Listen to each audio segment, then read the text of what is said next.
Okay, so hopefully this is working, audio's working. We've, I think, set everything up right. Hello, anybody who's not just like fallen asleep with this stream on. If you weren't here at the very beginning, you haven't seen me on camera yet. My name is Anna Halfpap. I'm the last speaker here, and I'm going to be going for the next 6 hours on the last topic in this stream, which is an introduction to graph theory. It'll be maybe a little bit different in flavor than the other sections. We're still going to take a problem-oriented approach, but due to the nature of this, we're going to be looking at graphs, which are a different kind of object than things that we've been studying up to this point. We might have to front load a little bit more by the way of definitions, but we're still going to try to solve a lot of problems and sort of get our hands dirty here. So let's see, I guess this first slide. Yes, this is how I started out. So before I give a formal definition of what a graph is, I wanted to start with this very nice problem, which historically is usually considered the first problem ever asked and answered in the subject of graph theory. So there's a town which was called Königsberg. I don't remember. I think the name has changed to Kaliningrad. It's something different. Königsberg was in Prussia back in the 1700s, and Prussia, as we probably know, doesn't exist anymore. So there's been a bunch of geopolitics that we won't get into. But back in the day that Euler was alive, there was this town called Königsberg, and it had a river going through it with some big islands in it. And there are these bridges that connect the islands. There's one connecting the islands to each other, and there's some different bridges connecting the islands to the two river banks. So you can see this picture is, I believe, from Euler's original paper where he was considering the layout of the city. So the skinny stuff in there is the river, and you can sort of see the bridges there, and then the A, B, C, and D correspond to these four regions in this city. And so they said that there's this game that people who live in Königsberg or tourists who visit play, where they try to plan some sort of walk through the city with the property that they cross all of these 7 bridges exactly once. And they said, well, people tried to do it for a long time, but no one could figure out how to do it. And so the question is it possible to plan a walk that does that? And I want to answer this question sort of informally, and then we'll wrap back around in a few hours and figure out a way that we can formalize this question and answer sort of a big set of questions, of which this is one, all at once. But let's just use our logical thinking skills and see what we can say about this. So the first thing I want to point out, which might make this seem like a bit of a simpler problem, is that there's, if you're planning out a walk, maybe you start at your house and then you walk around on an island and you cross a bridge and you walk around on the bank. All the stuff that you do between crossing the bridges doesn't really matter for our problem, right? So let me redraw. Here's island A. And island is called D in the picture, so I'll preserve that. And here's our riverbank, B. And C is up here. I don't know why it's labeled like this.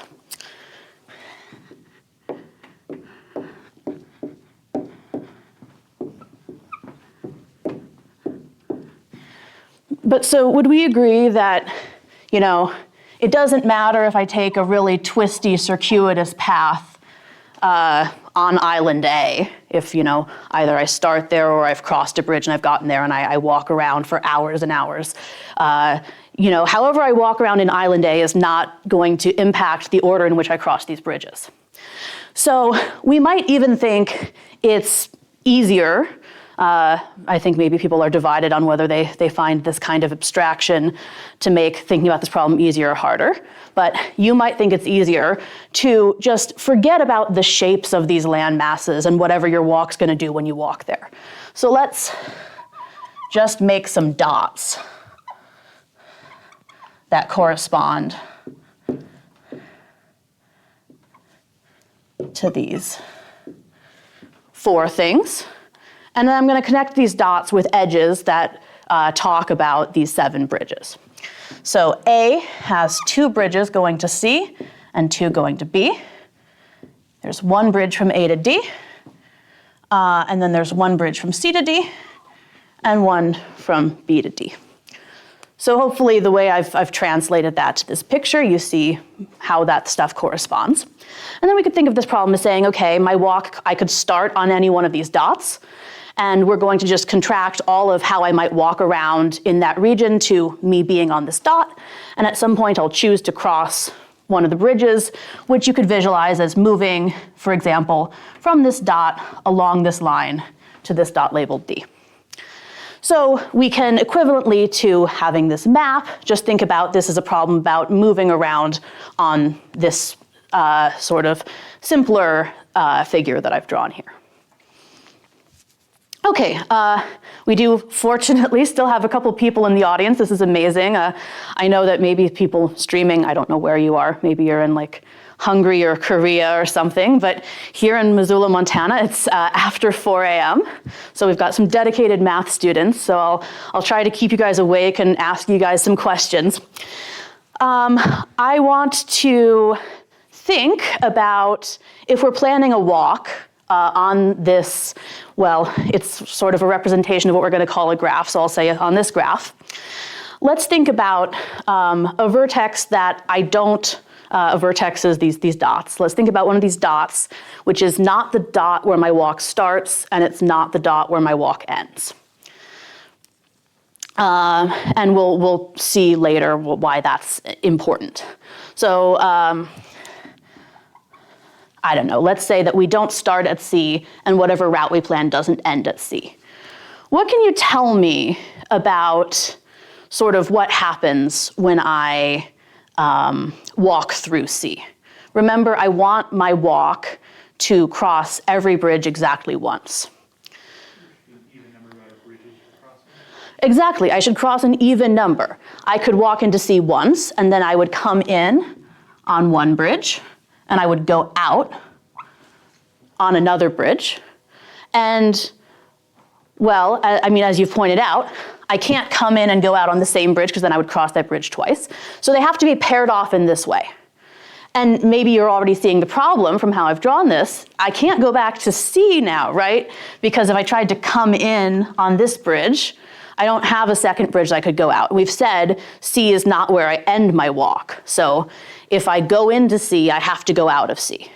Now you might say, okay, well, you just chose a bad dot. You know, I could plan a walk that starts at C or ends at C. But what we've argued is that if I have one of these good walks where I cross every single bridge exactly once, then whatever dots do not represent the start and the end of my walk, they have to have an even number of lines going in. And we can just count up, well, C has 1, 2, 3 lines going in, D has 3, B has 3, and A has 5. There's actually no vertex here that has an even number of lines going in. And so planning one of these walks is going to be impossible because I've got to have at least 2 vertices that are not the starting point and not the ending point. And you know, those don't have, none of these vertices have that condition that we've convinced ourselves is necessary. So I'm not going to spoil too much, but we're going to, after developing a fair amount of terminology and getting hopefully much more comfortable thinking about objects that look like this picture, we're going to go back and say, in general, if I have a diagram that sort of looks like this, is there going to be one of these nice walks where I can cross all of the edges exactly once, or if you want to think about it as being a very complicated system of islands connected by a bunch of bridges, can I walk around and cross all the bridges exactly once? And I think that that's really cool that in actually less, it's not going to be the capstone of all 6 hours and probably like 2.5 hours, we're going to be able to answer that like complicated seeming question in much more generality than just this one picture. But okay, so I'm starting with this and talking about it not necessarily very formally because that's how the discipline of graph theory starts, right? We have this question, we say, oh, I can translate to this picture, that makes it easier to think about. But I'm sick of saying dots and edges and the number of lines touching a dot, so it might seem like we already want some more formalism. And that's what we're going to start doing. Incidentally, also, sorry if you're watching this at noon or whatever in your time zone, and you're like, why are there giraffes everywhere? I get punchy the later it is, so giraffes sound like graphs. And what we're going to do in each of these sections is just sort of introduce enough definitions and theory to get us going with some problems. So we're going to start with some basics, and I'm going to tell you what the heck is actually a graph. So let's take this away, and we'll start to be a bit formal. So a graph, and we're going to start very formal and then pull back a little bit, is a pair of sets. I'll say a simple graph. We normally write G for graph because graph starts with G, but we think of it as this pair V comma E formally, where V is what we call our vertex set. And we usually will just think of V as being, say, the integers 1 up to n for some n. And E is a subset of, I'll write it like this, although I don't think we've seen this notation in this class, this very contracted class yet. V choose 2. Now, V is not a number, right? It's a set. But what do you think this notation should mean? All the possible edges that can be made out of this set of vertices?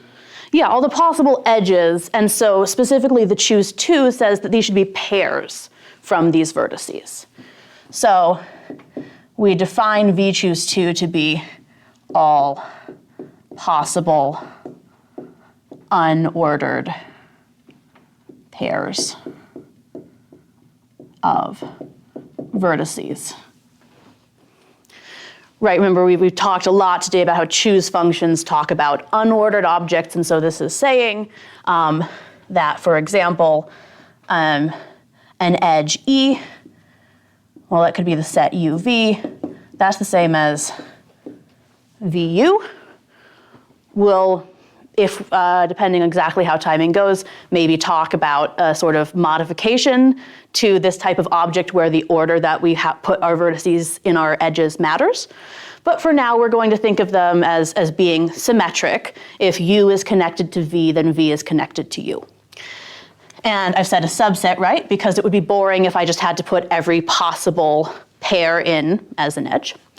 So formally, it's a pair of sets. Of course, that's not what we just had on the board. We had a picture. And so we often visualize graphs as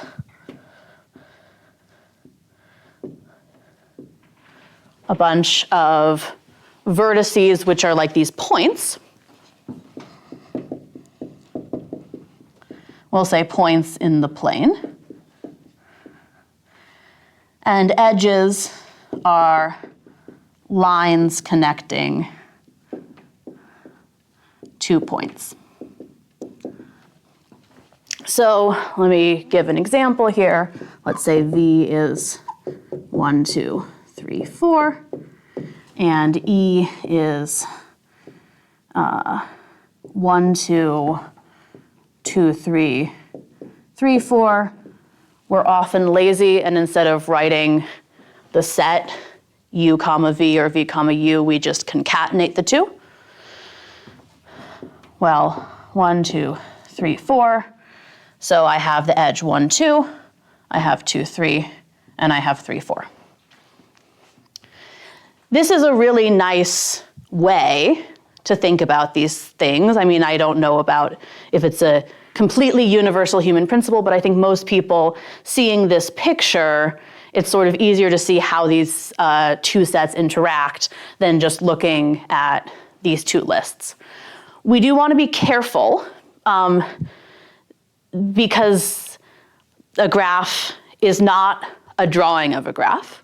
One thing, for instance, that you could notice is, I've put down these vertices and drawn these edges in a way that makes this look nice. I could also do like 1, 2, 3, 4, and then I would draw edge 1, 2, edge 2, 3, and edge 3, 4. There's many ways that I could sort of shuffle this around on the page and it would have the same information, but the pictures would look different. For this reason, we should caution up front that these are representations of the abstract object. They're not the object itself.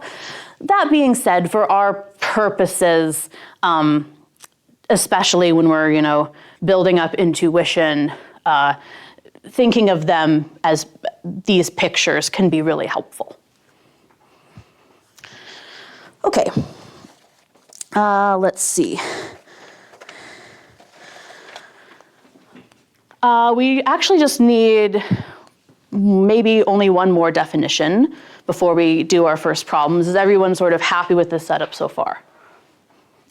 Okay, well then I will say the degree of a vertex V is, I'm going to say it this way, which is not exactly what I prefer, but I'll say it's the number of end points of edges that touch V. So here, this vertex labeled 2 has degree 2, because I see there's two edges, we'll say E and F, and E has one endpoint touching 2, and F has a second endpoint touching 2. The way I've defined, you'll notice I put a little caret and wrote simple there. We could state this somewhat differently. We could say it's like just the number of edges that touch V. Or we could even say it's the number of vertices, such that there is an edge between U and V. We are going to allow ourselves to think of non-simple graphs, and I'm kind of just going to say by example what these are. I guess one thing about trying to get through a lot of graph theory in 6 hours is at some point you have to say we're not going to do all the formalism we could. So I want to note that a couple things could happen that are not allowed by my definition of simple graph, but we might be interested in thinking about structures where they occur. I could have what we call a loop. And I could have what we call a multi-edge. Right, even in the graph that I represented when we were talking about the bridges of Königsberg, I had some vertices that were connected with multiple edges. The way this is stated, we say E is a subset of these things. That means you can't have repeated edges. But sometimes we want to think about that happening. The thing that you should note in particular is if I had a loop, well then there's two endpoints that are incident here, so like this loop would increase the degree of this vertex by 2. Okay, clear enough? All right, then we're going to take this away And we'll only need one tool before we do our first set of examples.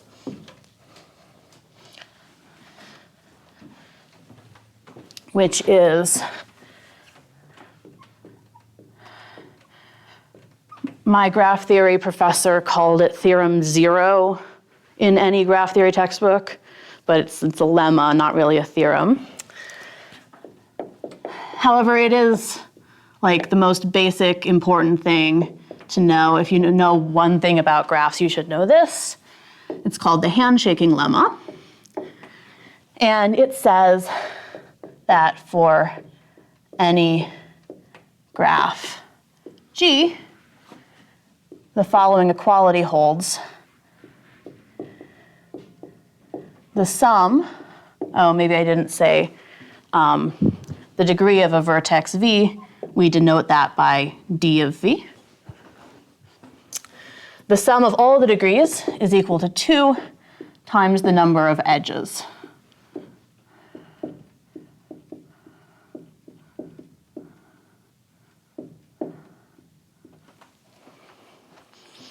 So we have this relationship between, you can look individually at these vertices, say how many endpoints of these edges touch each vertex, sum those all up, and that is equal to twice this global property of this graph.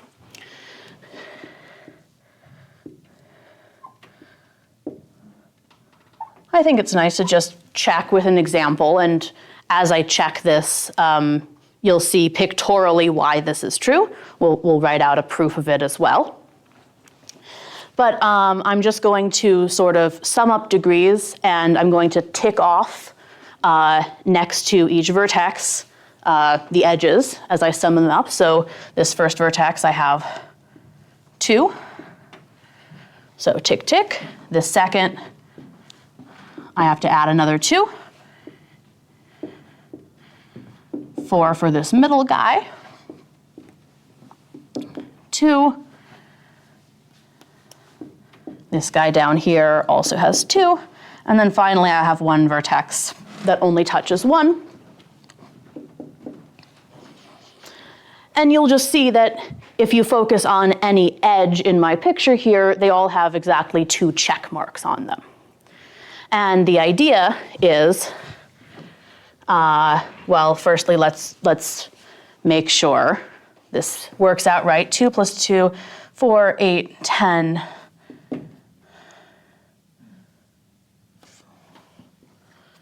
Sorry, this was 3. You can quickly tell if you do this wrong.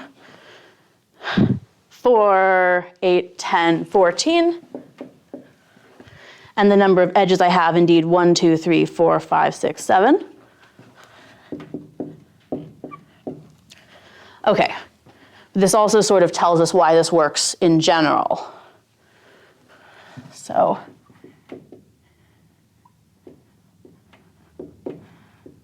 each edge has 2 endpoints. So contributes a total of 2.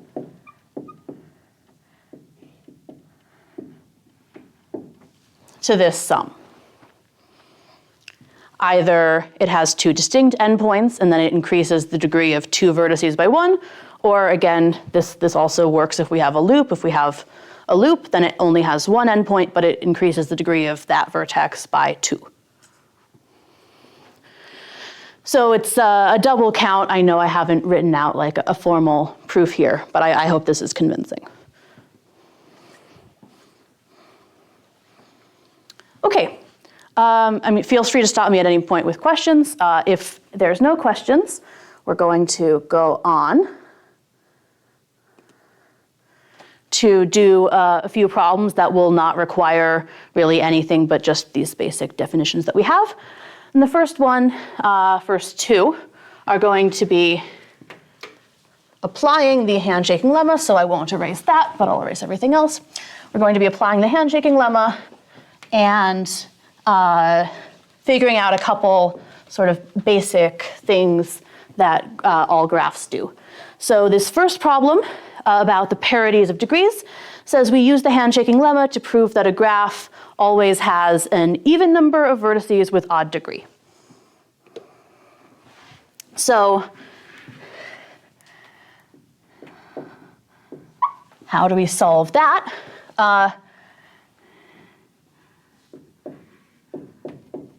Well, the handshaking lemma tells me exactly what the sum of my degrees should be, but in particular, I see a lovely 2 right there. So at a minimum, it says that the sum of my degrees is even. And then what I'm going to do is break this sum into 2 parts. This is equal to the sum where V has even degree. I'm going to add all those up, plus the sum where V has odd degree. Okay, hopefully we'll believe any vertex in any graph I choose, it's either going to have even degree or odd degree, so it has to be counted in exactly one of these sums.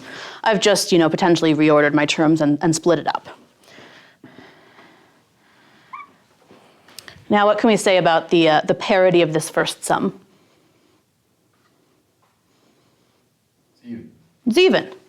If I add up like 2 and 4 and 12 and 380, any number of even numbers I add up is going to stay even, right? So this guy is even. What do we know about the second guy? If there's an even number of vertexes with odd degrees, then that'll be even. Mm-hmm. But if it's odd, then it'll have an odd degree. Exactly. Okay. Adding up 2 or 4 or 24 odd numbers, you're going to get an even number. So if even number of vertices contribute to this sum, the sum is even. But if an odd number contribute, then the sum is odd. I mean, I guess that's a elementary number theory thing that you could prove if you wanted to. But I think that we probably all believe that from our experience adding numbers. So then let's apply that principle. Okay, it's not that principle. One more fact we need is the sum of an even number plus an odd number, odd or even? Odd. Odd.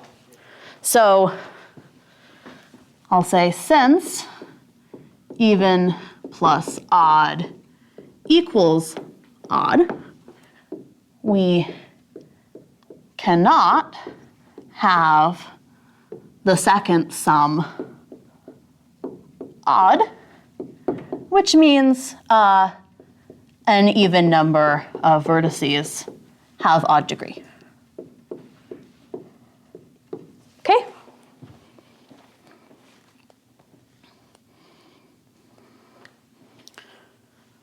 Okay, let's see. Oh, this is a nice one.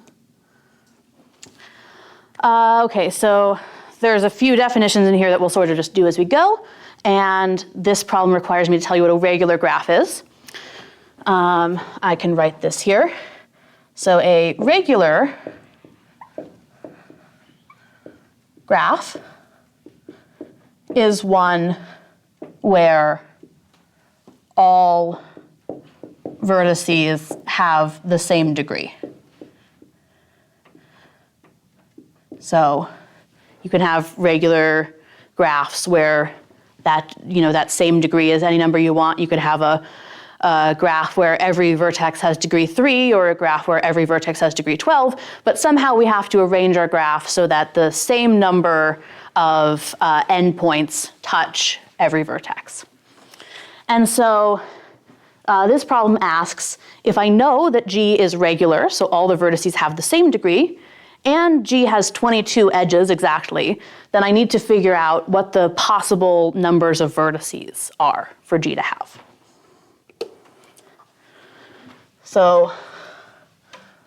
let's solve this. What do you think we're going to start with? What seems like a good tool? Maybe the HSL. Handshaking lemma again. I guess we only have one tool so far, but that seems directly relevant here, right? We know the number of edges we have, right? So we sort of have one side of this equation. So by the handshaking lemma, well, okay, 2 times 22, that's twice the number of edges of G, is equal to the sum of the degrees. And I guess we don't know what degree each vertex has, but I told you the graph is regular, so we know that whatever degree one vertex has, all of the vertices have that same degree. So let's just say dv is equal to k for all v. Well then, I have this nice trick where if I'm summing stuff, but the terms in my sum don't depend on the index, I'm just summing up the same number in this case for however many vertices I have in my graph. So sum over all the vertices in my graph of this k, well, it's just equal to k times the number of vertices that I have. So I know that this is equal to 44. Okay, can I have a fractional number of vertices? No. It's a set. All sets have cardinality. Well, you can have infinite sets. These graphs all have finite vertex sets, so it's just some natural number. So this tells me that the number of vertices I have, well, it's 44 divided by k. This has to be a positive integer. And I can just factor 44. That's 2 times 2 times 11.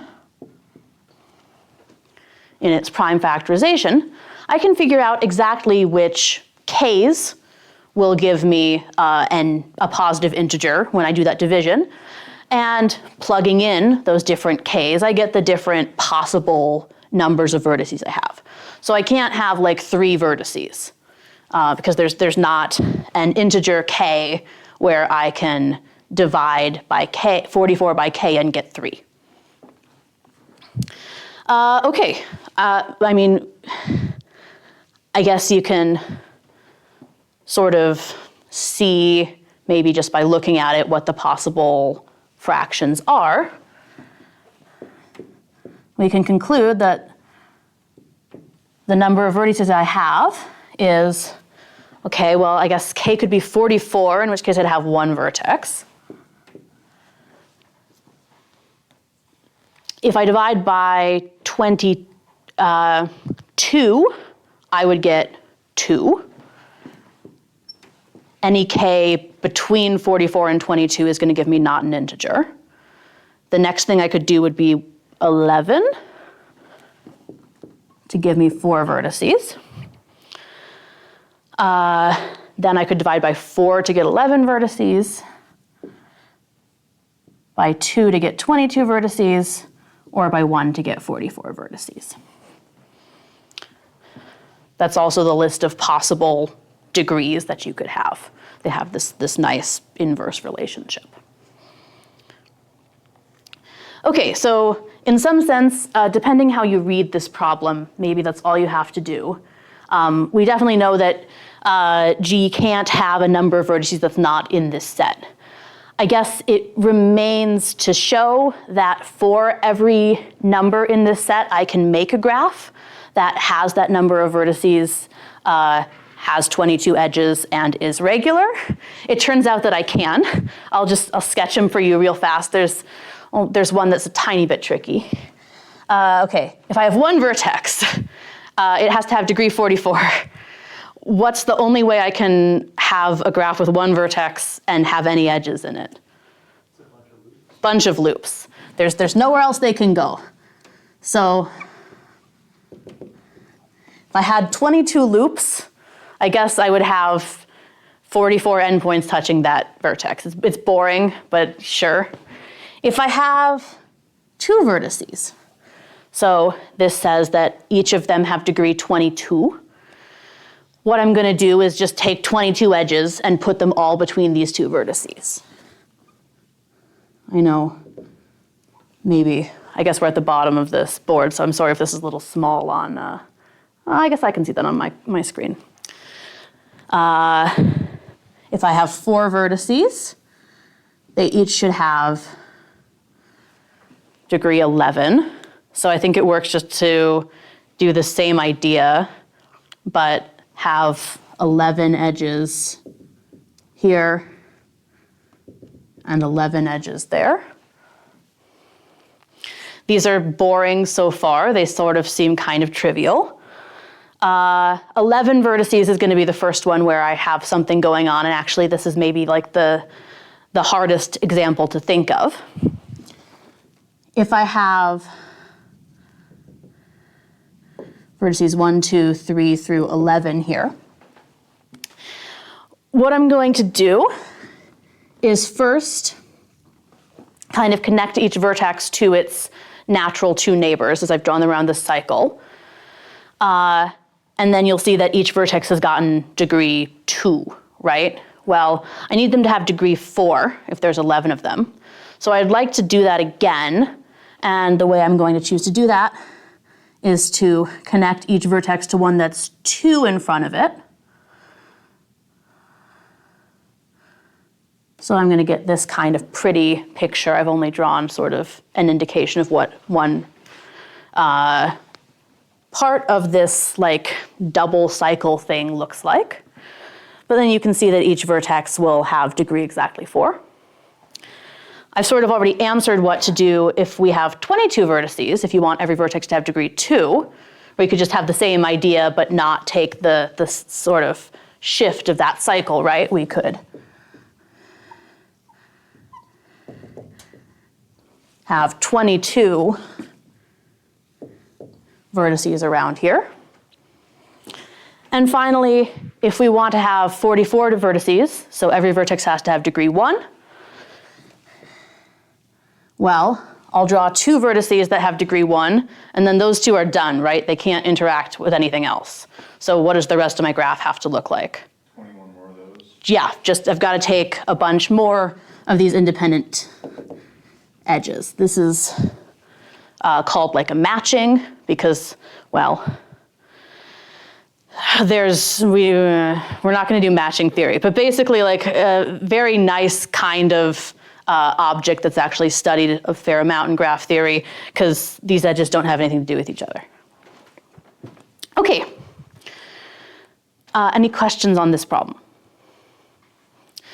So handshaking lemma, we see even though we could talk through it pretty fast, it's got some really nice consequences.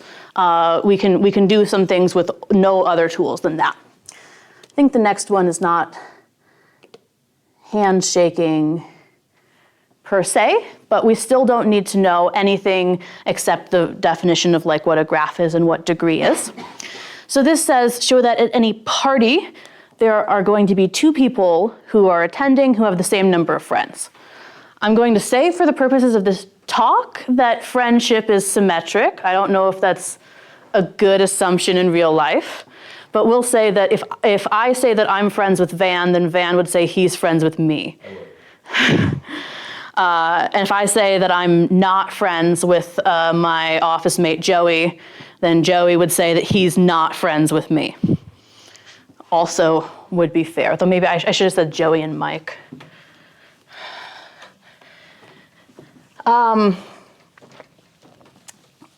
So this problem looks different from what we've been doing so far, right? In that it doesn't say prove something about a graph. I've now moved to a context where this is just like a situation that you're describing in real life. It's not clear why this is in a graph theory section. But one great thing about graph theory is that it naturally models a lot of things that arise in life. And in particular, the idea for solving this problem is that we can make a graph where the vertex set is people at the party and two people we'll say form an edge.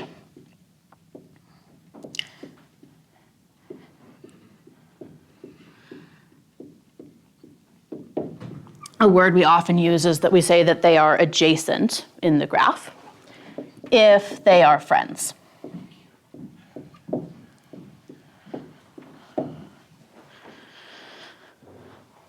So we can go from the real situation of a bunch of people who can make a list of which friendships they do and do not have to one of these objects about which we're starting to be able to, prove results. So really, translating, we want to be able to say, or it would be enough to show that every possible friendship graph, I'll do that in quotes because I think there's an object in graph theory research that's called a friendship graph. But I'm not talking about that. I'm talking about one of the graphs you take when you see if people are friends. Has two vertices with the same degree. Right? The degree of a vertex in this case is going to be the number of people you're friends with. You can't be friends with yourself, so your degree isn't going to, go up by 2 by saying I'm friends with me. You can't be friends with someone more than once, so your degree isn't going to go up by more than 1 for a friend that you have. So your degree will exactly count the number of friends you have at this party. I guess a way to say that is we could note that these friendship graphs are simple.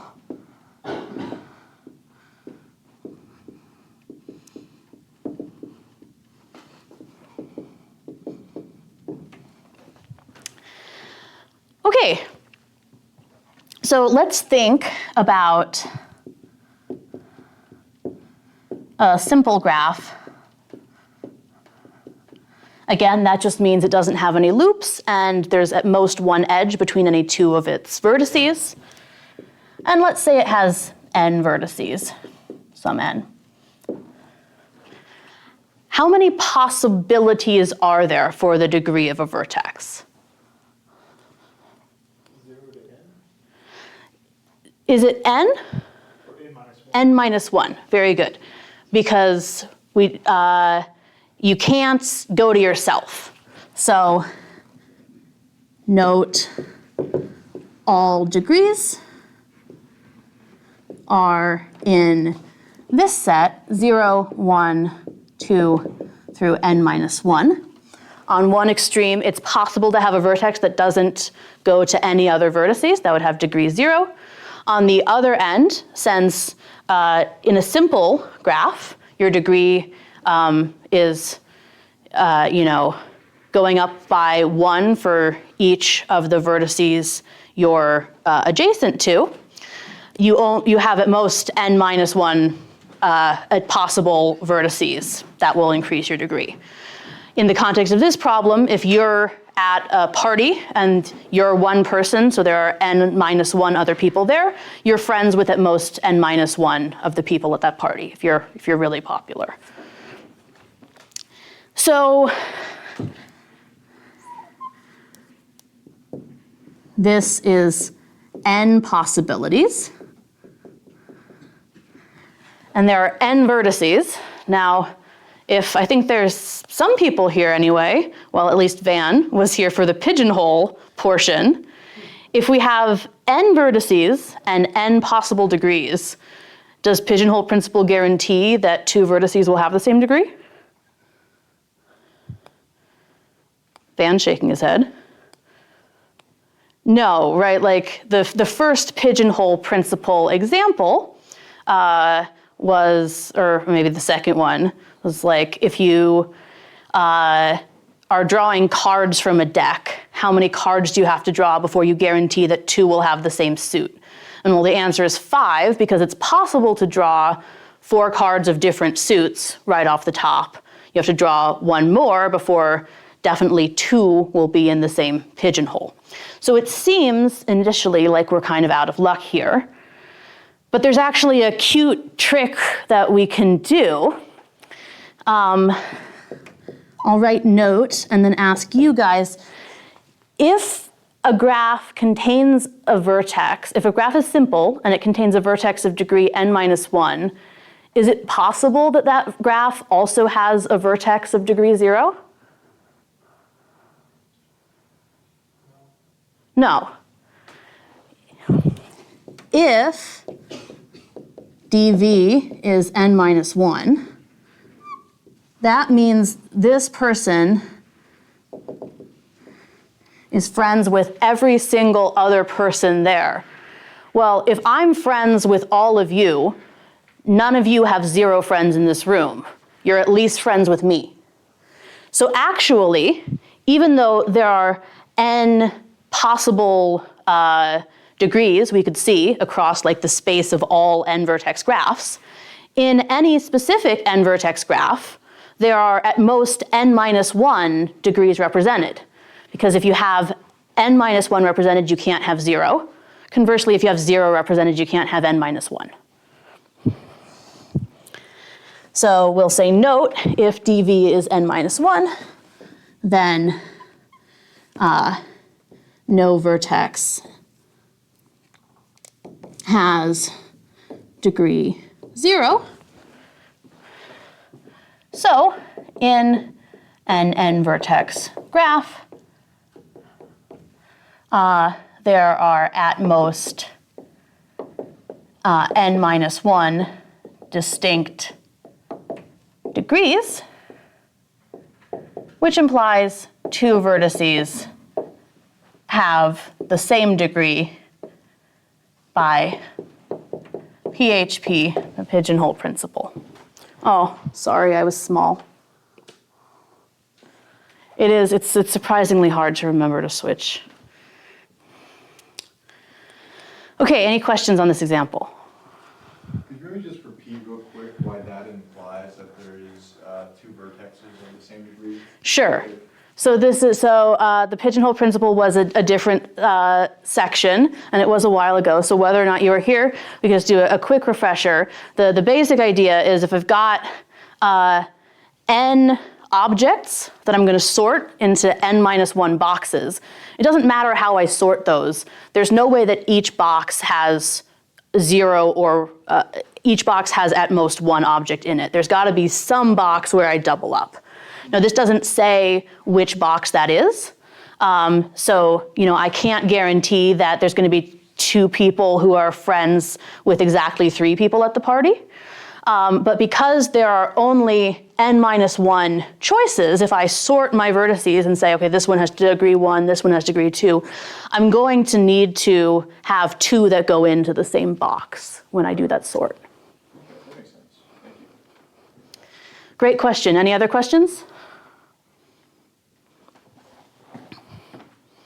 Okay, well then the last thing that we're going to do in this section, this little subsection, is another problem about friends at a party. And this one, even though it'll go pretty fast, I think, is actually the introduction to a really rich and beautiful and difficult sort of sub-genre of graph theory called Ramsey theory, which lots of people have, their whole professional mathematical life devoted to trying to figure out things about questions of this type. So If you understand this, you're well on your way to greatness. And the question is to show that if there's a party with at least 6 people in attendance, then either 3 of those people are going to be mutual friends, or 3 of those people are going to be mutual strangers. How am I going to do that? Well, first, I'll just look at 6 people.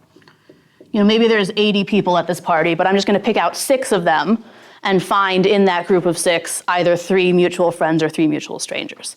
And it's like, no matter how many other people there are, I've already found what I need, and whatever's going on with the other 74 people isn't going to impact anything.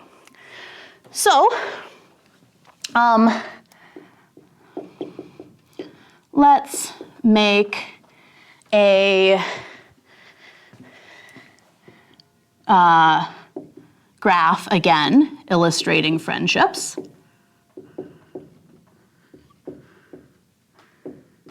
And then I'm going to do something a little different. Instead of leaving non-friends as no edges, I'm going to put edges between non-friends, but I'm going to color them a different color so I can distinguish. We'll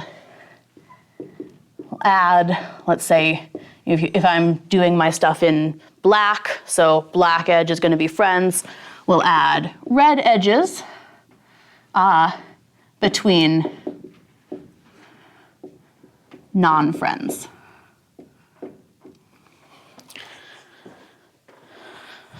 There's a red marker here. I see other red markers. That red marker looks good enough for a few lines. So, you know, for example, if I have this kind of configuration, it's always going to be the case that between 2 vertices now I draw a line, but red means not friends, black means friends. So what am I going to see in this graph with these 2 different colors of edges if 3 people are mutual friends? Black lines, and specifically, so mutual friends, I'm going to have 3 black lines, right? These 2 people are friends, these 2 people are friends, and these 2 people are friends. What about 3 mutual strangers? 3 red lines. It's exactly the same, except instead of being a black triangle saying we all like each other, we all know each other and like each other,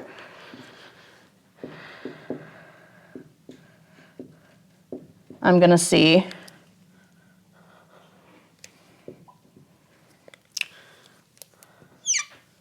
that picture. So let's just have 6 vertices, and we're going to argue that there's no way I can arrange red and black lines between these 6 vertices so that I can simultaneously avoid this picture and this picture. So I'm just going to start with any one of these vertices that I want. How many total lines go out from this vertex? 5. I see some people holding up 5 fingers, or 4 fingers and a thumb, depending on your classification preference. So this is maybe like a generalized pigeonhole, I guess. We have 2 colors and 5 lines. So how many lines am I guaranteed in one of the 2 colors? 3. I can't have 2 or fewer of both simultaneously. So we'll say we take V, and we'll note at least 3 lines of one color. And I'll say, without loss of generality, black, go out from V. If you want, you could do it with black and then repeat the argument with red. There's no structural difference between, I just arbitrarily chose black means one thing and red means the other. So we can just do the argument once. So I'm going to draw those 3 lines. And let's call these vertices U1, U2, and U3. Now, if U1 is friends with U2, what happens? We have a black triangle. You have a black triangle. You can see, I could draw it in for a second. There's a triangle right there. So if U1 is friends with U2, we get a black triangle. And it wasn't special that I picked U1 and U2, right? It would be the case if U2 is friends with U3 or U1 is friends with U3. We'd get a black triangle in any of those 3 situations. So same for U1 and U3 and U2 and U3. But what does that mean I've just built?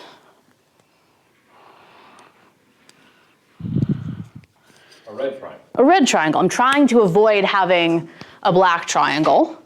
I lose if I make a black triangle. So I said, okay, these people are strangers, and these people are strangers, and these people are strangers. But anytime I have 2 people who are strangers, I put in a red line, right? So I've got this red line, and this red line, and that red line. I know it's not a very pretty triangle. But again, like the way that we draw this on the board doesn't matter. I have 3 people who all mutually have red lines between each other. So I can't simultaneously avoid this black triangle and this red triangle. So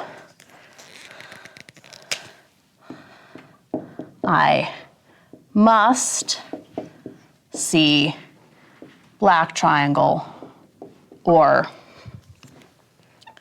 a red triangle. Yeah. Why didn't you show this for if you had at least 5 people? Well, that's a good question. I mean, you'll notice I only drew 4 vertices on the board here. So, it might seem, why did I say 6?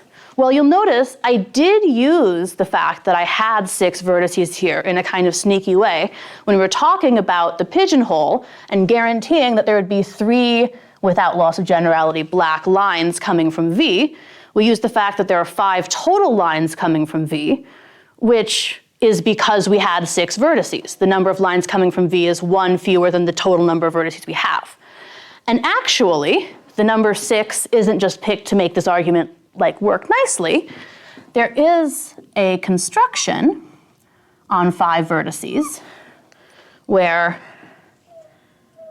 I do not have either a black triangle or a red triangle. I can do this pretty coloring. I guess it looks a little bit satanic. Maybe I shouldn't have chosen black and red.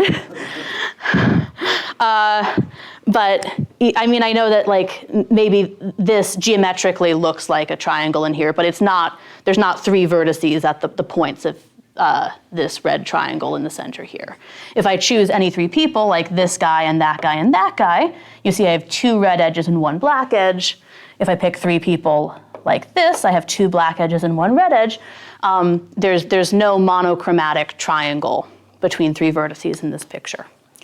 So we did it for 6 and not 5, because for 5, it's not true. There is a way to make a party where there are not either 3 mutual friends or 3 mutual strangers. You could ask the same question, but instead of having 3 mutual friends or 3 mutual strangers, you could say, what if I want either 4 mutual friends or 4 mutual strangers? And that's solvable. Well, Van, do you know R44? Is it 12 or something? It's 10, 11, or 12. It's something like that. But very interestingly, even though, I don't know, it took me 10 minutes to talk about this problem, from you not knowing about this problem to us hopefully understanding the solution. This didn't seem like a really long, complicated argument. If you want to know how many people need to be at a party before either 5 people are mutual friends or 5 people are mutual strangers, that is still an open question. And if you could have a clever argument where you exactly figured out that number, you'd get famous like overnight. Math, well, it depends if there's, so Paul Erdős, like one of the, probably in discrete math, the most famous mathematician ever, he had this joke that R33 is the number of people that you need to guarantee either 3 mutual friends or 3 mutual strangers. So R55 is the one you need to guarantee 5 mutual friends or 5 mutual strangers, and that's the unknown one. As you can imagine, R66, to guarantee 6 friends or 6 strangers, even harder. He had this joke, he said, well, if a race of super advanced aliens came down to Earth and they said that they would destroy our planet unless we could give them the value of R55 within a year, I think if we turned over all of our computing power and every single mathematician living, put all the resources of the planet to bear on the problem, we could probably do it within a year. But if they said they wanted the value of R66, we would be better off trying to fight the aliens. This is viewed as like one of the most challenging open problems in discrete math. Well, if it's so hard, why don't they just look at all the graphs? That's a good idea. If you think about what this really looks like, this graph with 5 vertices and 10 edges, we're going to, in the next section that we're about to move to, define in general the complete graph, which has a bunch of vertices and all possible edges in it. And then this corresponds to like an edge coloring of the complete graph, right? You take one of those structures that has all possible edges, and then you choose one of 2 colors for each one. And it's such a huge space that we can't just computationally look at all of the 42 vertex complete graphs that are 2 edge colored and prove exhaustively with a computer search that either one of them works or none of them work. I'm sure that, people, if we could, we would. We talked about combinatorial explosion earlier in the day, and this is another good example of where even small seeming structures, when you think about all the different ways that you can do, say, an edge coloring, you quickly get huge, huge numbers. Okay.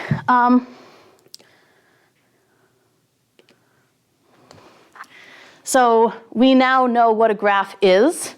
We know the words vertex, edge, and degree.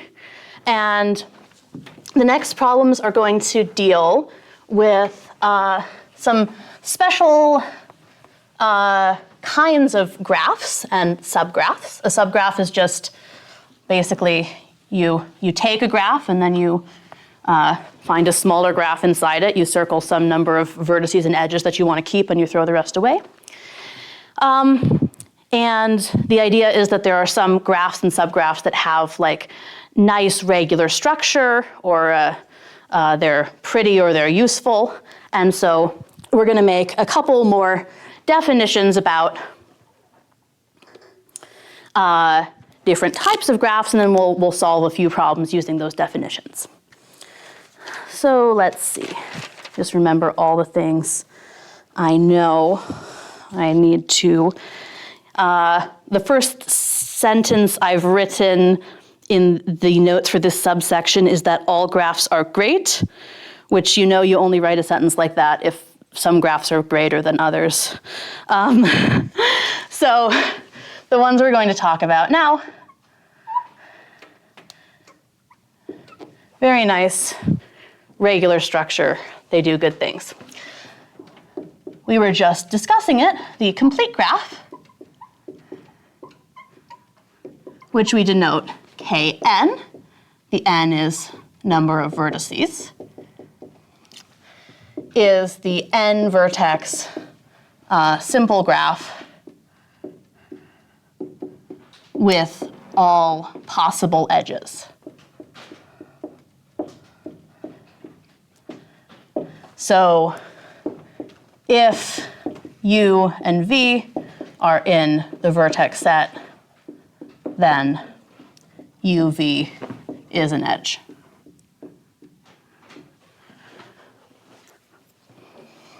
We had a complete graph on 5 vertices just drawn up, and the edges were 2 colored. So again, that looked like this. Triangles, which we were looking at in the last problem, are a smaller complete graph, right? That's a complete graph on 3 vertices.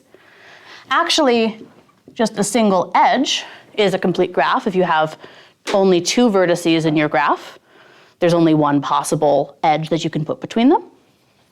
And I guess if you wanted to get as small as possible, following this logically, you could say that one vertex is a complete graph on one vertex. You can't have any edges in the simple graph on one vertex.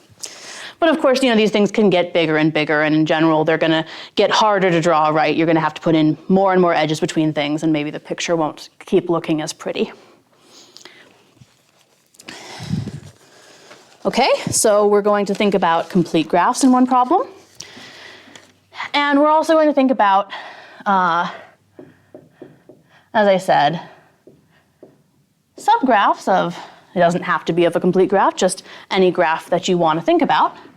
So in a graph G, I've given you one. A walk is a sequence, so this is a list where the order matters. It's a sequence of vertices and edges. I'll say V1, E1, V2, E2, dot, dot, dot. VK, EK, VK plus 1. Such that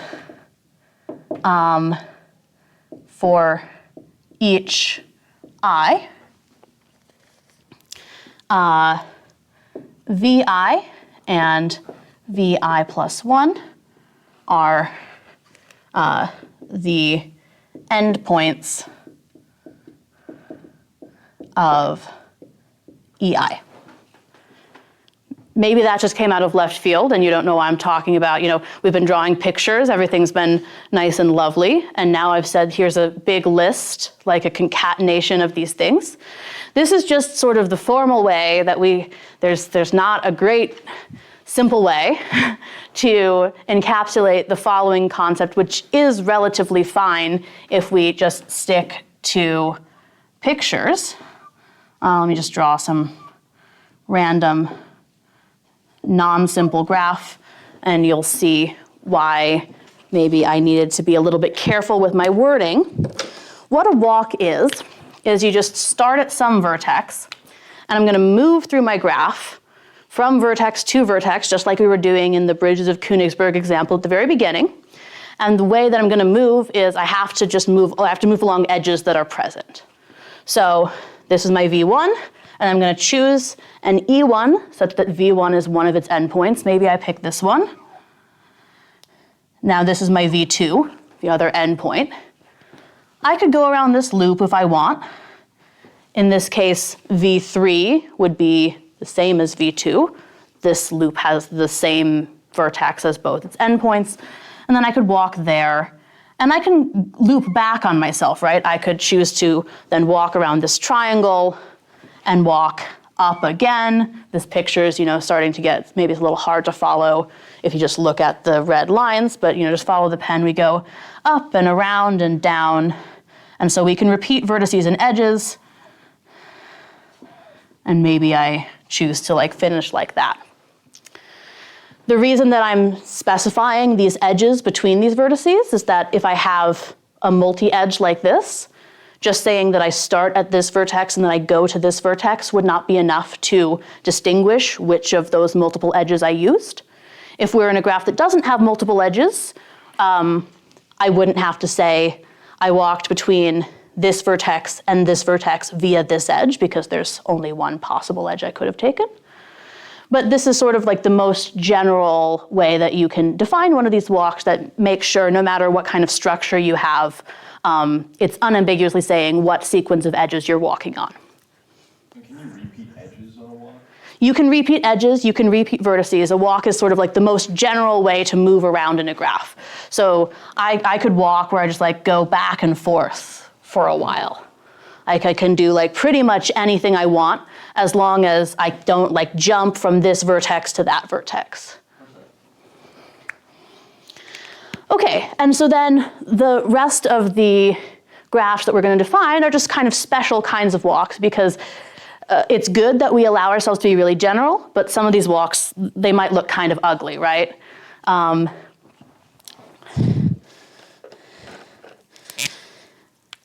Let's see, I guess before I define cycles and paths, I'll just specify down a little bit more. A walk is closed if it starts and ends at the same vertex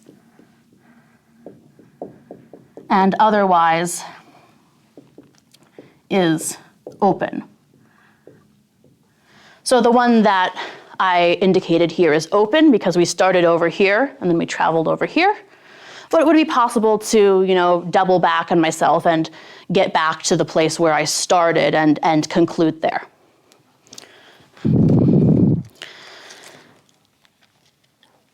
Let's see. Then we had the question of whether walks are allowed to repeat edges and repeat vertices.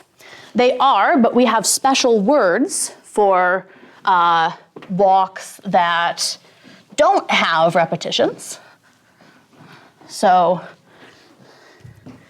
a closed walk that does not repeat edges is a circuit, and an open walk that does not repeat edges is a trail.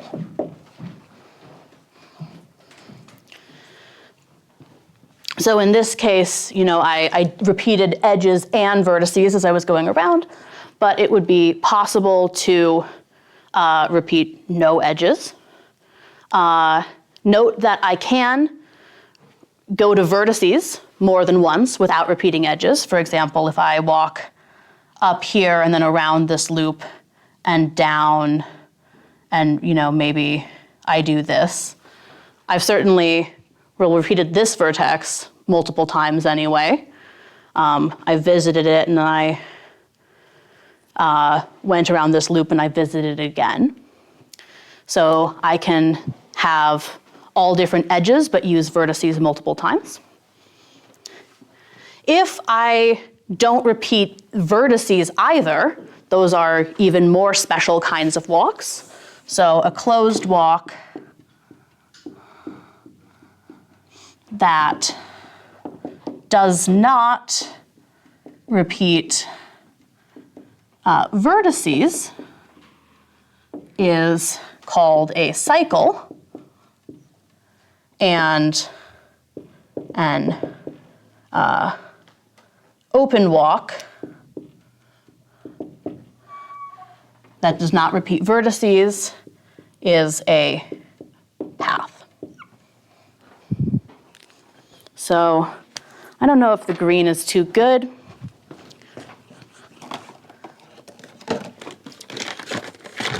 But we'll give it a try. So if I walk from here up and then down and then around, well, I guess I've repeated this vertex because the definition of a closed walk is it starts and ends with the same vertex. But otherwise, I've visited each vertex. I've entered it and I've left it and I haven't come back. This is a cycle. And if I started here and did maybe that would be a path.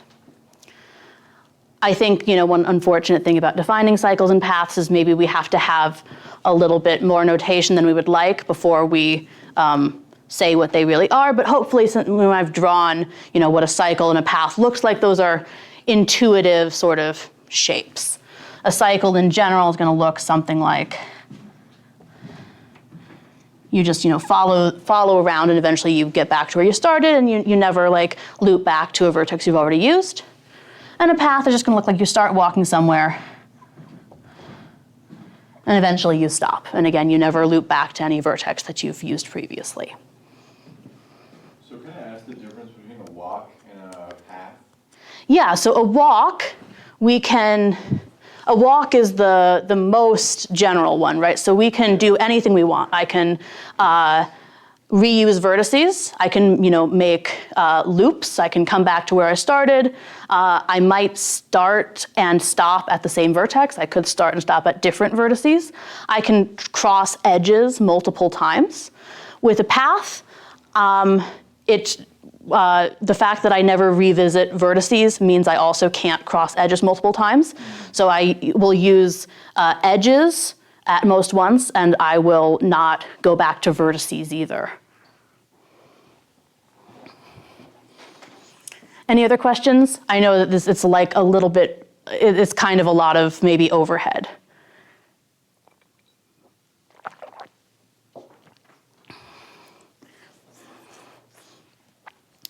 Okay, so I also know that these,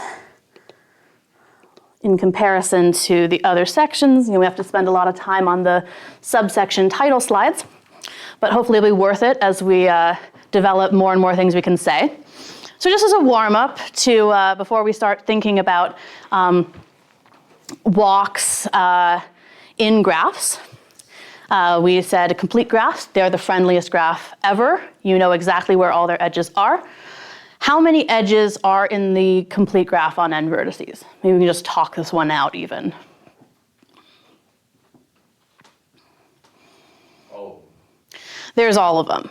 Well, there's n vertices, right? So let's think about what we've been talking about all day. How do I choose a possible edge from a space of n vertices? And choose k of some sort, perhaps? Yeah, it'll be like an n choose k, and specifically, I just need to define as endpoints, right? I need to say that this, this vertex u and this vertex v, they might be an edge or they might not. So there's n choose 2 possible edges in an n vertex simple graph. Again, for a pair of vertices, I can't take multiple edges between them in a simple graph. I can't take a loop that just tapes onto one vertex. So there's n vertices in my big universe, and each edge is going to be defined by picking 2 of them to be the endpoints. And we said that edges, it doesn't matter which order I pick their endpoints. The edge from u to v is the same as the edge from v to u. So this should be an unordered type of choice.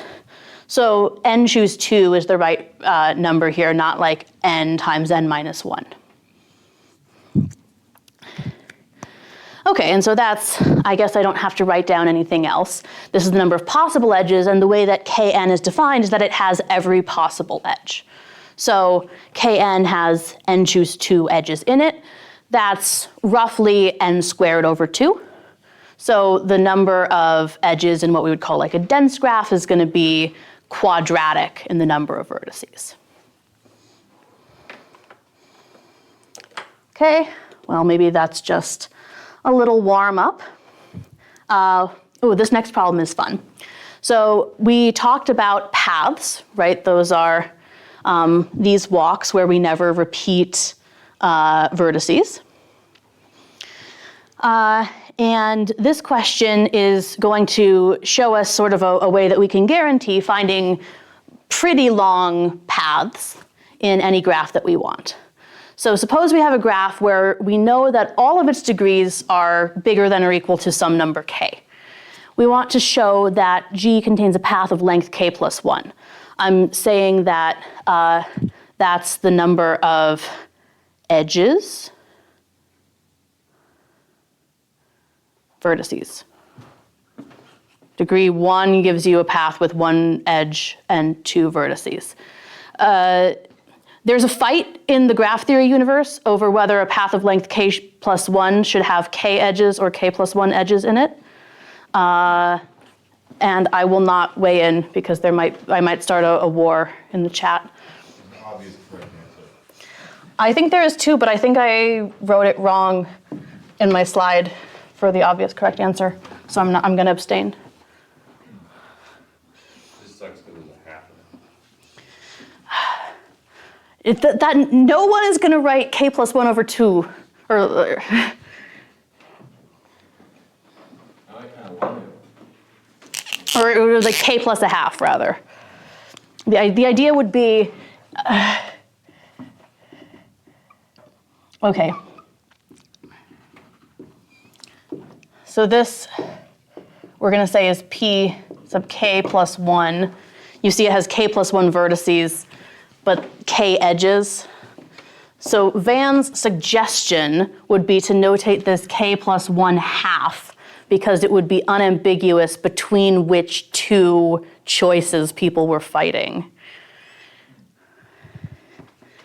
No one likes a fraction in the subscript, though.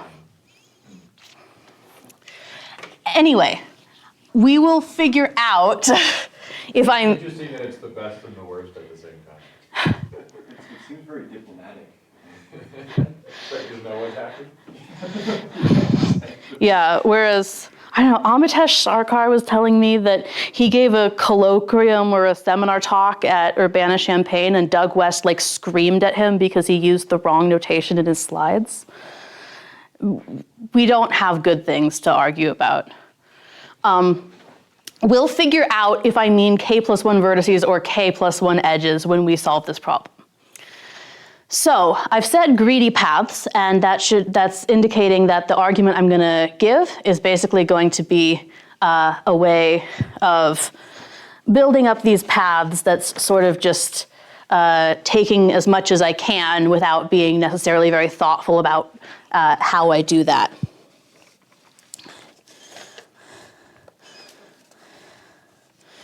I guess I've actually written this as a little induction.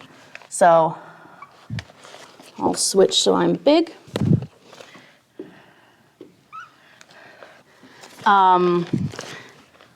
I will induct on k. So for k equals, I'm not going to do k, fine, k equals 0. If G has minimum degree k, every vertex has degree at least 0. That means the longest path I'm guaranteed to be able to find is 1 vertex, and it might not have any edges. So this is P1 path on 1 vertex. Let's do another base. I know that you don't have to, but I hate when I have a base case like that. I always insist on doing 2. So if I have a graph with minimum degree 1, the way I'm going to make a path of length 2, so a path on 2 vertices, is I'm just going to start at any vertex I want. Now, because the minimum degree is 1, I know that this vertex has at least 1 edge endpoint. I guess this should be a simple graph that we're thinking of. I don't want it to be a loop. It has an edge going out. So I'm just going to take one of those edges, and I can build up a P2. This might have been like a really bad choice. Maybe my graph looks like this isolated edge and then a really big, dense component going on somewhere else where I could find a really long path. But the point of a greedy argument is I'm not going to worry about that. I'm just going to say I'm guaranteed to be able to do this no matter where I start. So let's fix k bigger than 1 and assume the results holds for smaller values.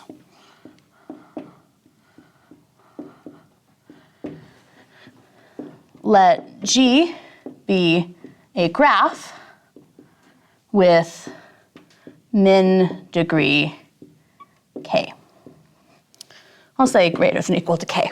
Notice that these things are holding for graphs with minimum degree k, but it would hold for a graph with minimum degree k plus 1 or 2k or anything bigger, right? I didn't use here that my minimum degree was exactly 1, I used that it was at least 1.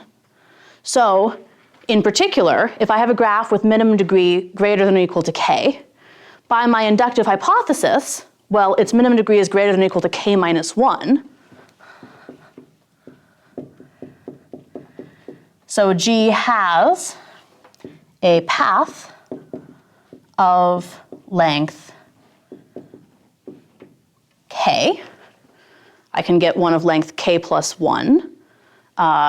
So applying this with k minus 1, I can get a path of length k minus 1 plus 1 is k. So I'll draw that out here. V1, V2, Vk here. And then what I'm going to try to do is just argue that I can find some other edge to stick onto this path that doesn't go back to any of the vertices I've already used. And that's going to define a path of the length that I want. So I'll label that one too, so you can see how many vertices are in this path that are not equal to Vk.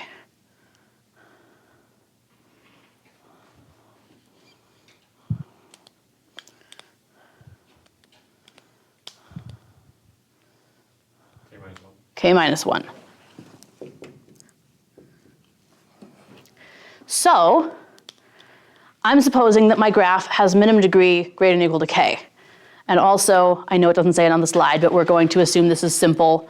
Most of the theorems I'm going to talk about are for simple graphs because that's usually what we think about. There's going to be one very important exception, and I will explicitly state that we're allowing multi-edges and stuff. So Vk could have an edge going to V1. It could have an edge going to V2. It could have edges going back to all these vertices. But how many total edges would that be? K minus 1. There's k minus 1 edges here. Vk sends at most one edge to each of those. So if Vk touches at least k edges, what do you know has to exist?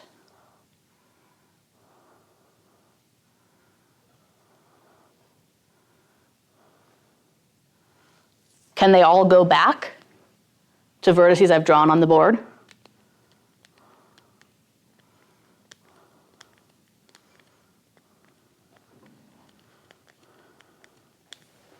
I mean, we're just counting, right?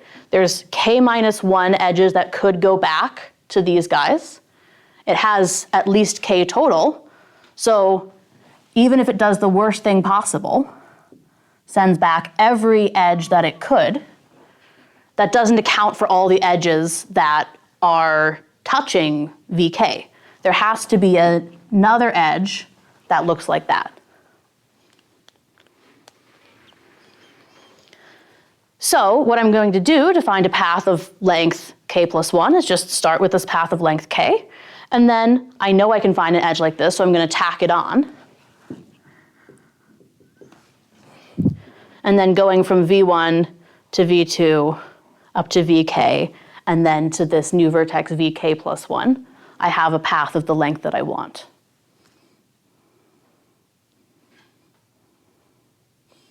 Any questions about this?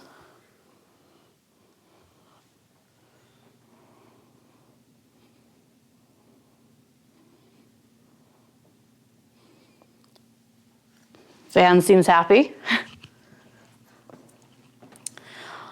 I'll let people maybe mull it over for a few seconds. There's a little bit more I could say about this problem before we go on to the next slide.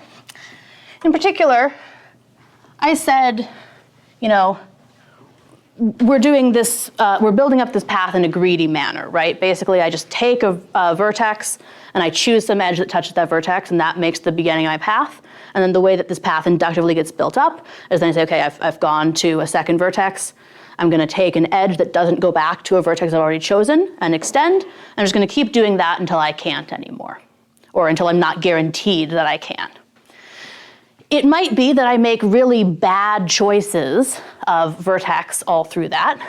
And so it might be that this path I make is not nearly the longest path that I could make in my graph. So in some sense, you might guess that this result is far from best possible. It's definitely true that there are some graphs that have really long paths and small minimum degrees. You know, I could take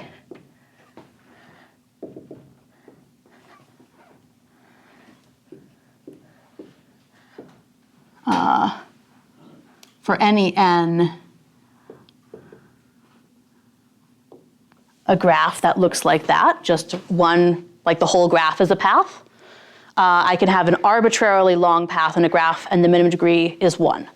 So this theorem guarantees a path with 2 vertices, and I've drawn a path with n vertices here. So definitely it's not always the case that if your graph has minimum degree k, the longest path you can find is of length k plus 1. However, there's some sense in which we can't do better.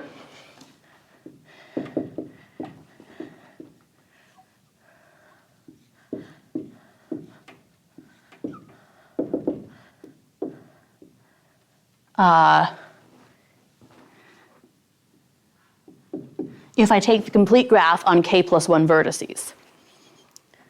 This has minimum degree k because every vertex goes to all of the other k vertices that live in this complete graph.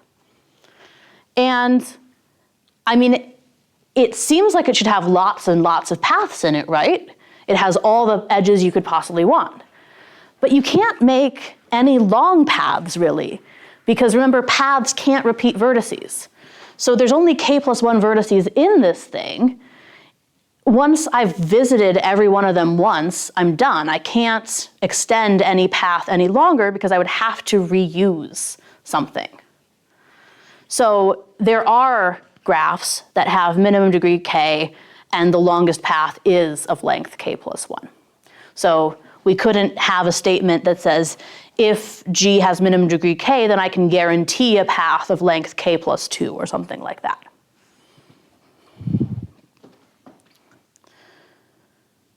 Okay, well, let's go on to the next one.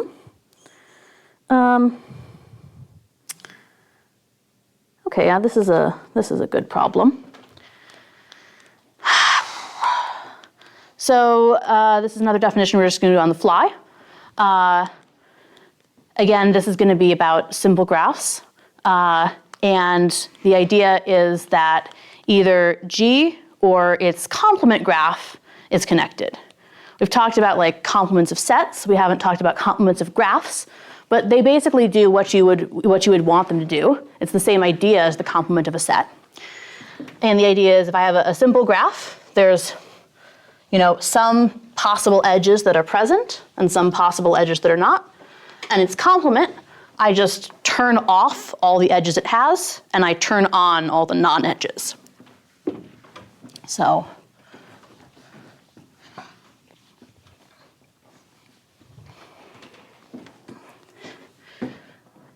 for example,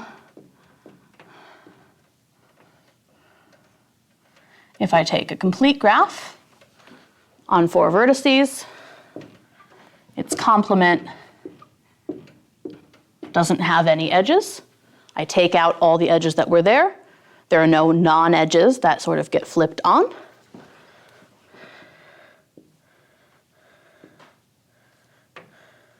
If this is G, then I take out those 3 edges and I put in the other 3. I just can do this procedure for any simple graph. I also have to say what connected is. Now that we've defined what walks are, we can understand connectivity. So, definition, a graph G is connected if for any u, v in its vertex set, there exists a walk. Actually, you can demand that it's a path from u to v.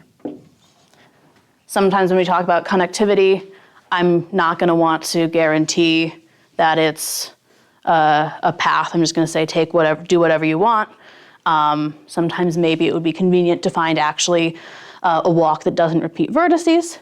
The basic idea here is just a graph is connected if I can start at any vertex and there's some sequence of edges I can traverse in this natural walking around a graph kind of way to get to any other place in the graph I want.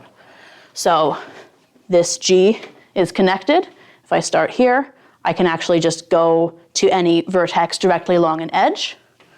This guy is connected. If I start here and I want to get here, I walk like so. This guy is disconnected, because if I start here, there's no way I can walk along edges to get, for example, to that vertex. Okay, so this problem says that, I'll make myself big again. Any simple graph I have, either I started with something connected, or if I take its complement, I'll get something connected.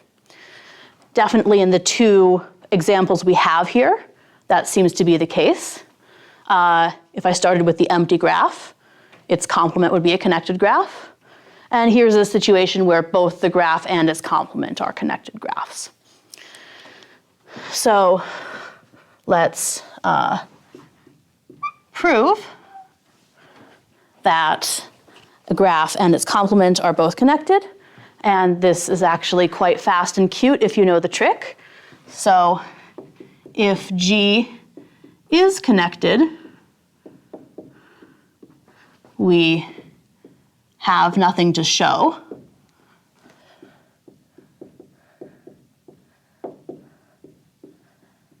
So suppose not.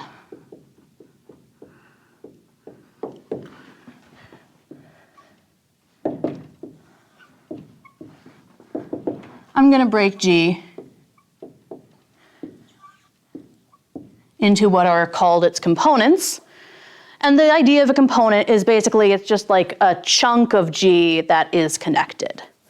So can get from one vertex to another inside one of my components, but I can't travel between components. Yeah, that's not a really technical definition. I hope that intuitively it's clear what this means. For example, if G looks like this, it has three components. I can get anywhere I want in this chunk. I can get anywhere I want in this chunk. This component is a single vertex. I can't start in one and go to the other. So there'd be three components then for G? Yes, Okay. exactly. Here, G has three components.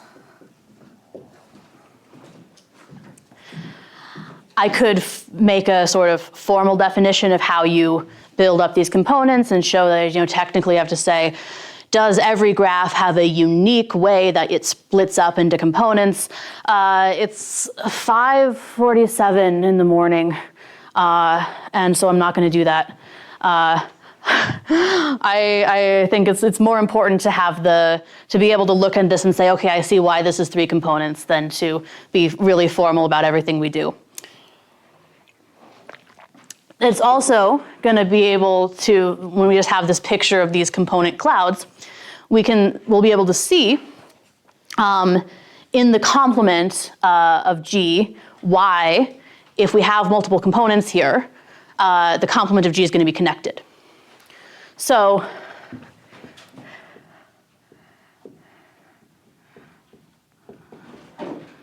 that's what we want. And there's only really two situations that could happen. Remember, to show that G complement's connected, I just have to take two arbitrary vertices from G and show that there's a walk somewhere in G that gets me from one to the other. Well,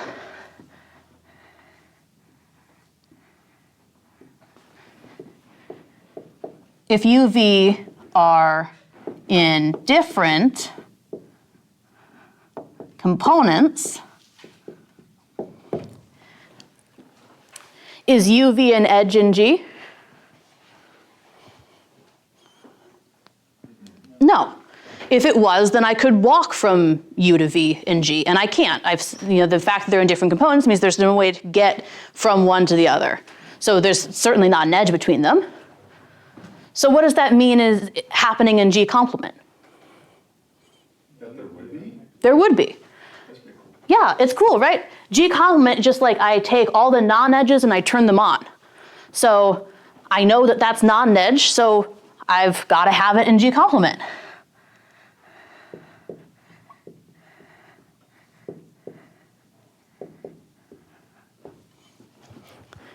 Okay, and then this is also, I think you're going to think it's cool.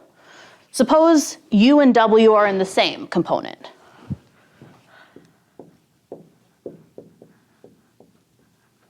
Well, components don't have to be complete graphs. I suppose it's possible that UW wasn't an edge in G, and so UW would be an edge in G complement. But it's also possible that UW was an edge, and so UW is not an edge in G complement. Can you see a way that I could guarantee being able to get from U to W, though?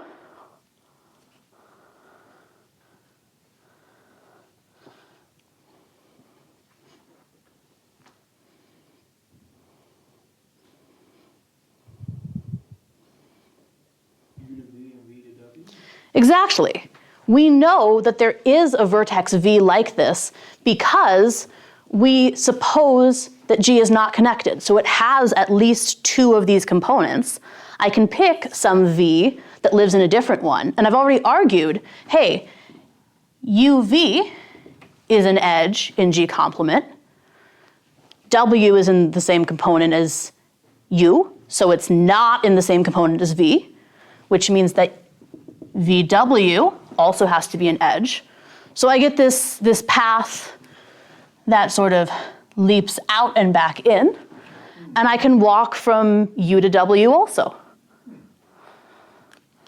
Dang. Yeah, that's cute, right? Yeah. And is that like good enough to be generalized for any point U, V, W, I guess? Yeah, so I know I drew them as living in G1, but it must be true for any 2 points that either they're in different components or they're in the same component. So this tells me how to find a path between any 2 points I want. Okay.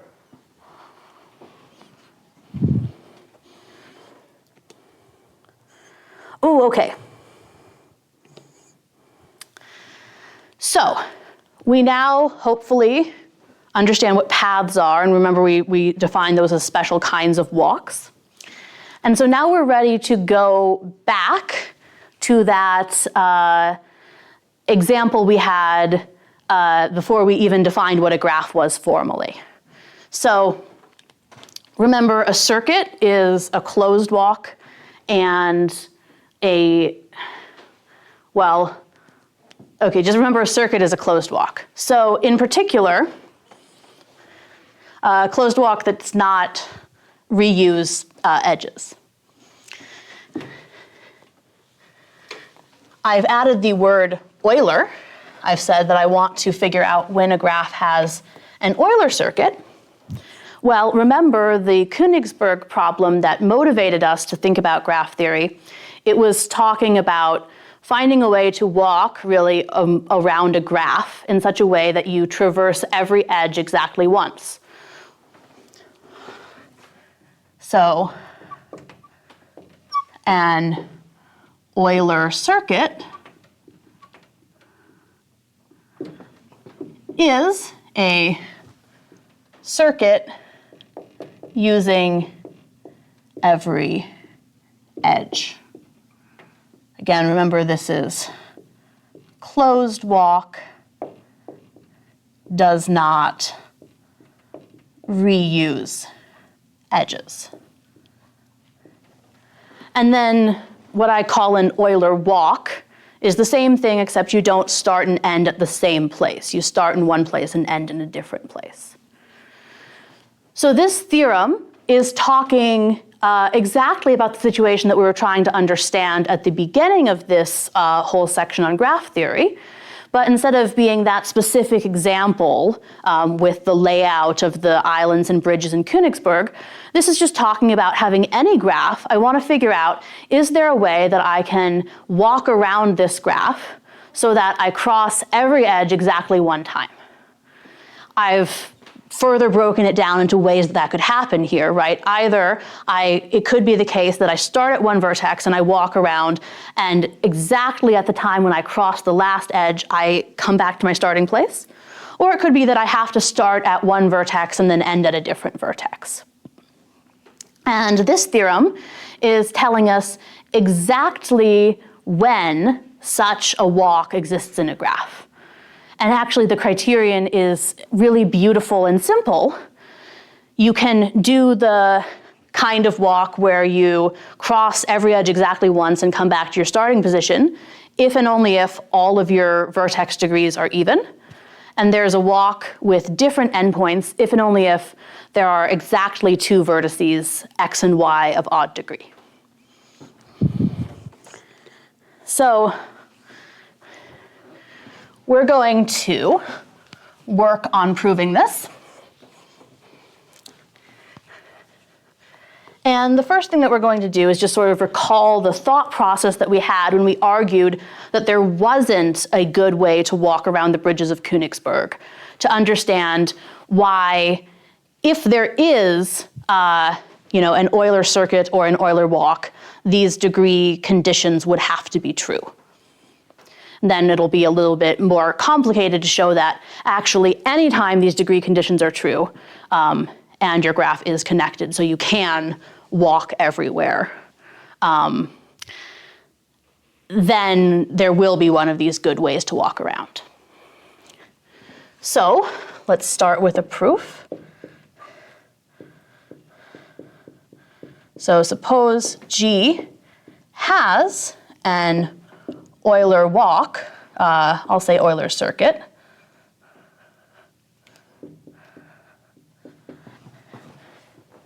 And I'm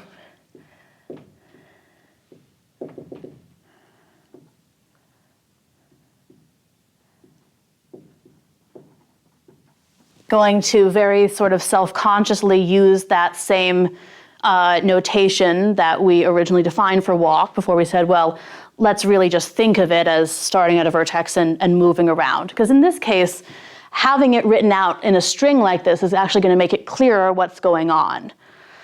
I start and end at the same vertex, and I could repeat vertices in here, right? An Euler walk means no edges are repeated, but there could be, multiple times I see a VI pop up in the inside, say. So what I want to note is every time I see any vertex VI recorded in this walk, well, what does it look like?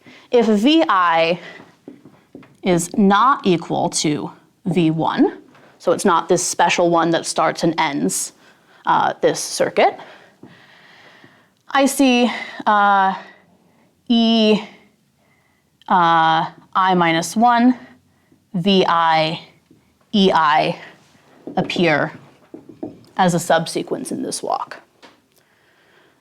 Now remember, EI minus 1 and EI are two edges that touch VI. So this says I walked into VI on this edge, and I walked out on that edge. Well, that sort of crosses off two edges that touch VI, right?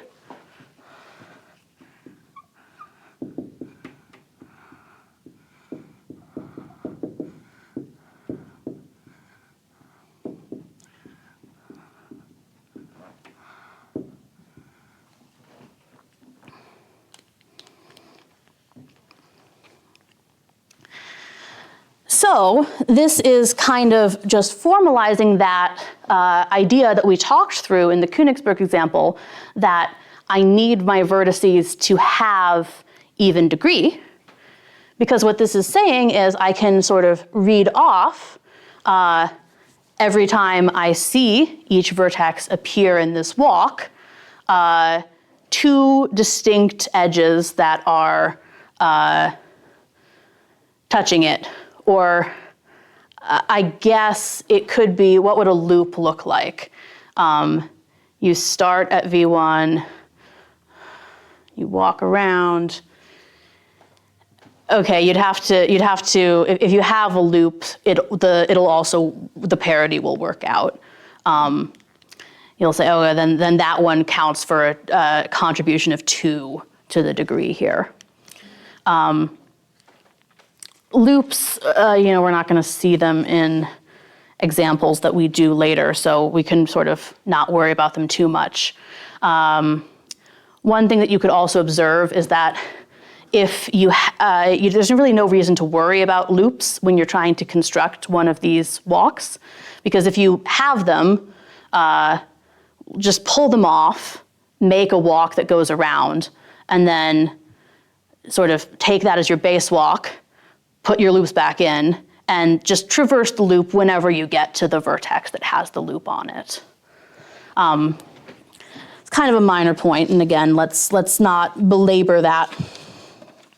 So this says degree of VI is even, because it's just the same idea as with actually just walking around in Königsberg. Each time you enter and leave, you use two distinct edges, so they have to come in these pairs. And for V1, well, if V1 appeared inside this list, I would see pairs of edges with V1 as well. It also appears at the start and the end, and there's not a pair here, right? It starts V1, and then I know that E1 touches V1. But if I go all the way to the end, EK also touches V1. So E1 and EK make up another pair. It's just sort of broken up by the way that we've notated this. So actually, this also has even degree. But imagine that now V1 is not repeated at the end. We end at a different vertex. Now there wouldn't be that pairing, right? Instead, we would have the special case that the start and end vertex, they have even pairs counted when we're internal to this walk, and then one extra for V1 and one extra for VK plus 1. So that's where we get the condition exactly 2 vertices of odd degree.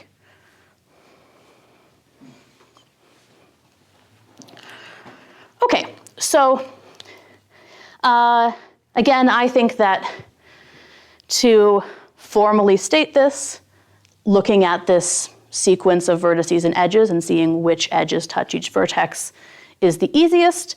But you should be thinking intuitively, it's just the same as the Königsberg example. We need to have all these even degrees, or else there's no way that we can, there's going to have to be some edge we don't cross. Now, the question is whether this is actually all we need. It might seem kind of implausible, right, that really all I have to do to guarantee one of these special walks that seem like they might actually be kind of hard to construct is have this condition which is definitely necessary. I just have to guarantee that all these vertices have even degree. It turns out that yes. So suppose G is connected and all vertices have even degree. I claim that G has an Euler circuit.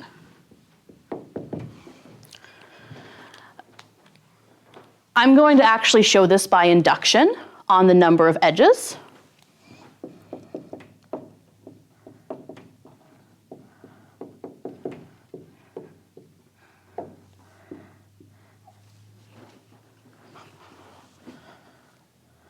If I have 0 edges, like I guess I'm just one vertex. If I have 1 edge, I'm a loop. If I have 2 edges, I could do that.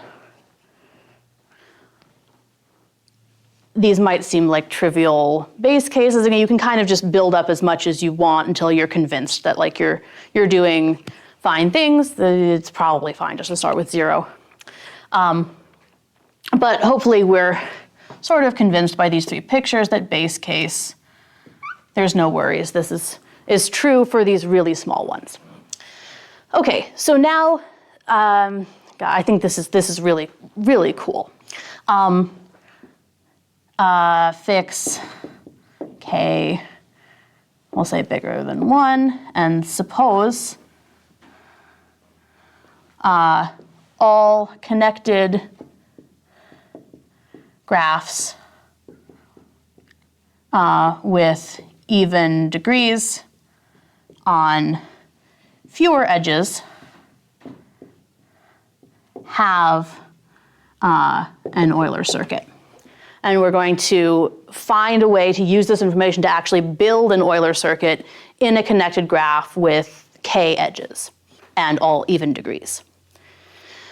So my process, there's going to be 2 steps, I like to think of it. Step 1 is I'm going to start at a vertex V. Doesn't matter which vertex I pick. And build a closed walk, deleting edges as we cross them.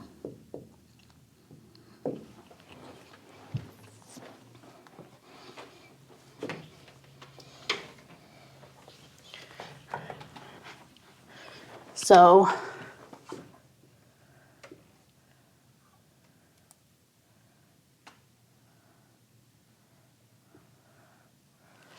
maybe it looks something like this. I start here, I go around, and go back. As soon as I return to my starting vertex, I'm going to stop.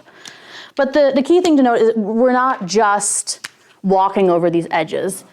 I walk over this edge first, and as soon as I do, I'm going to cut it out. And I walk over here, cut, cut, cut, cut, cut, cut. Well, if I cut an edge out of my graph as soon as I walk over it, I'm definitely not going to repeat any edges in this closed walk, because as soon as I use an edge once, I take it out. I can't go along it anymore. It might not be abundantly clear or clear without thinking for a second that I'm guaranteed to be able to make a closed walk, but actually the fact that all vertices in my graph have even degree will guarantee that I can. Because, just imagine if I sort of got stuck.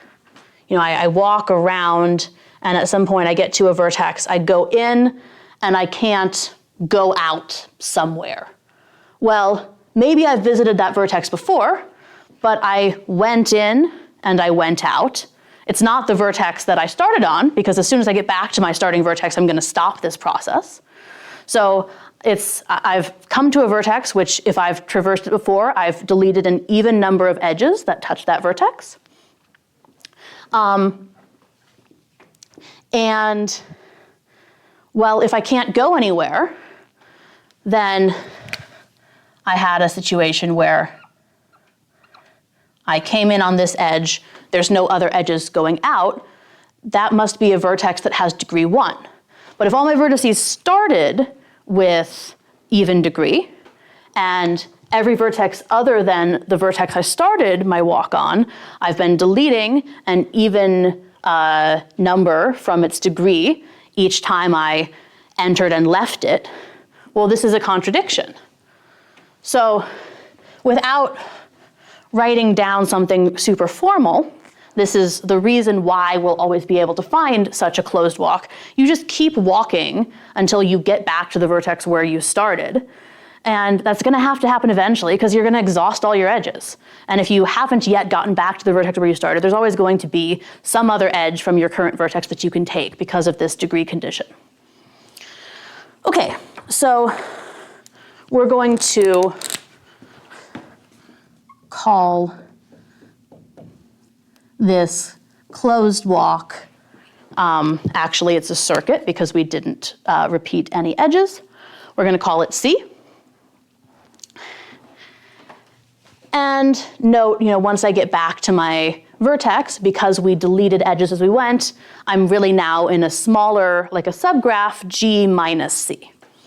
So step 2 would be, now finish my Eulerian circuit in G minus C. The first thing you might think is, oh, I just want to repeat this again. I've sort of found one closed walk. If that happened to be my whole, like if that closed walk happened to cover every single edge that was in G, great, I've found an Euler circuit, so I'm done. If it doesn't, maybe your thought is, we can just repeat this again. I'm just going to make another closed walk starting at V, and eventually I'll get back. And so kind of concatenate these.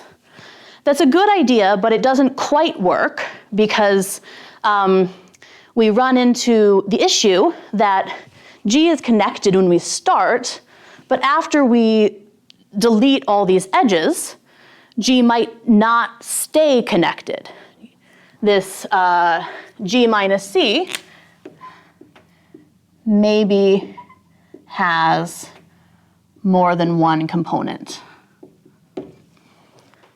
And so if this is my starting V, it's in G1, and there's another G2 over here, and maybe even like a G3, I have no idea how many of these there might be. Well, I could keep making circuits in G1, but if there's anything sort of left over in these guys, I'm not going to be able to walk anymore from V to these guys. So it's not enough just to keep doing this sort of step 1 idea. What instead we can do, you remember I said we're going to do this by induction. So instead, what we're going to say is, hey, each of these components is connected. It definitely will maintain this property that all vertices have even degree, because after I delete my C, I delete an even number of sort of endpoints touching each vertex. That's preserved. And so the idea is to then use the inductive hypothesis to say that I can find an Eulerian circuit in each of these components, and then basically I'm going to insert that at an appropriate point in this first closed walk I found in order to make a bigger closed walk that spans everything. The one thing that you have to check is, so the way that this would work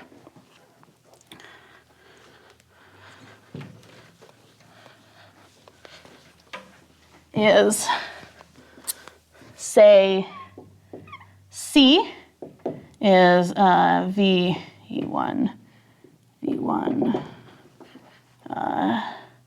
VK, EK plus 1, V, I guess. So this is the closed walk we found in step 1. And we have an Eulerian circuit of G sub I, one of these components. Say it starts UI and it ends UI. UI is just some vertex in this component, and I don't really care how things are ordered. Somehow it works out. The goal would be to find UI in C, and when I get to UI, just the same as if there was a loop here and I was, going to pass through UI, I could pause when I reach here and traverse the loop and then do whatever path I'm supposed to do. I could pause here and do the whole Eulerian circuit.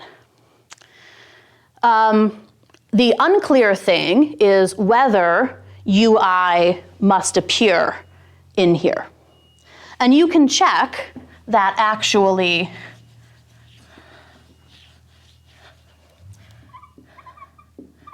C must contain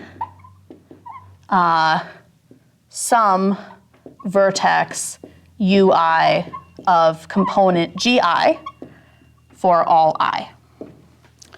Basically, if C never touched one of these components, you would have a contradiction to that component being disconnected from everything.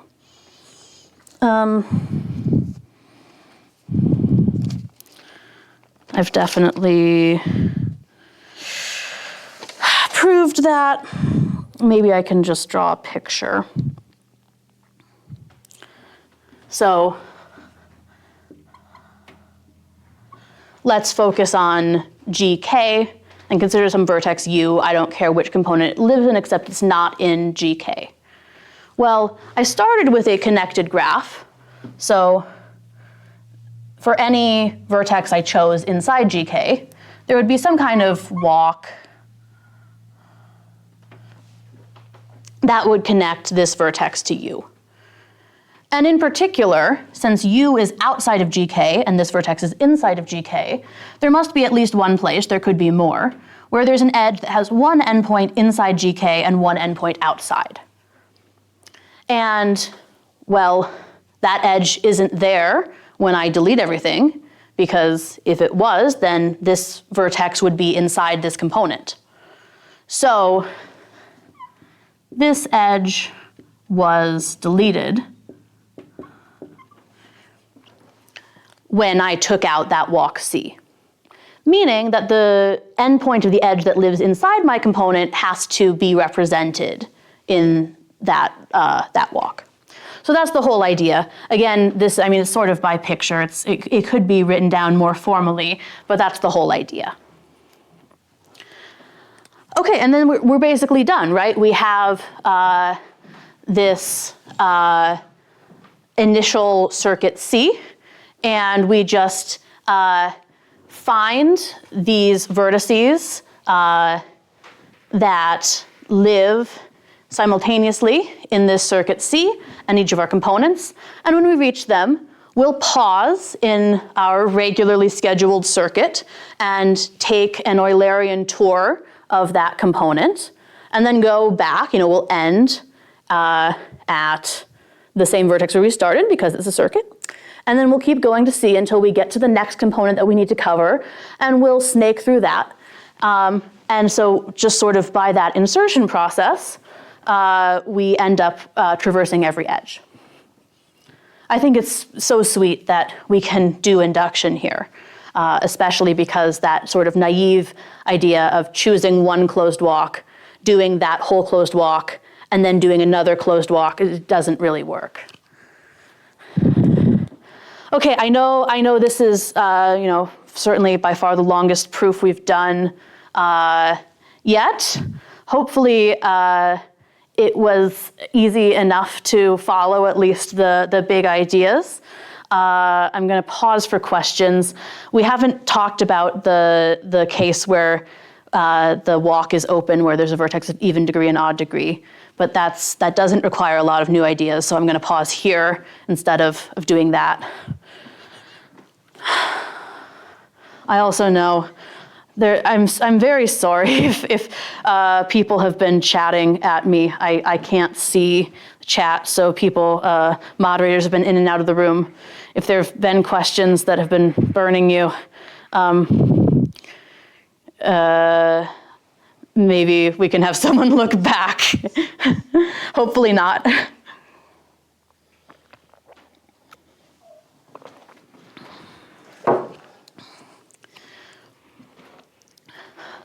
Okay, if there are no questions on this part of the proof, then the last thing is, what if we have exactly two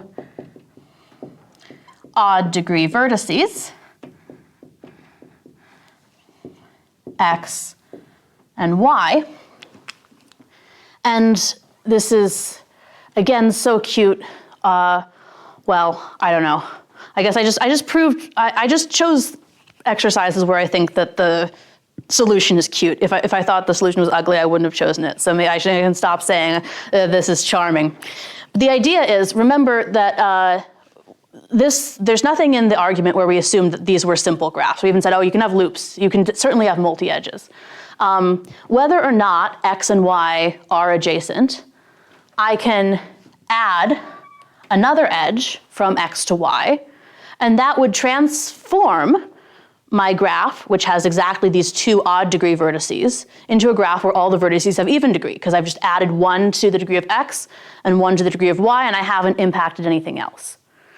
So now I can use all the work that we just did to say, well, in the graph, or multi-graph I get, when I add this extra edge from x to y, there's definitely an Eulerian circuit.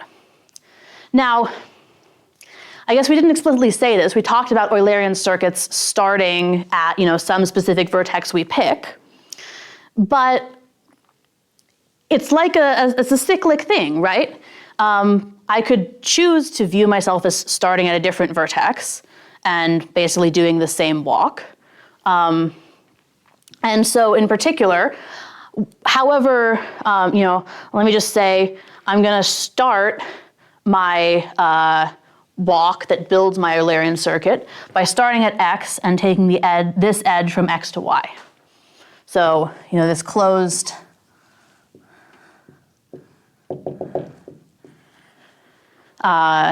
this Eulerian circuit that I get of this graph where I add this one additional edge starts x, and then it uses this new edge e, and then it goes y, and then it does some other stuff, and then it ends at x.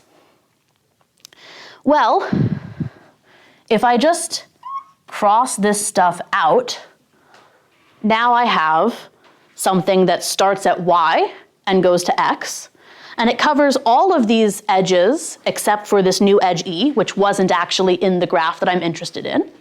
So now I have a walk that covers all these edges exactly once.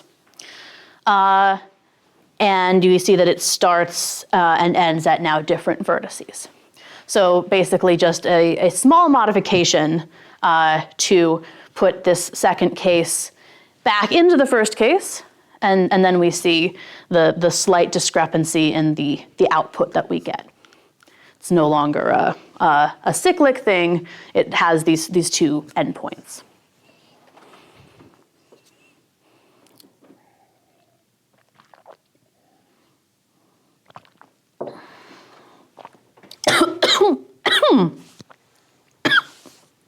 Okay.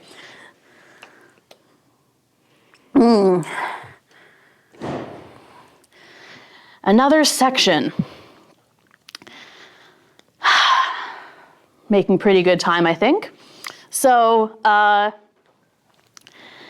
was sort of the friendly graph section. I think, walks, paths, cycles, circuits, all fairly friendly. I'm so pleased that we managed to get through Euler's theorem.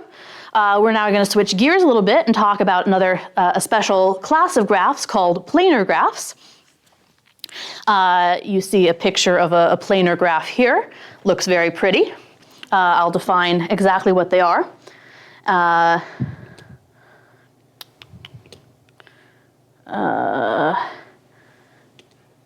Let me I'll just leave that giraffe eye candy up while I do my exposition. So we've mentioned that graphs are not the same as drawings of graphs. That really the graph is, this pair of sets you have, and there's many different ways that potentially you could draw a graph on the whiteboard. And in some sense, it doesn't matter how you represent them. Planar graphs are slightly the exception to that rule, in that these are basically graphs which have a really nice way of drawing them. But I'm not going to first give an alternate and I think maybe slightly easier to understand definition of them. This is from Corey's lecture notes, and I think it's a really nice way to think about them. So a spherical polyhedron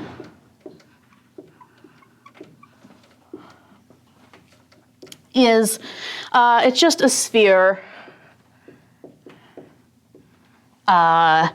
whose surface is partitioned into regions.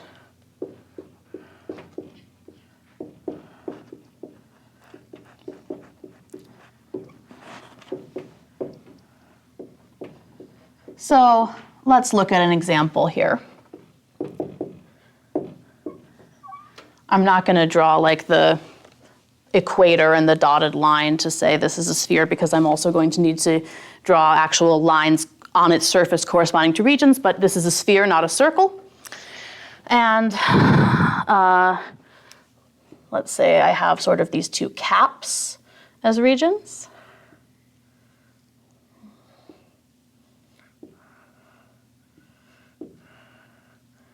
Okay, so there's 6 regions here. I've got 1, 2, 3, and then this one wraps around the back. 4 sort of in the middle here, and then like the north and south poles. Other ways you can do this, like think about a soccer ball or something. Just any way that you can break up the surface of the sphere into disjoint regions that cover like this. Well, I've not just chosen this example at random. If you have some visual thinking, I know this isn't the nicest picture, but really, this picture is the same as this picture.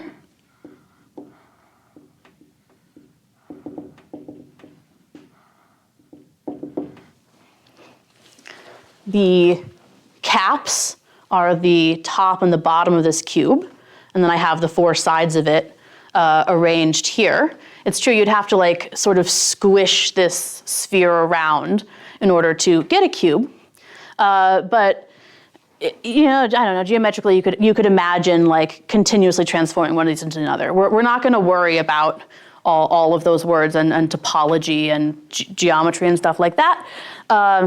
Hopefully people feel okay saying that in some sense these 2 pictures are equivalent. Another thing that we could do is, okay, so this is a sphere, imagine it's hollow. I could puncture a little hole in the top and then like stretch it out, make it all flat. That'd just be the same as puncturing a little hole in the top of this hollow cube, stretching it out, making it flat. If I did that, I would get this representation. So here's the bottom of my cube. And then its four sides, well, they wouldn't be like squares anymore because I stretched it out and made it flat. They would look like this. And then the top would sort of like flop out. I've, enlarged this hole. So it's now top of cube is like extending from these boundaries into space. And this should be sort of getting intuitively at an idea that there's a nice correspondence between spherical polyhedra and very specific graphs that I can kind of, on any of these faces, these different regions that I partitioned into, I could puncture and stretch there and sort of reform it into something that looks like this. One nice thing you should notice about this picture is that two edges don't cross each other except at a vertex, which comes from the sort of property that here, where two edges cross each other, well, that's like the place where multiple regions meet. These are just our vertices. So a planar graph is one that can be drawn in the plane with edges crossing only at vertices.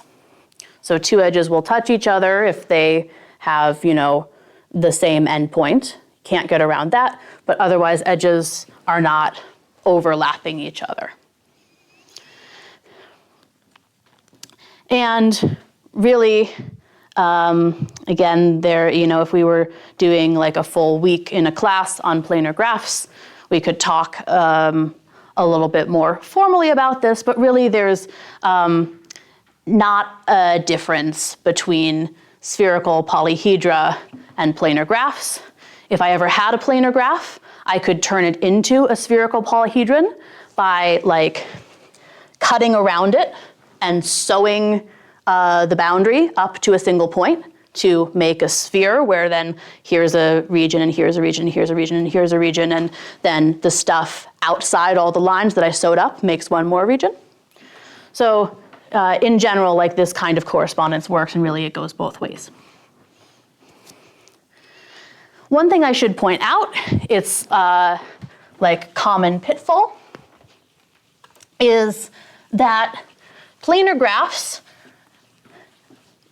I've said that there has to be some kind of way that you can draw them so that they don't have crossing edges, except where two edges meet at a vertex.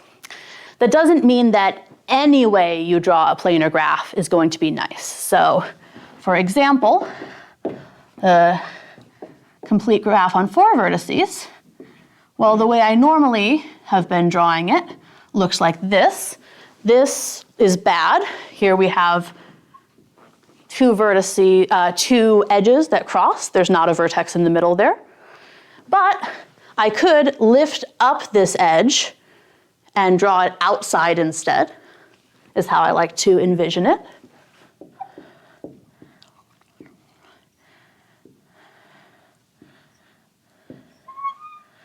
So this is good and this is bad. What this pair of drawings means is that K4 is a planar graph. There's a way that I can draw it where the edges don't cross badly. But of course, if we draw it sort of without thinking, we could certainly have a bad crossing. We call this a planar embedding.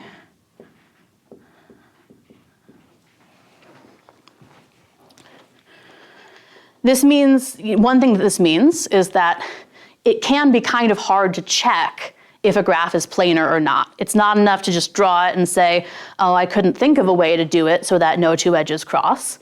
I mean, maybe in my first semester in graph theory, I couldn't think of a different way to draw this graph, but there is a different way to draw this graph. But you have to have some kind of argument that's better than, yeah, I tried really hard and it didn't work. There are, however, some graphs that are non-planar. For example, you can show it's lengthier than we have time for, that the complete graph K5, not planar.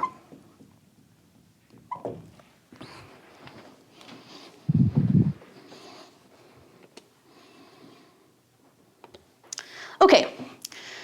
We're just going to do a few problems with planar graphs, and they're going to stem from this theorem, which is Euler's characteristic equation.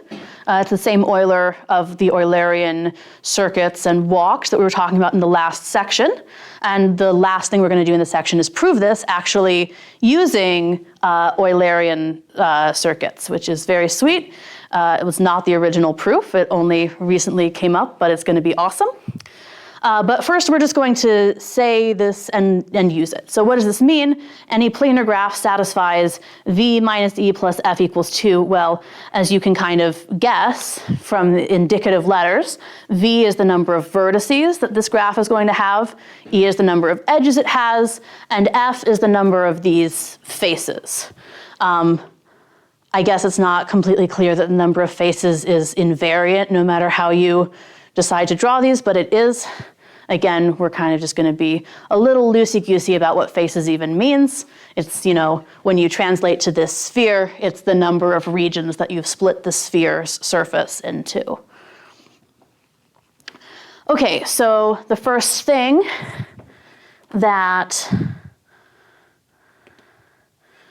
we want to do is just take a few planar graphs / spherical polyhedra that we know and verify that Euler's formula works on them. Like if it doesn't work on these, then it's just the wrong formula. These are ones that we could just count these things up by hand and see. So we're going to focus on the Platonic solids, which are regular polyhedra. So that means that their faces all have exactly the same size and shape. And if you play Dungeons and Dragons or similar kinds of games, these are just all the different shapes that your dice can have. So you've got 5, I guess. There's the D4, the D6, the D8, the D12, and the D20. And they have math names, so like the tetrahedron, the cube, the octahedron, that's a D4, a D6, and a D8. So the first thing that we're going to do is just think about those three shapes and convince ourselves that Euler's characteristic equation works for them. Let's erase this.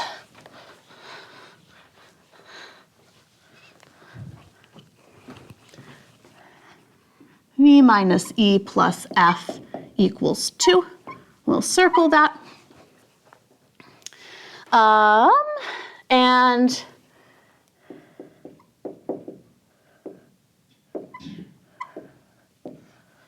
let's start with the tetrahedron. That's this pyramid thing.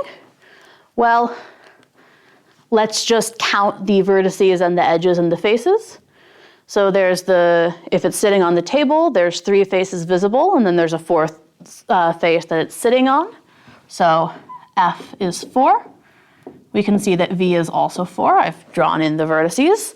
This thing has, 4 points. And then how many edges does it have? Well, I count 1, 2, 3, sort of not sitting on the table, and another 3 down here. So E is 6. So V minus E plus F in this case is 4 minus 6 plus 4. That does indeed equal 2.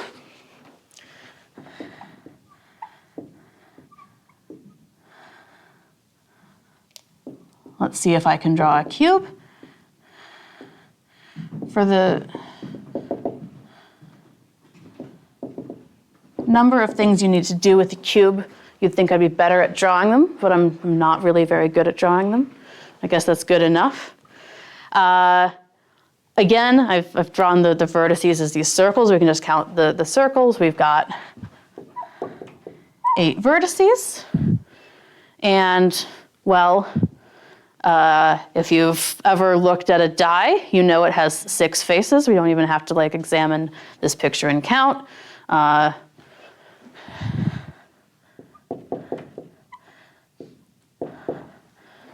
Maybe somebody in the audience can count or quickly compute how many edges are in this picture.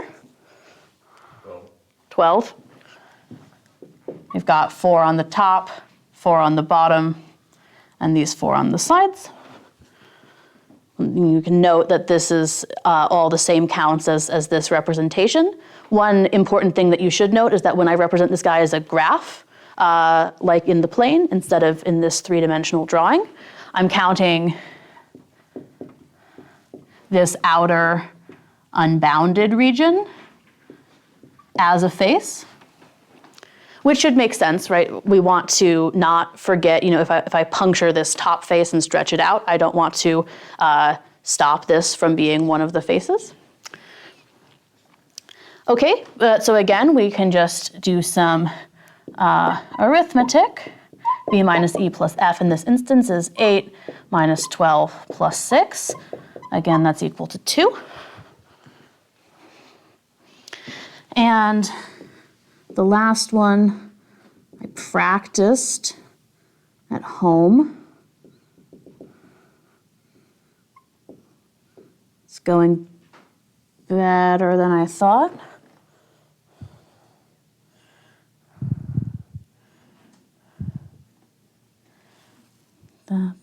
Yes. Okay, that is an octahedron. 2 like Egyptian pyramids stacked together. V in this case, I have 1, 2, 3, 4 on that middle plane and then 2 tips. So V is 6. There's these 4 faces on the top and 4 on the bottom. So F is 8.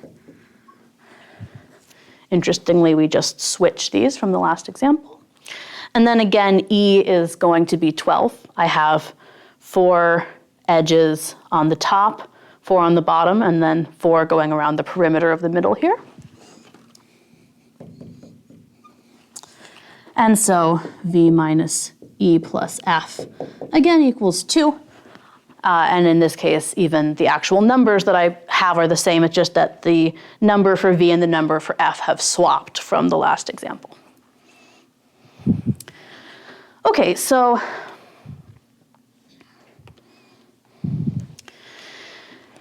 maybe that at least gives us some reason to believe this formula, and we are going to prove it at the end of this section. So let's use that formula now, assume it's true, and figure out the sort of characteristics here of the regular icosahedron, or if you play Dungeons and Dragons, the D20. So as the name suggests, this thing has 20 faces, and the faces all are triangular. So we want to figure out how many vertices does this thing have.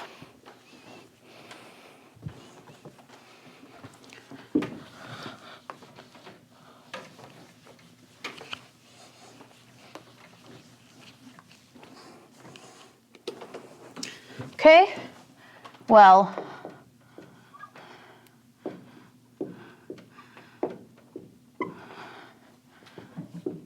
"20 faces, and we're going to use the fact that each is triangular. So it's bounded by 3 edges.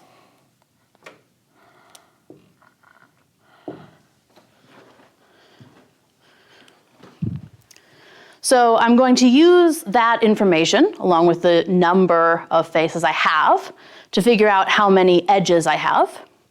Because if you think about it, or look at any of these pictures, well, an edge bounds 2 faces, right? even if we had that picture where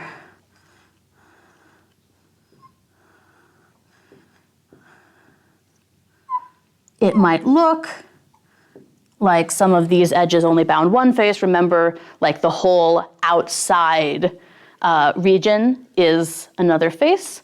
So no matter how we represent these things, each edge, there's one face on one side of it and one face on the other side of it.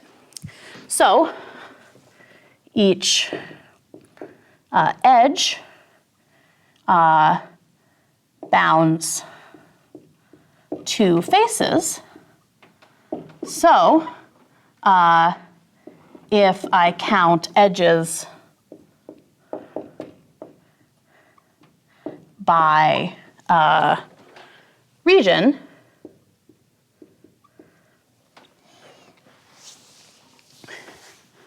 so I know, I think I defined an auxiliary like B of F.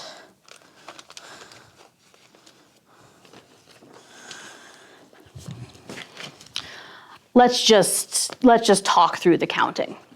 The maybe intuitive thing to do is say I have 20 faces and there's 3 edges bounding each face. So I have 20 times 3, but this double counts every edge. It counts every edge exactly twice actually, because just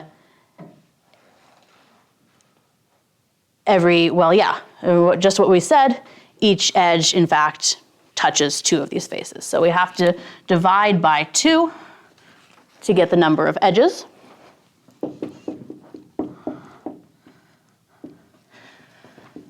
So this says F I know is 20 and E is 30. So using Euler's characteristic, I really want to abbreviate that AC, EC, but unfortunately EC also stands for Eulerian circuit, so you can't win. I'm going to need to use both of them in this section. You really can't win. It says V minus E plus F equals 2, so I just plug in E is 30 and F is 20 to get that V must be 12.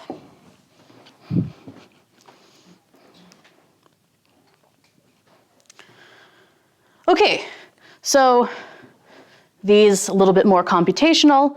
Of course, it's all modulo us believing that Euler's characteristic equation is true. But basically, we do see that it can, if we believe it's true, it can give us some information about these things. Are there any questions about these 2 examples? Okay, well then, next I think we're going to use Euler, We're going to use Euler's characteristic one more time before we actually prove it, but this is going to be a much more general thing. Actually, I don't know, when I first learned this, I was like, oh, this is a big theorem about planar graphs. It's a fast consequence of Euler's characteristic, so I don't know if you'd say it's a big theorem in terms of being like a big standalone result, but it is really cool and potentially useful. It maybe seems intuitive that planar graphs shouldn't have a huge number of edges. Like the more edges you put in, it's like harder to draw them in a way that they're not going to overlap. What this says is that actually in terms of like as a proportion of the total number of edges that a graph could have, planar graphs are really sparse. The number of edges is at most 3 times the number of vertices minus 6. Remember when we counted the number of edges in the complete graph? That was n choose 2, right? So that's like the number of vertices squared divided by 2.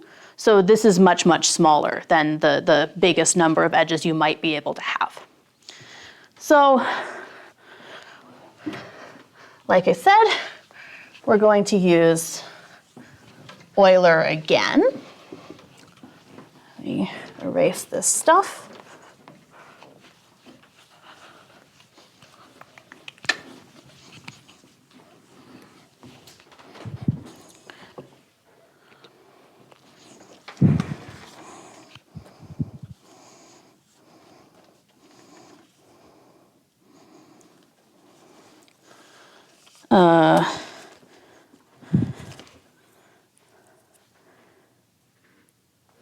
oh, here's where I define my auxiliary. Okay, so let's prove this result. Let's say G is planar and embed it in the plane. So again, that just means draw it in such a way that its edges don't cross, so it has these nicely defined faces. And then for each face,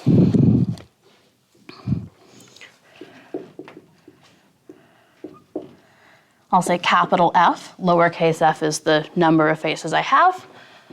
I'm going to let B of f be the number of edges which bound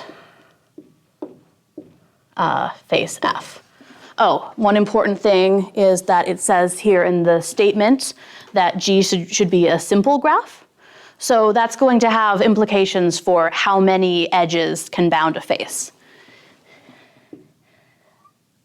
If I allowed loops, I could have a face that's bounded by one edge. I could just have, this region. The only edge that touches it is this loop. But no, wouldn't be a simple graph if I had that. If I had two edges between a pair of vertices, I could have a region that's bounded by two edges. No. So,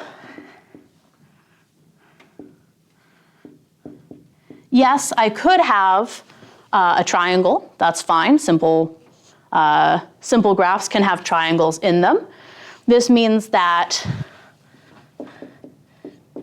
B of f is bigger than or equal to 3 for any face f. Okay, just a consequence of being simple, I need at least 3 edges to define any one of these faces. Of course, I could have a face that's bounded by more than 3, but what we're going to care about is specifically that B of f could not be any smaller than 3. So we're going to then use a similar trick to when we were saying, if I understand how many edges bound each face, I can figure out sort of in terms of the number of faces how many edges I have. So what we're going to note is that if I sum up B of f for f a face, this is a function of the number of edges in my graph. We talked about in the last problem, every edge is on the boundary of exactly 2 faces. So if I do this, I'm going to count every edge exactly 2 times. Once for whatever face is on one side and once for whatever face is on the other side. So this is going to be exactly 2 times, I'm using little e for the number of edges I have. But on the other hand,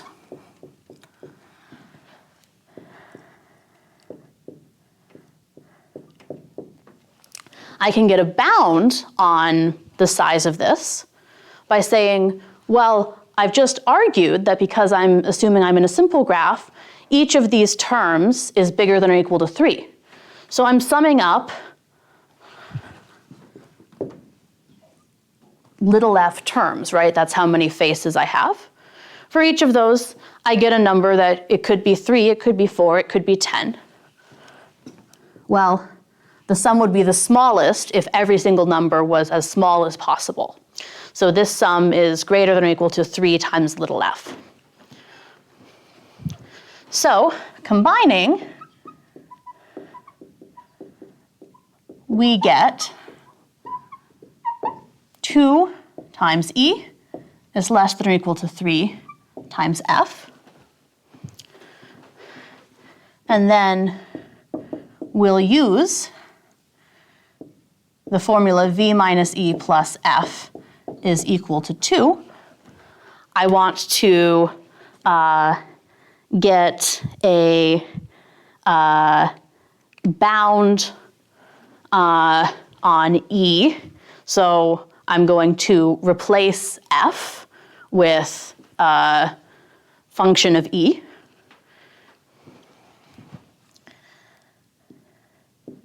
Specifically, we know that 2e over 3 is less than or equal to f. So now it's the point where I have to not mess up my inequalities. It doesn't seem like this should be hard, but sometimes it is.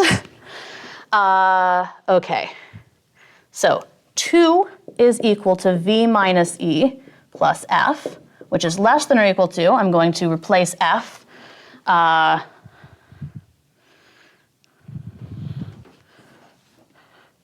greater than or equal to, I'm going to replace f with something that might be smaller, v minus e plus 2e over 3. This is equal to v minus e over 3.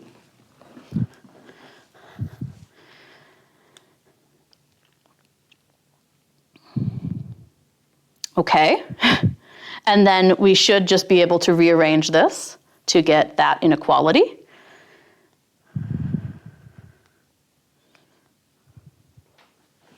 Did I flip it? It looks like it's going the wrong direction. No, it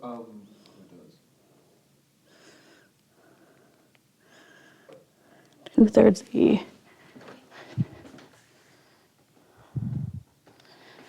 That's what, the 3/2 was a lower bound, not an upper bound.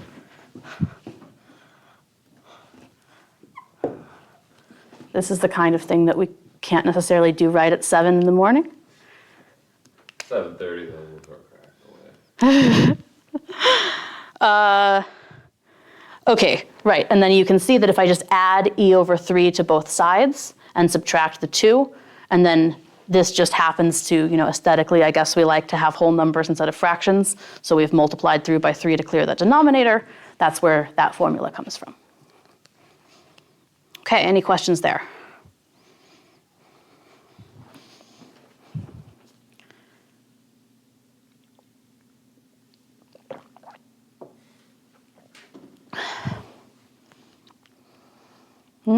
Okay, well then,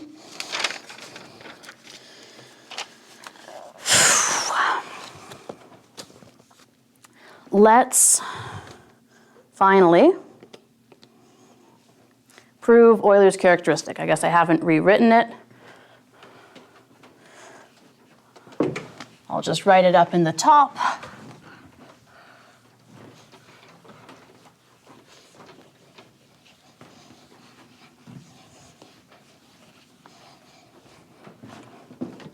So our goal is to show v minus e plus f equals 2 for any planar graph G.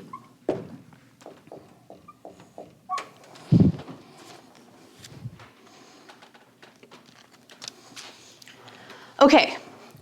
As I alluded to, we're actually going to prove this by using Eulerian circuits, which is surprising. Both of these things, are named after Euler, so you might assume that one grew out of the other, but that's not the case. I was reading a little bit about the history of this, and I forget the names of the people involved, but it, is like a documented thing. What person who was a student of some other person did this, and it's, quite recent. So, what we're going to do is suppose that G is also Eulerian, i.e. has an Euler circuit. That seems like a lot to hope for, but certainly there are some planar graphs that have Eulerian circuits. There are also lots of them that don't. We're just going to start by supposing we have one that also has one of these Eulerian circuits, and we're going to use this to infer this identity. So let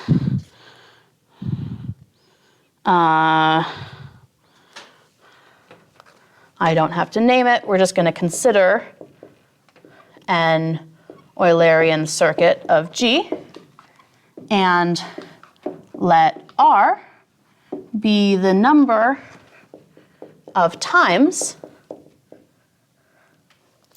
the circuit repeats a vertex. So we know that R is at least 1 because we start and end at the same vertex. But we could just write out, it's okay, it's V1, E1, V2, E2, dot, dot, dot, V1. Just each time we see a vertex in this string that we've seen before, we increment R by 1. And then what we're going to notice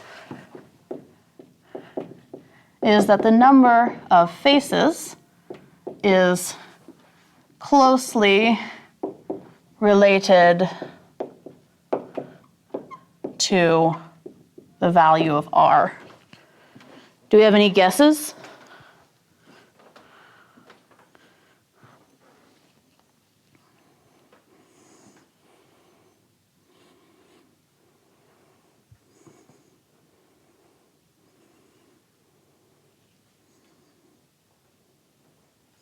Well, let's sort of draw the beginnings of what an Eulerian circuit looks like, and we'll see if we can see what's happening. I'm going to start at my vertex, and I wander around, and maybe for a really long time, I don't repeat any vertices. And at some point, I repeat a vertex. Let's say that I repeat a vertex. So this is the first time that we add 1 to, we could think of building up R as we'll just add 1 to this sum every time we hit a vertex that we've seen before. So this is the first time I hit a vertex I've seen before, and you can see that I've now closed off like a cycle-like object. So this might not be ultimately one face of my planar graph. It could be that I subdivide it more as I visit more edges. But before I hit this, there was only one face, right? Everything, there was like no closed off region. When I hit this, I've gone from having one face to having two faces. And I could keep going around. And let's say I repeat again. Well, now I've made another closed off region. So now at this point in the drawing of my graph, I've gone from having two faces to having three faces. And it might be that then this is the third vertex that I repeat. And so I've taken this thing that at an earlier point in the process of drawing by tracing this circuit was one face, and I've subdivided it into two smaller faces. But the idea is just to say at every step, when I repeat a vertex, I've taken one region and split it into two. So we do this, and eventually, we come back here. Maybe we repeat this vertex more than twice. I don't know, it could happen. But the upshot is number of faces is R plus 1, since, again, we always have to remember that we consider like this outer unbounded region a face also. So I start with one face before I've laid down any edges, and then each time I repeat a vertex, I've taken some region and cut it in half. Not necessarily like in half in terms of having equal area, but I've cut it into two distinct regions that are separated by these edges. Since I start with one region, and we'll say, quote unquote, add a region each time I repeat a vertex. This, by the way, I mean, I think it's just a very nice way to interpret an Eulerian circuit. Usually, like when we talk about the bridges of Königsberg problem, you start with the graph and you're saying, I want to walk around this graph in such a way that I cover all the edges. It's kind of the opposite, right? You say, I start with nothing, and a way that I could draw this graph is to draw vertices and edges like in the order that they appear in this thing, and I'll just gradually build it up. Okay, so this R, this like returning number,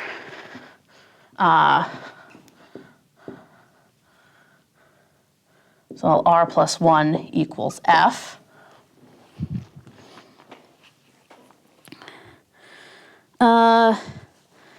And then also, I want to understand the number of vertices and edges in my graph in terms of this Eulerian circuit. So also, Eulerian circuit, what's the definition of an Eulerian circuit? Remember, it's a walk through my graph. It happens to be closed. And it uses every edge exactly one time. So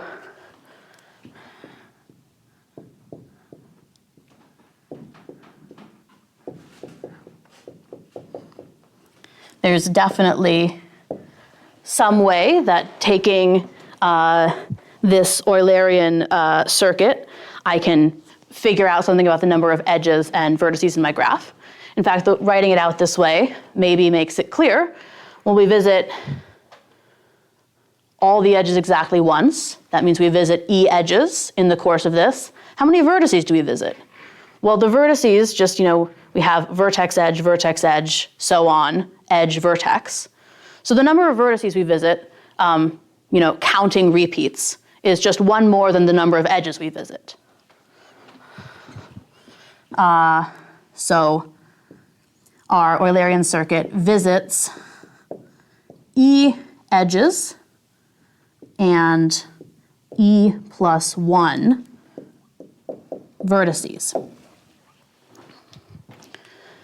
But we can also figure out the number of vertices it visits by saying, well, it visits every vertex at least once, and then it repeats vertices some number of times. We've already named that, that's R. So we can say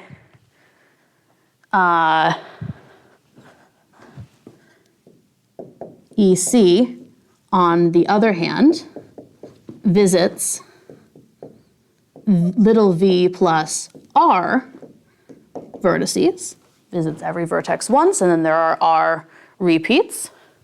So we can, basically we have these various pieces of information that we can now combine. I guess I'll erase this. This just said that we're first supposing that we're in the case where not only do we have a planar graph, but it is Eulerian. So we have to remember that this is not totally general yet. So what we say, okay, we had R plus 1 equals F, so R equals F minus 1. And then the number vertices we visit is E plus 1, which is also equal to V plus R.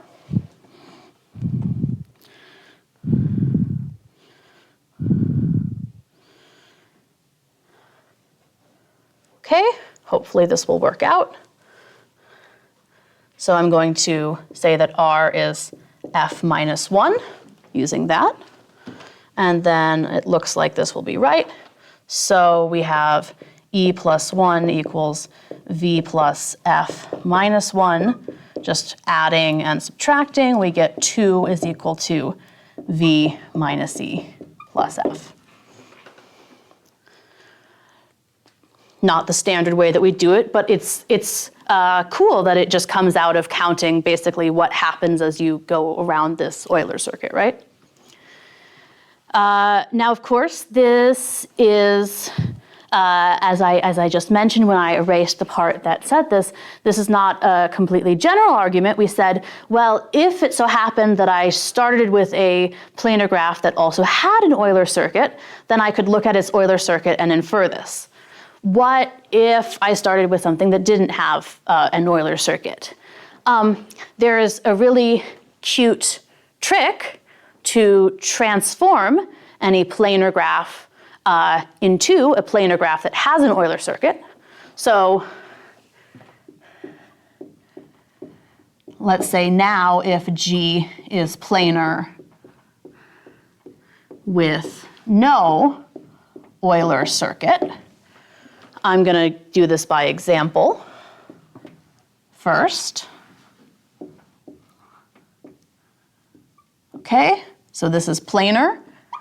A witness that it's planar is I've just drawn it in the plane without having any bad edge crossings. And we know that it doesn't have an Euler circuit because it has vertices that have odd degree. What I'm going to do is duplicate every edge in such a way, I'm going to draw them, infinitesimally close to the existing edges if I need to. Hopefully it's plausible that duplicating each edge in this way is not going to introduce any new crossings.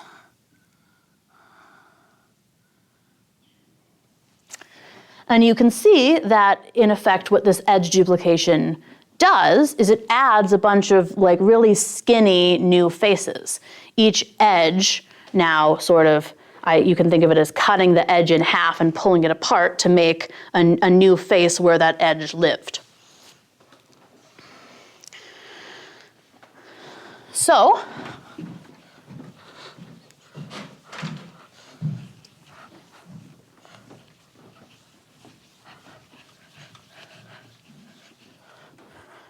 let's write down what this procedure does. From G, we'll make G prime by adding a duplicate of every edge.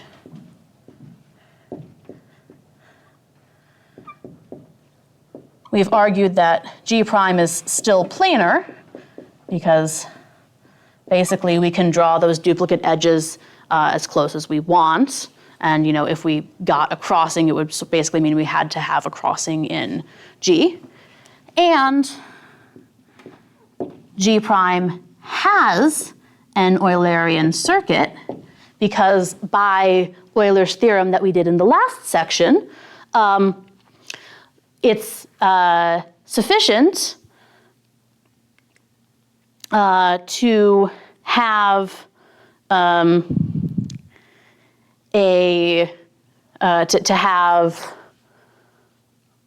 all even degrees. I guess I didn't say that I'm assuming that this is connected, but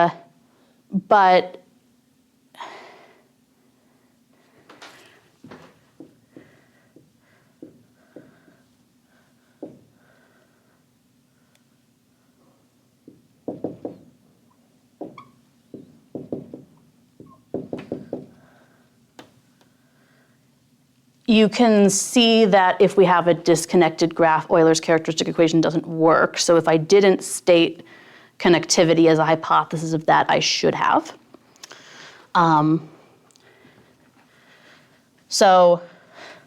Right, saying that any planar connected graph, well, of course, when we add these duplicate edges, that's not going to mess up the fact that we're connected. So we're good to go in terms of satisfying the sufficient conditions to guarantee an Eulerian circuit. Okay, so with this Eulerian circuit, then we can conclude, well, G prime satisfies I'll say v prime minus e prime plus f prime equals 2, where these primes are meant to be understood in a natural way. This is the number of vertices, edges, and faces in this new planar graph. And what we want is to say that this implies, so implies question mark, v minus e plus f equals 2, where these are the stats for the graph that we care about, G. Well, actually we can figure out in terms of the statistics for G what this v prime, e prime, and f prime are. So firstly, what's v prime in terms of v? V. We didn't add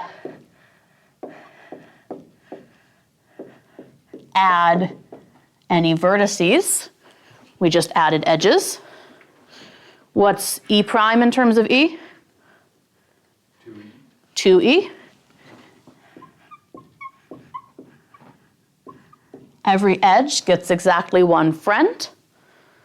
So we just double the number of edges we have. And then how many faces? F plus E? F plus e. And I think this picture does a good job of showing. We just make one new little skinny face for each edge that we have. So what this says, we have v minus 2e plus f plus e equals 2. Well, very nicely, we have an extra e to cancel with the extra negative e. So this is equal just to v minus e plus f. So while the number of edges and faces changed, the number of edges changed by exactly the same as the number of faces. Okay, and so then that, in fact, works for any planar graph, and we are done.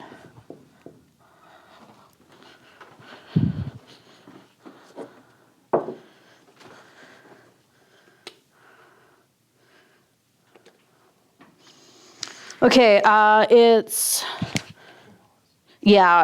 probably a good time to take a break. I just need to get some water, maybe get a bite to eat, so we will just leave that up and then reconvene the stream in 2 or 3 minutes.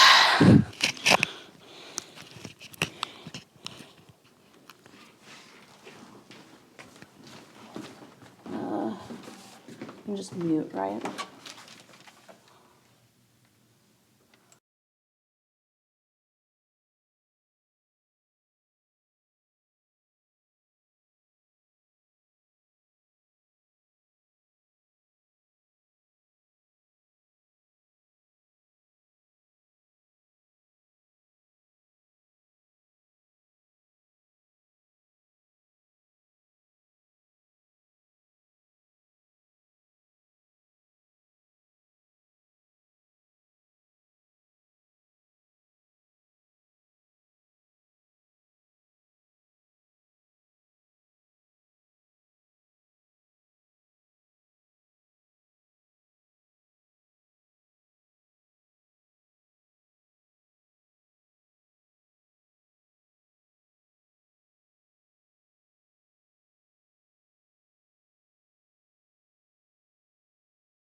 Okay, are we back? I don't know if.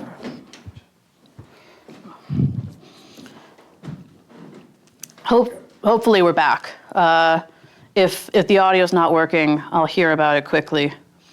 Okay, I can hear my voice in the hall, so on a delay. So it seems like it's good. Okay, so we are going to continue. You got to see a lovely picture of giraffes heading in one direction while I was on my break.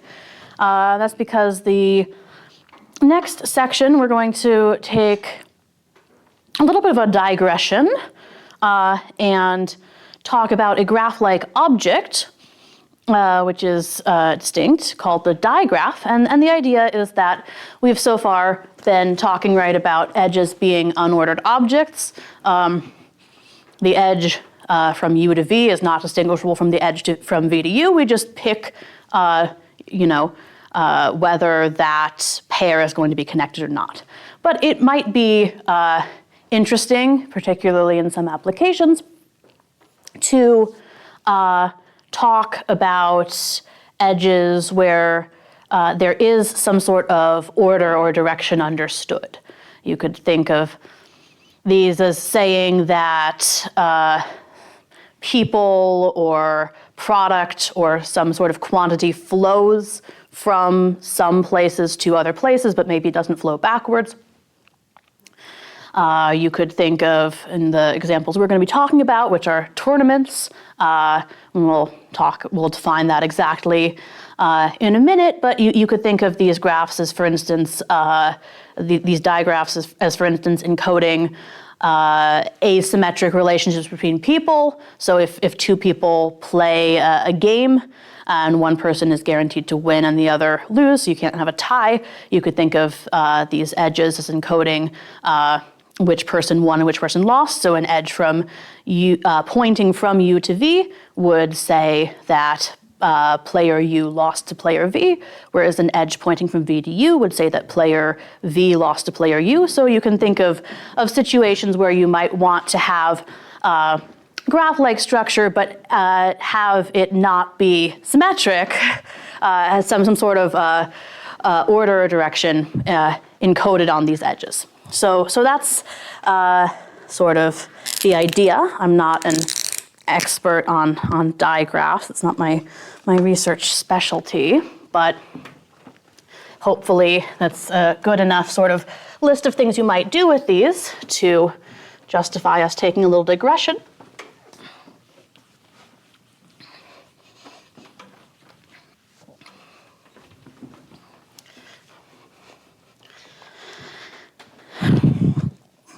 So let's formally define a directed graph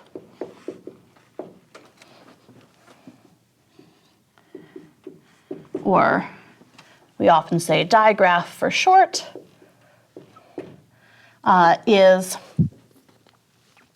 we're going to define it analogously to how we defined an undirected ordinary graph at the beginning in terms of sets rather than pictures.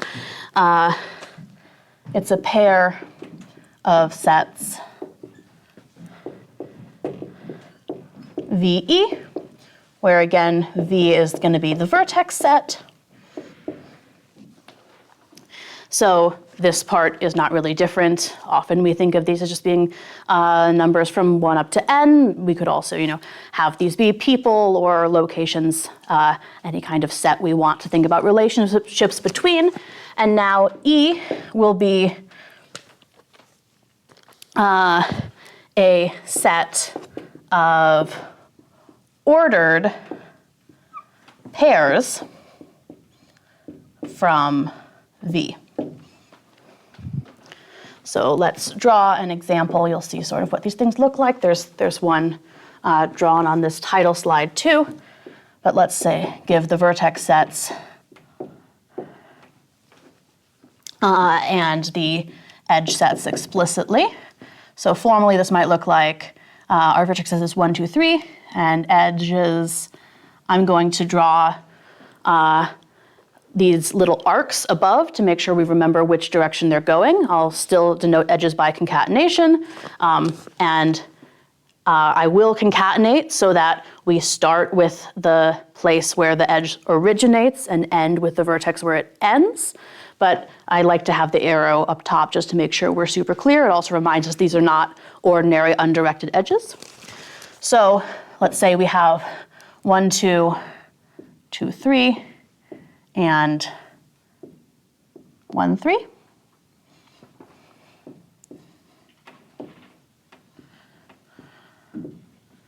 So this would say we have what looks like a triangle, but there's going to be directions on all of these. So this edge points from 1 to 2, this edge points from 2 to 3, and there's an edge pointing from 1 to 3.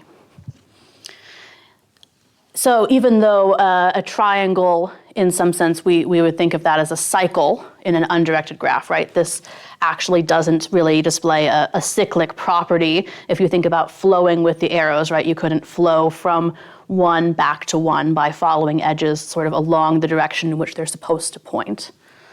Let's also note that it would be fine to have multi-edges pointing in both directions if we added 3, 1 to the edge set. There's certainly no reason why digraphs have to have like the sort of simple structure that we often but not always were thinking about in the previous sections. We are perfectly comfortable having arcs going both ways in some situations. Although the digraphs that we're going to be emphasizing in this section will not have that. They'll have only one arc between each pair.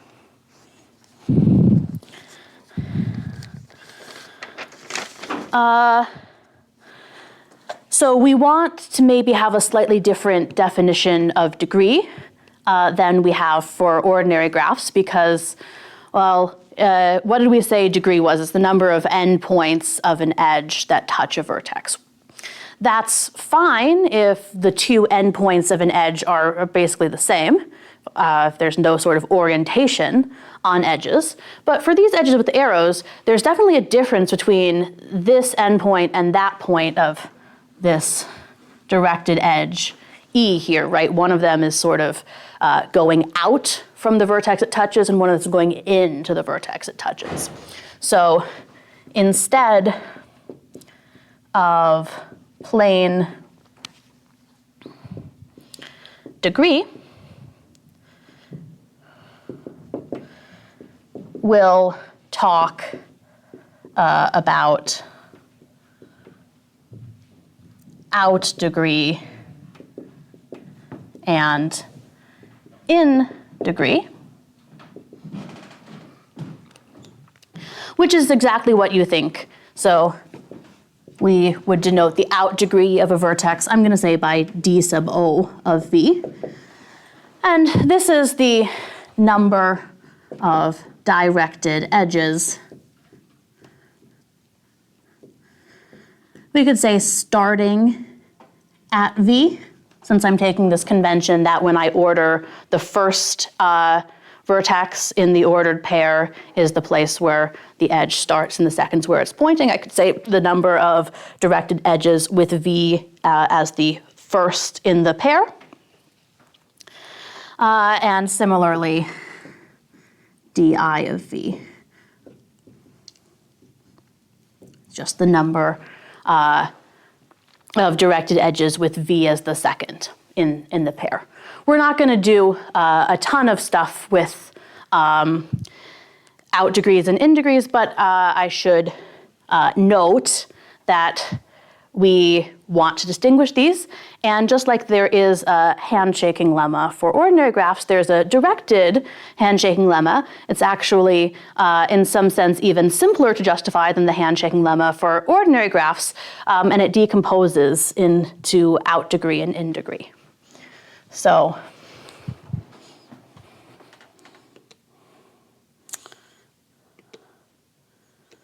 this problem tells us the handshaking formula for digraphs and says that for any digraph D, if we sum up all of the in degrees across our vertex set.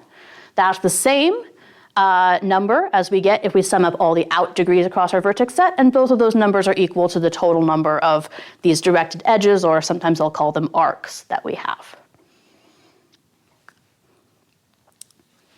So just to confirm, the out degree of that triangle that we have written up there of vertex 1 would be 2, right? Yeah, this vertex has two edges that are two arcs that are pointing away from it. So here, DO of 1 is 2, and DI of 1 is 1 because I also added this arc that's going in. Okay, that's a good sanity check. And now I guess we've sort of been talking about double counts, and we use the handshaking lemma a lot in our first section. Does someone maybe just want to give an idea of why this makes sense? Does this seem like an equation that everyone believes?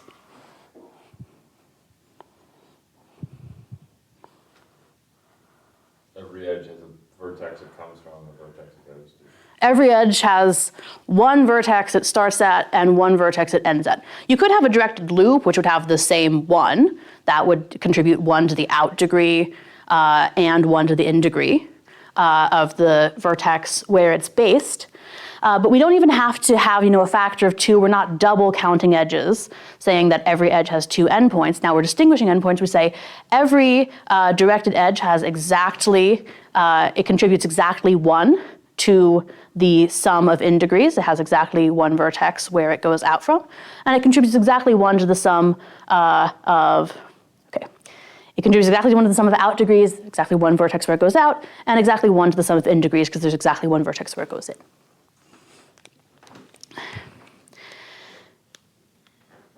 So, you can have an analogous handshaking thing. For digraphs, we're not going to super focus on, like basic applications, things you can say about in degrees and out degrees from the digraph handshaking lemma. Although we could sort of, as we're working with tournaments, which are going to be the types of directed graphs that we focus on for this section, think about whether there's anything interesting about in degrees and out degrees that we notice. I want to define, before we get to the next problems, what these tournament things are that I'm talking about.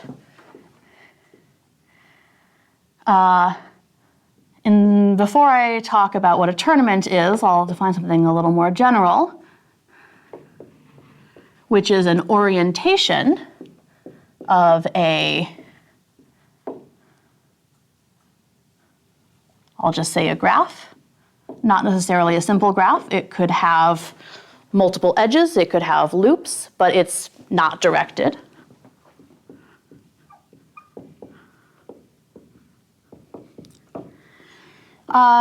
Is just an assignment of direction to each edge. So for example, let's not just take a triangle, because we take triangles a lot. I don't know, they're small, nice graphs. If this is an undirected graph that we want to start with, maybe I'll even add a multiple edge. I could orient this by just going through each edge and picking which way do I want it to point. There's 2 choices for each one. So I could orient it as, let's say 1 points in each direction on this multi-edge, and then maybe this triangle all goes around in a cyclic way like that. I could make other choices too. I could sort of have these edges clash here. Maybe I even chose the same orientation for both of those multi-edges. So one undirected graph can give rise to more than one directed graph. We have different choices for each edge, which way do we want it to point. But what we should notice is that every directed graph you can get by taking some undirected graph and choosing a way to orient its edges. Think about if you started with this, just erase the arrows on all the edges and you get an undirected graph back. So we're specifically going to talk about orientations of complete graphs. Those are called tournaments. Maybe I could even just squeeze it in here.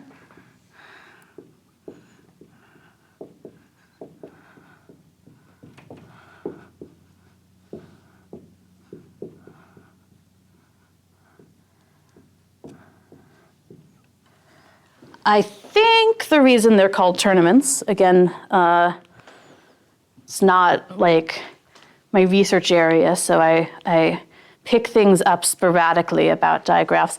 But I believe the reason, certainly one way that tournaments are often interpreted is if you think about n people who are all in a tournament where each person has a match with each other person, whatever you're doing, like a chess tournament or a karate tournament or something. You could orient each edge between two people to point from the person who loses the match to the person who wins the match. So it could be some sort of way to keep track of the results of all of these matches simultaneously.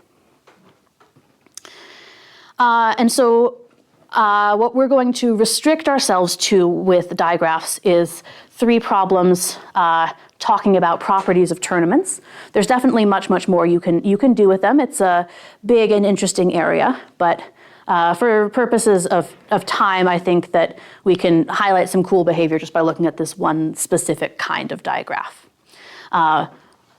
Again, one thing we should note, Kn is a simple graph, so we're not going to have loops and multiple edges. There will, for instance, not be any pair of vertices where we have edges flowing both ways between them.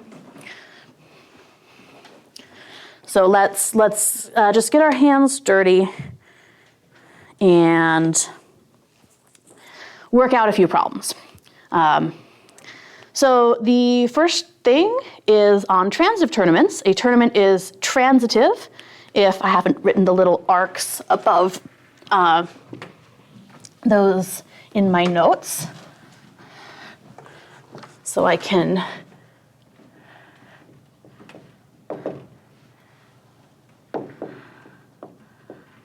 write it out on the board. So a tournament is transitive if whenever xy is an arc and yz is an arc, implies that xz is an arc. So let's draw that. I always like to visualize what's happening and see if I can get intuition about why it's an interesting situation. So we have x, we have y, and we have z. So we're saying if xy is an arc and yz is an arc, then, well, I know, because a tournament is an orientation of a complete graph, there is an arc between x and z. Either it goes from z to x or it goes from x to z. And so if it's transitive, then I don't have a choice here. It must be that x points to z. I guess a way you could think about this, if you want to use the interpretation of a tournament as recording people who win and lose in matches, is saying that if person X loses to person Y and person Y loses to person Z, then person X loses to person Z. So maybe there's some sort of like, there's not an upset, right? If person X loses to person Y, we think, well, maybe they're like a worse chess player than person Y is. And this would say maybe Y is a worse chess player than Z.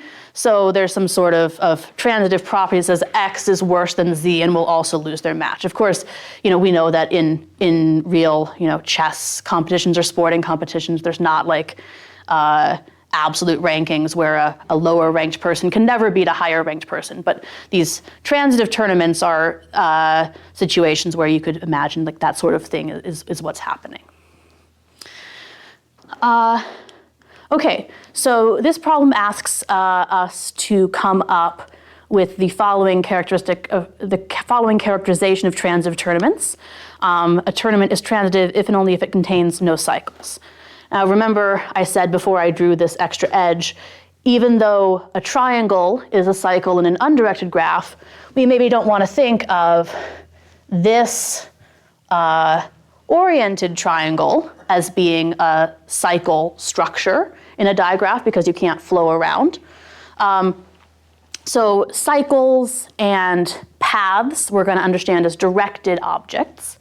And maybe I even want to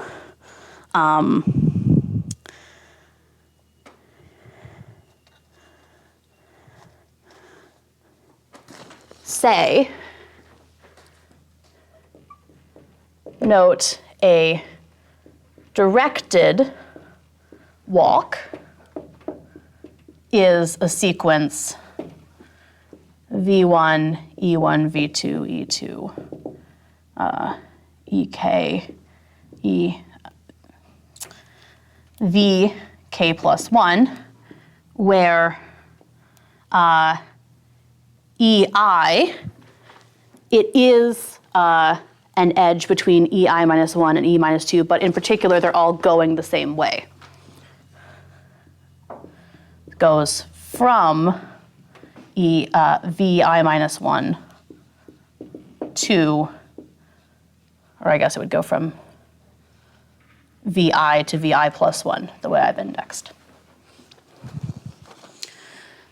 So going 1, 2, 3 is a directed walk, but going 1, 3, 2 is not a directed walk because the edges don't flow in the right way.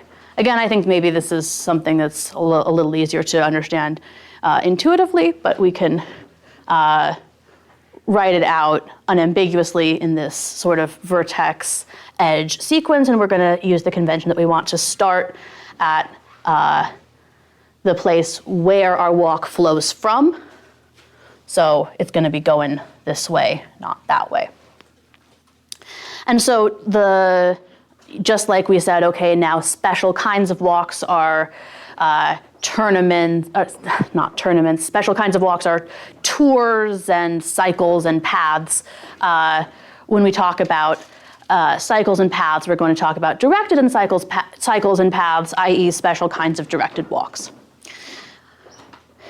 And if you ever sort of don't want to think about that technical definition, you just have in your mind, you know,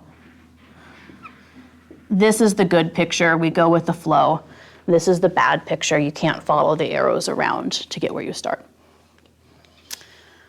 Okay, clearly we're at the point in the day where I need more coffee. Fortunately, Brielle just came and got me some, which is wonderful. I need to point out for any like Hungarian or Korean viewers, again, it's a normal hour of the day now, but I've been lecturing since 4 in the morning. So if I start messing up my words, that's why. Anyway, we want to understand tournaments in terms of these directed cycles. And so now we've maybe a little bit retroactively said what a directed cycle is. I want to convince you that a tournament is transitive if and only if it doesn't contain a directed cycle.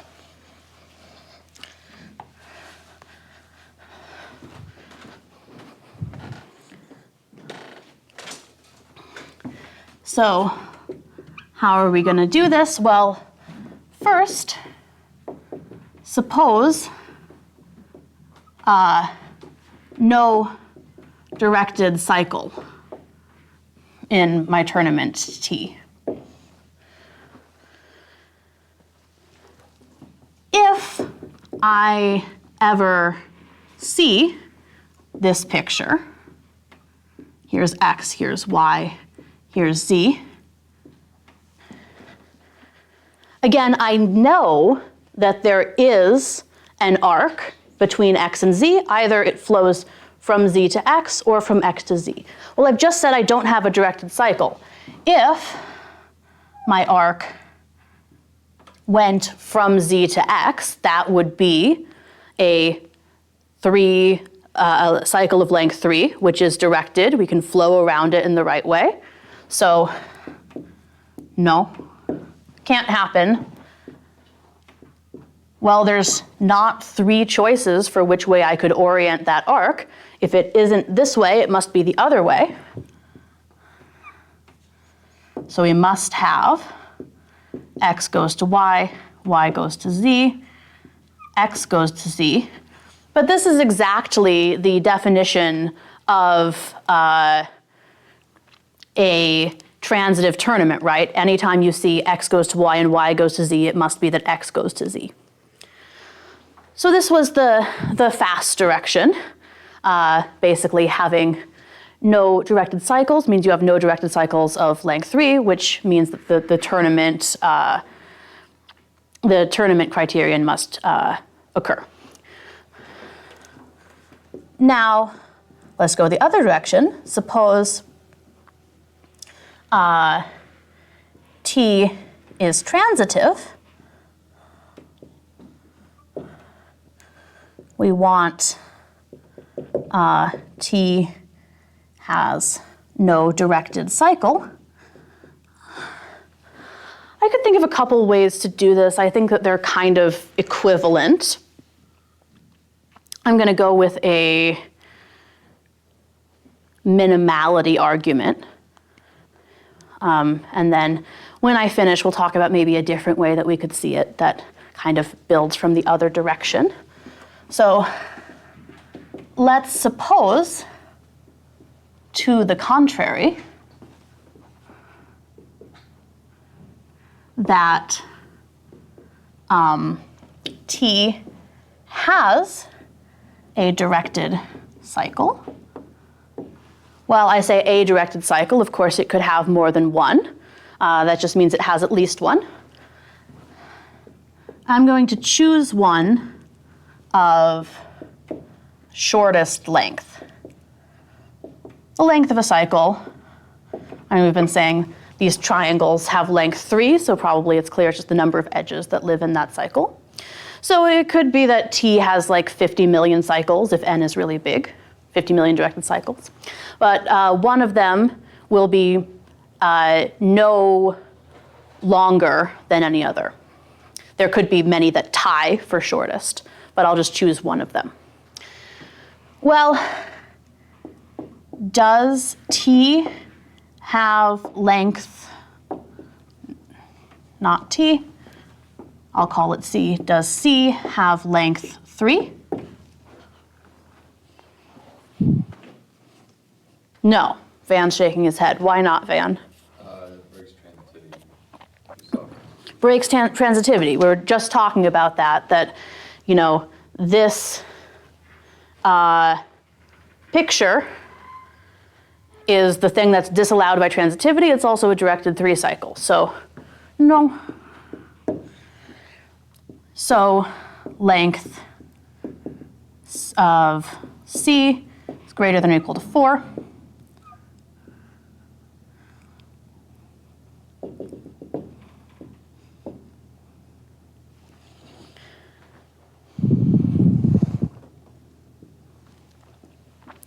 In particular, I'm just going to draw dot, dot, dots because I don't care how long this is.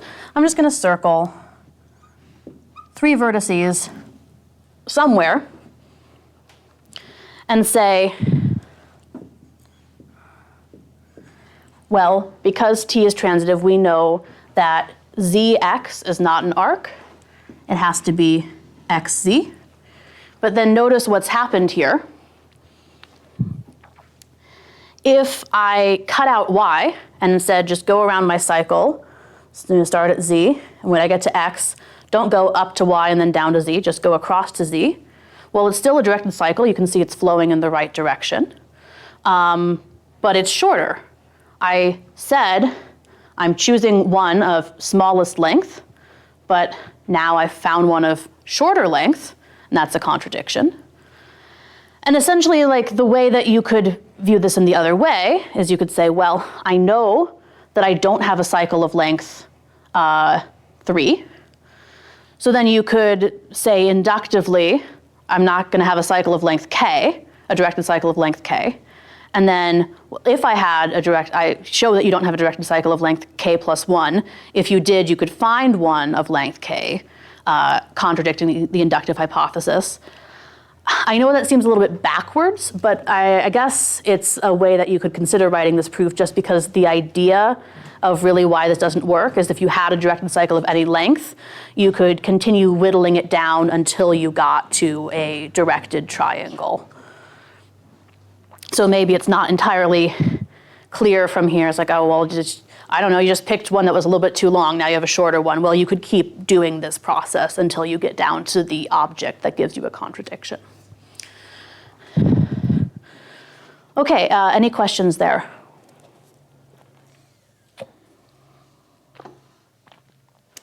Okay, next tournament problem. Okay, oh, this is fun. We didn't talk about Hamiltonian paths in graphs. We talked about Eulerian tours. A Hamiltonian path and Eulerian tour or circuit or whatever are sort of similar concepts. But whereas with Eulerian tours, we wanted to include all of the edges, a Hamiltonian path is a path, it will be directed if we're in a directed graph.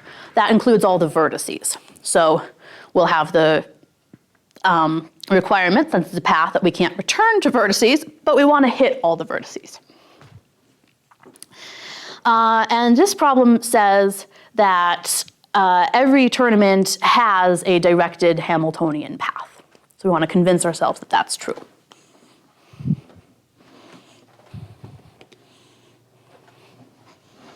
And just erase this. Maybe it's not bad to leave up the definition. I guess we don't need a transitive tournament.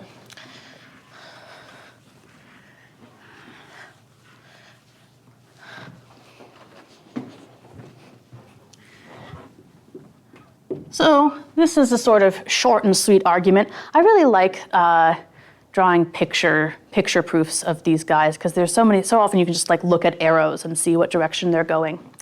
So consider a tournament T, and we're going to let P be a longest directed path in T. There's definitely directed paths that have one edge. Just take any directed edge. So, for each directed path, you can walk until maybe you can't extend it any longer. Well, if P contains all vertices of T, we are done. We're looking for a directed path that contains all the vertices of our tournament. So if we just found one, then there's nothing to show. So let's suppose not. And of course, we're going to get a contradiction. We're going to show that actually, if we took a directed path that did not contain every vertex, then there'd be some way that we could extend it to a longer path.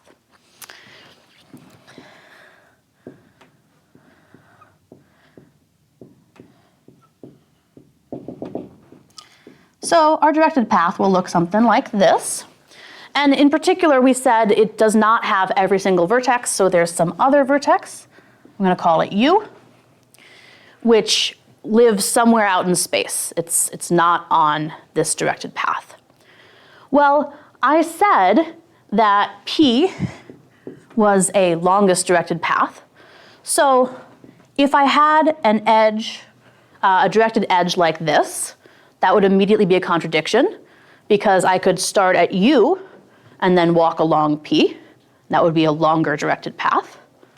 So it must be that the arc between V1 and U points from V1 to U. And similarly, if there was an arc from VK to U, I could start at V1, walk up to VK, and then add on another step to U and get a longer path than P. So it must be that U points to VK.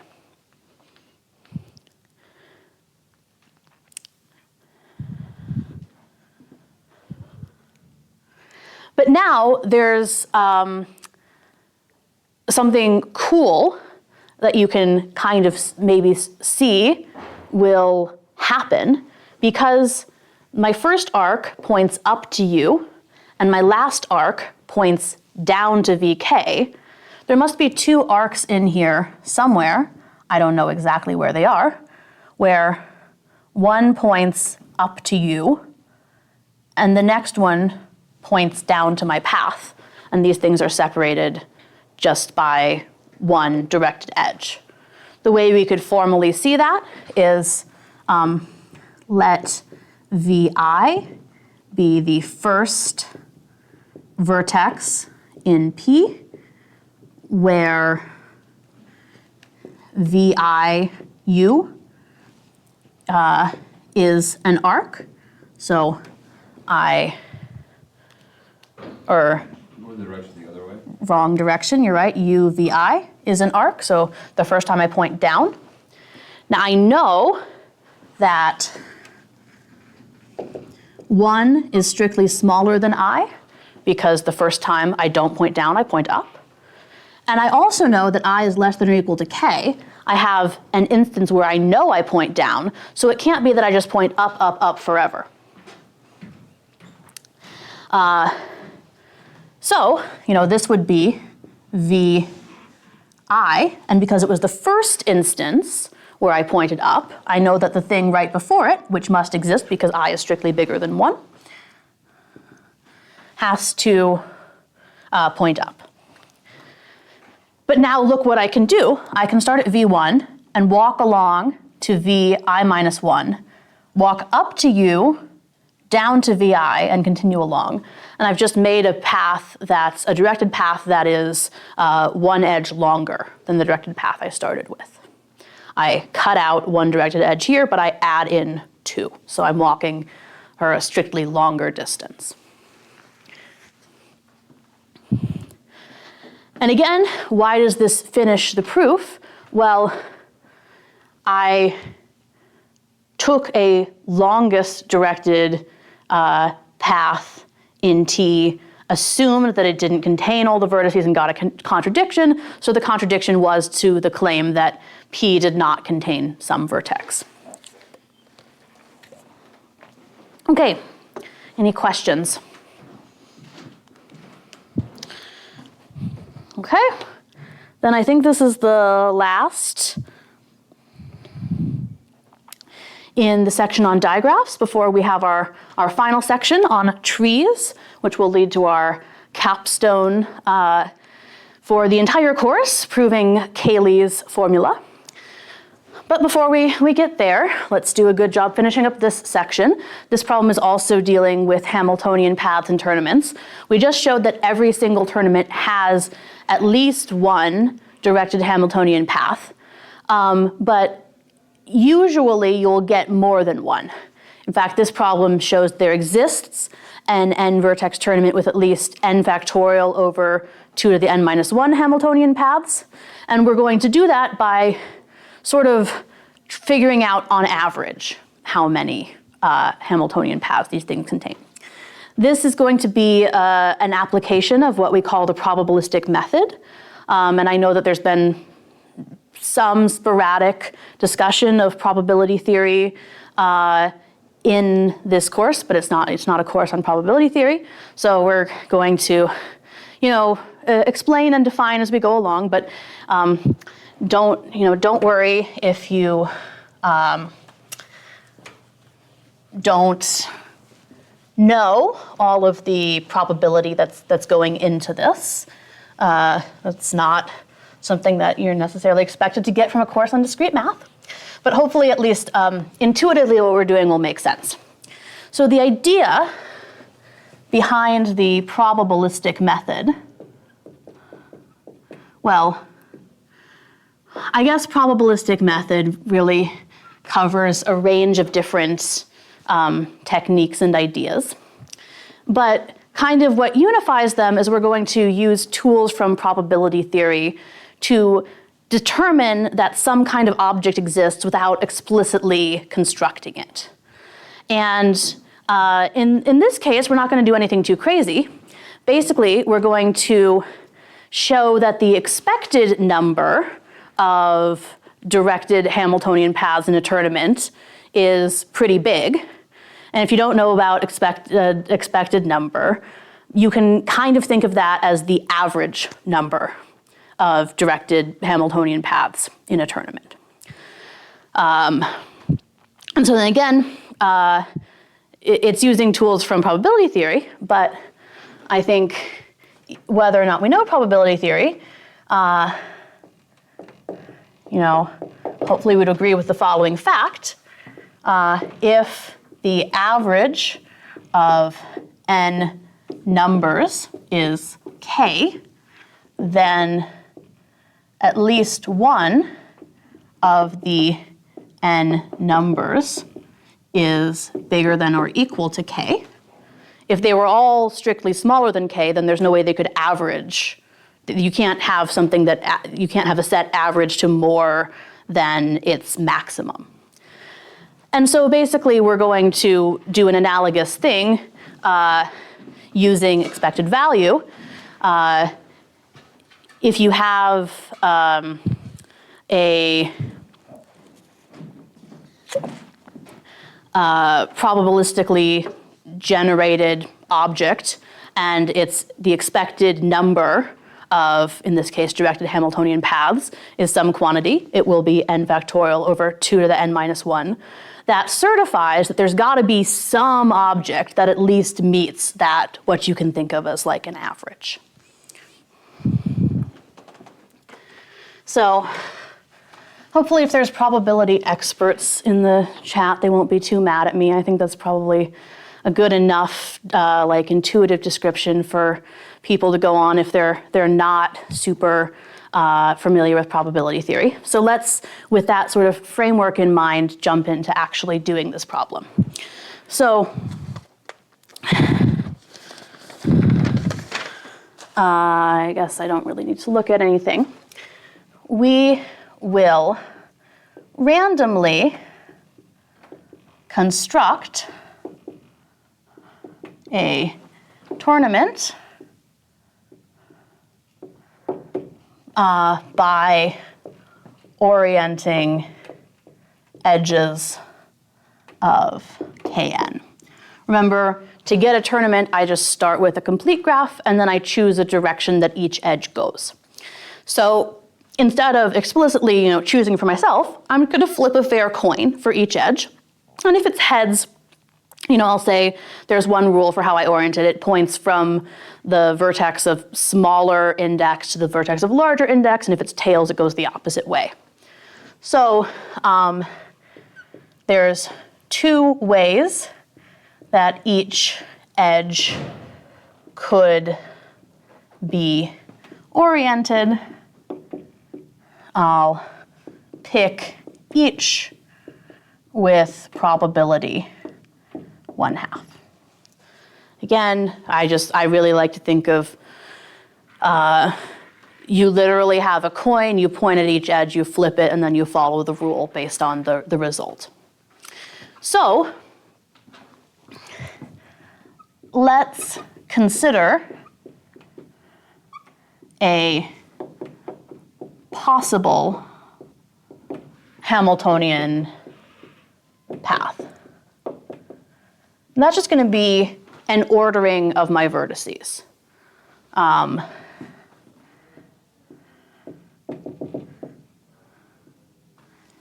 Maybe it's the case that it's this one where I've named my n vertices V1 through Vn, and I'm thinking of the one that actually starts at V1 and then it goes to V2 and then it finishes at Vn.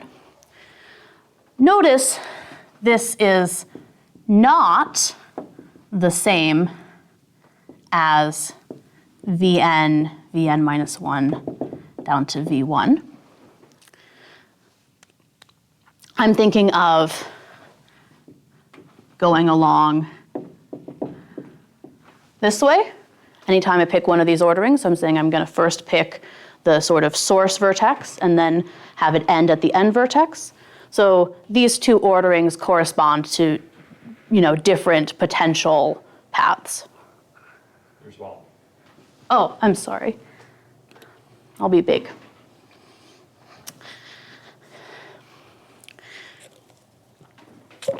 So why do I say this is a possible or potential path? Well, I for V1, V2, I flip my coin, and does the edge go this way or that way?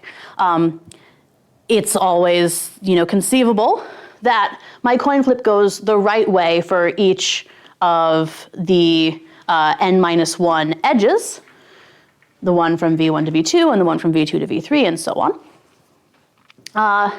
And so there is some probability that this ordering of vertices actually corresponds to a Hamiltonian path. So what is the probability that I get the right orientation all along the line? Well, there's n-1 edges that would have to all have the right outcome. We said the probability that one has the right outcome is 1/2. So it's 1/2 to the n-1. We see that there's a 2 to the n-1 in the denominator right there. That's good news. Okay, and then the sort of probability theory step that we do is we say the expected number of Hamiltonian paths that we get is the sum over all, I'll say, P a possible path of the probability that P is a Hamiltonian path. Well, we figured this out. It's 1/2 to the n-1. Notice it didn't matter, I chose for illustrative purposes a particular vertex ordering, but this was completely independent of the possible ordering that I took. So, we've seen this happen at least once before in this lecture when we have a sum and we can just replace all the terms with some constant that does not depend on the index. This will just be equal to what that constant is, 1/2 to the n-1 times the number of possible paths. And so now the only thing we have to figure out is how many possible of these paths are there. What do you think? Seems like it's the number of ways to order a set of size n. It does sound like the number of ways to order a set of size n. And I've been careful that I've said, you're only going to get the right answer if they point in the direction that I want. So we don't have to worry about two orderings producing the same thing. So this is going to be n factorial. It would also have worked to say that I would consider this a Hamiltonian path whether all the arcs went this way or all the arcs went this way, in which case the probability that it would work would be 1/2 to the n-2, because I would have a free choice for the first one and then the rest would have to agree. But then I would have like a factor of 2 that I would have to account for in this as well, because under that sort of model, I would have to say that the order V1, V2 up to Vn is the same as the order Vn, Vn-1 down to V1. So I prefer this way.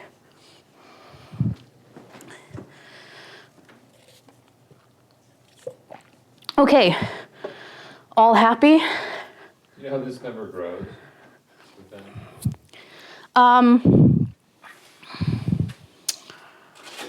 I know, I mean, it certainly,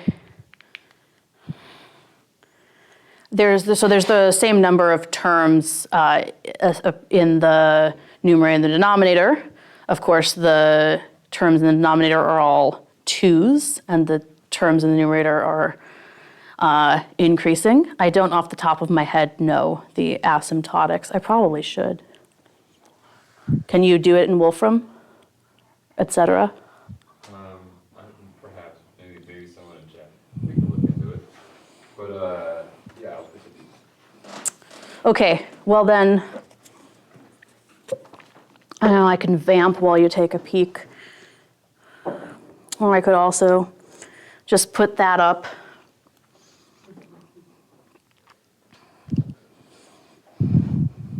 While I erase the board.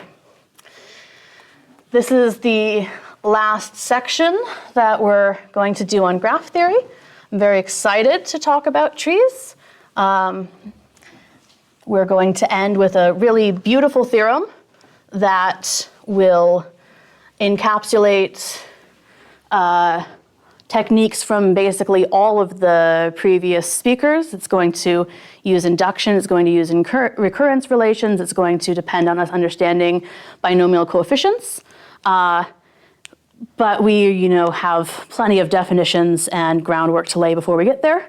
So I think we have about the right amount of time for this last section. While Van is looking on Wolfram Alpha or whatever he's doing, I'm just going to mute for a couple minutes to get a drink and rest my voice.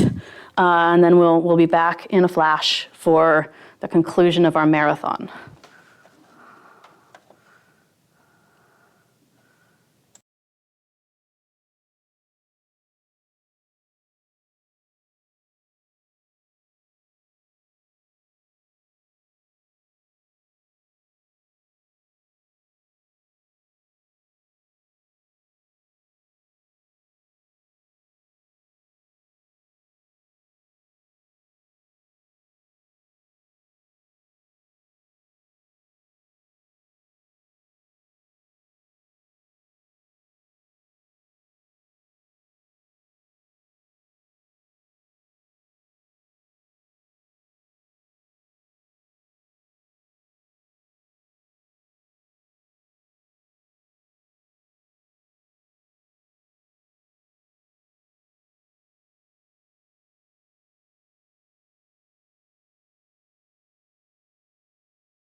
Okay, should be back up and running. So this last section is about a kind of graph called trees. And these are wonderful, lovely graphs. I'd say they're simple, but Van would be upset because, like, how can you, what's the number of unlabeled trees on n vertices? We don't know.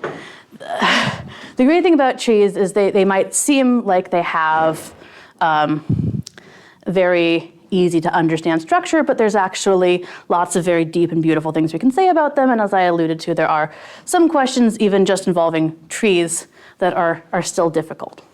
So what is a tree? Well, a tree is a graph which is connected and acyclic. We know what connected means, and well, we've talked about what it means to have a cycle in a graph. So acyclic just means that they don't have any of those. There's no closed walk in a tree that does not repeat some edge. Some examples and non-examples.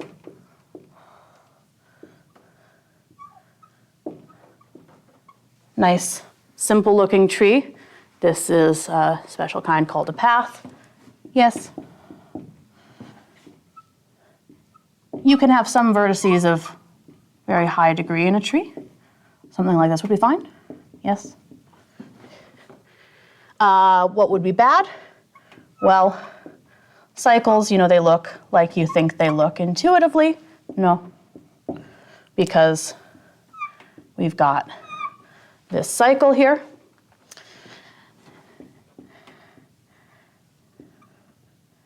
And even though both components of this graph are trees, no, not a tree because it's not connected. This we would call a forest because each of its components is a tree. And we'll talk about forests when we prove Cayley's theorem, but by itself, not a tree. Okay. I don't know if I want to say anything about trees other than their definition. Let's just go on to our first problem, which is a way that we can characterize when a graph is a tree. So we want to show that a graph G on at least two vertices is a tree. If and only if it is connected, but we can disconnect it by removing any edge. So there's no edge that we can take out and leave a connected graph. So, thanks. Let's first assume that G is a tree. So we want to check, is it connected? Well, yeah. Definition of tree includes the fact that they're connected, so we get half of that for free. And now, for any edge in the edge set of G, is G minus E connected? We want the answer to be no. We can see by example, if we take any edge out of these trees, we're going to disconnect. On the other hand, notice here we have a cycle, and I could remove actually any of the edges in the cycle without disconnecting, so maybe this is indicating why this is a true fact. So I'm going to suppose for a contradiction that there is some edge E that I could remove from G without creating a disconnected graph, and I'm going to argue that that would imply that there's a cycle in G. So for a contradiction, suppose there exists E such that G minus E is still connected, say endpoints are x and y. Now I want to consider a shortest xy walk in G minus E. So remember, connected means that between any two vertices you can find a walk. So there is some way to start at x and walk along some edges in the way that we understand and arrive at y. I guess I'm kind of paying the piper now because I wanted to understand connectivity in terms of there existing a walk rather than there existing a path. And so now what I want to say is that this is an xy path in G minus E. And, well, I guess the way I would argue that it is suppose not. So I start at x, and then I go to some vertex. I usually have been saying that walks are sequences of vertices and edges alternating, but remember that's only really necessary if I have like the possibility of multi-edges, so that I would have to disambiguate between multiple ways that I could walk from V1 to V2. If G is a tree, the fact that it's acyclic means it doesn't have any loops or multi-edges because those make cycles. So I can just take its vertex sequence here, and that denotes this walk. I want to say that this is a path, which means that it doesn't repeat any vertices. And I guess the idea is that if it did repeat some vertex, so I start here at x, and then I go to some VI, and then I walk around and this VI gets repeated, and then I go somewhere else. Maybe I repeat more vertices, and here's a Y. But at the very least, I could cut off this loop that walks from VI to VI and make a shorter walk. By the way, if Y were the repeated vertex or X were the repeated vertex, that would immediately be a contradiction to this being a shortest walk from X to Y, because I could just chop off a side of it. So hopefully this is convincing that if there were any repeated vertex, I could find some thing here, essentially a cycle or, well, a closed walk that I could cut out and make a shorter one. So we'll believe that this is in fact a path. Why do I care that it's a path and not a walk? Well, because a cycle specifically is not an open walk with an edge shoved between its endpoints. It's a path with an edge between its endpoints. So let's visualize. This could be longer. If I have a path, x, y, and I put in an edge, I've made a cycle. I know that this edge does not live on this path, x, y. I found the path in G minus E, so this is E that I'm putting back in. So we have a contradiction to our assumption that G was a tree because I showed that I removed, that this edge I removed, lives in a cycle. And of course, this would work for any edge on this cycle. This is sort of a nice way that you can understand connectivity of graphs in general is you can sort of remove edges up until you're not taking things out of cycles anymore. And as we'll believe a new proof proposal? At 8:30, at 8:26 a.m. it is. Okay, so that's one direction, right? If I am a tree, then I'm connected, and any edge I remove disconnects me. So let's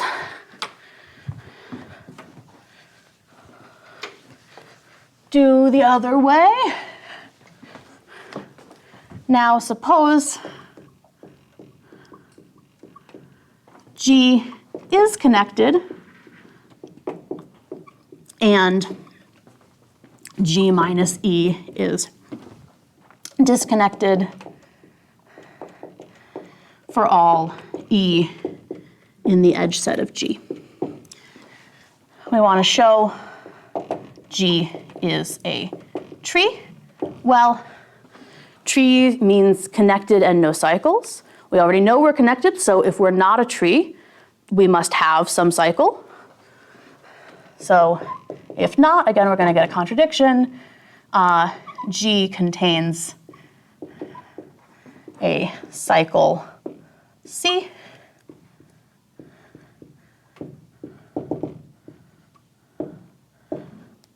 And I'll have X, Y on that cycle here. And then I'm claiming that I can take out edge XY without disconnecting.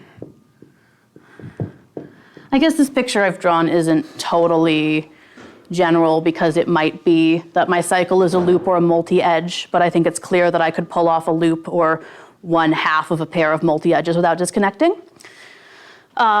So think of that as a good picture. Okay, well, let's think of U and V in G, in the vertex set of G. Since G is connected, there exists, and I guess now we can say a UV path. Don't know if it really matters, from U to V in G. And if that path didn't use this edge, that would be fine. So if XY isn't used, no worries. If the path goes U, X, Y, V, then what I'm going to do is in G minus E, I'll walk from U to X, and then instead of taking this short path from X to Y, I'll just walk the long way around the cycle and end up at Y. So effectively, I'll insert the long trip around the cycle between X and Y here. So I can just extend this path. I guess it might, I haven't checked if that would be a path, maybe it's a walk, but it doesn't matter if it's a path or a walk. We can definitely still get from U to V in G minus E. So this is a contradiction to our assumption that G minus E is going to be disconnected for any edge we choose.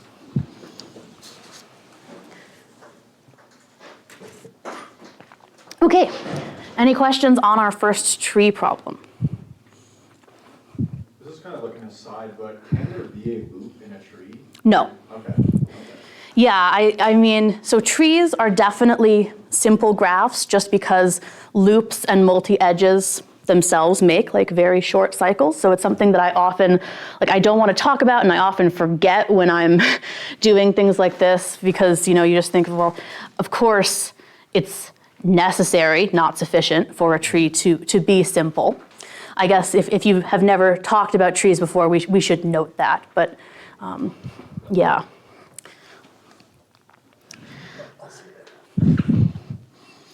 Okay. Okay, the next problem is also a general structural result about trees, and it discusses special vertices that we call leaves. We want to show that any tree on 2 or more vertices contains at least 2 vertices of degree 1. We call these leaves because they're sort of hanging off, like they just attach to branches. They don't grow out anywhere and beget leaves of their own.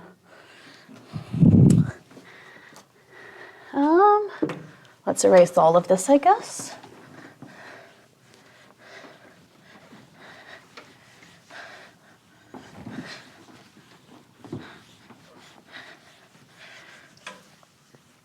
So I imagine with most of these results, there's multiple ways to show it.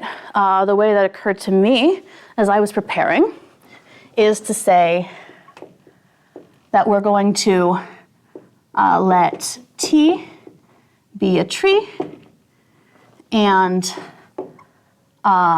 P a longest path in T.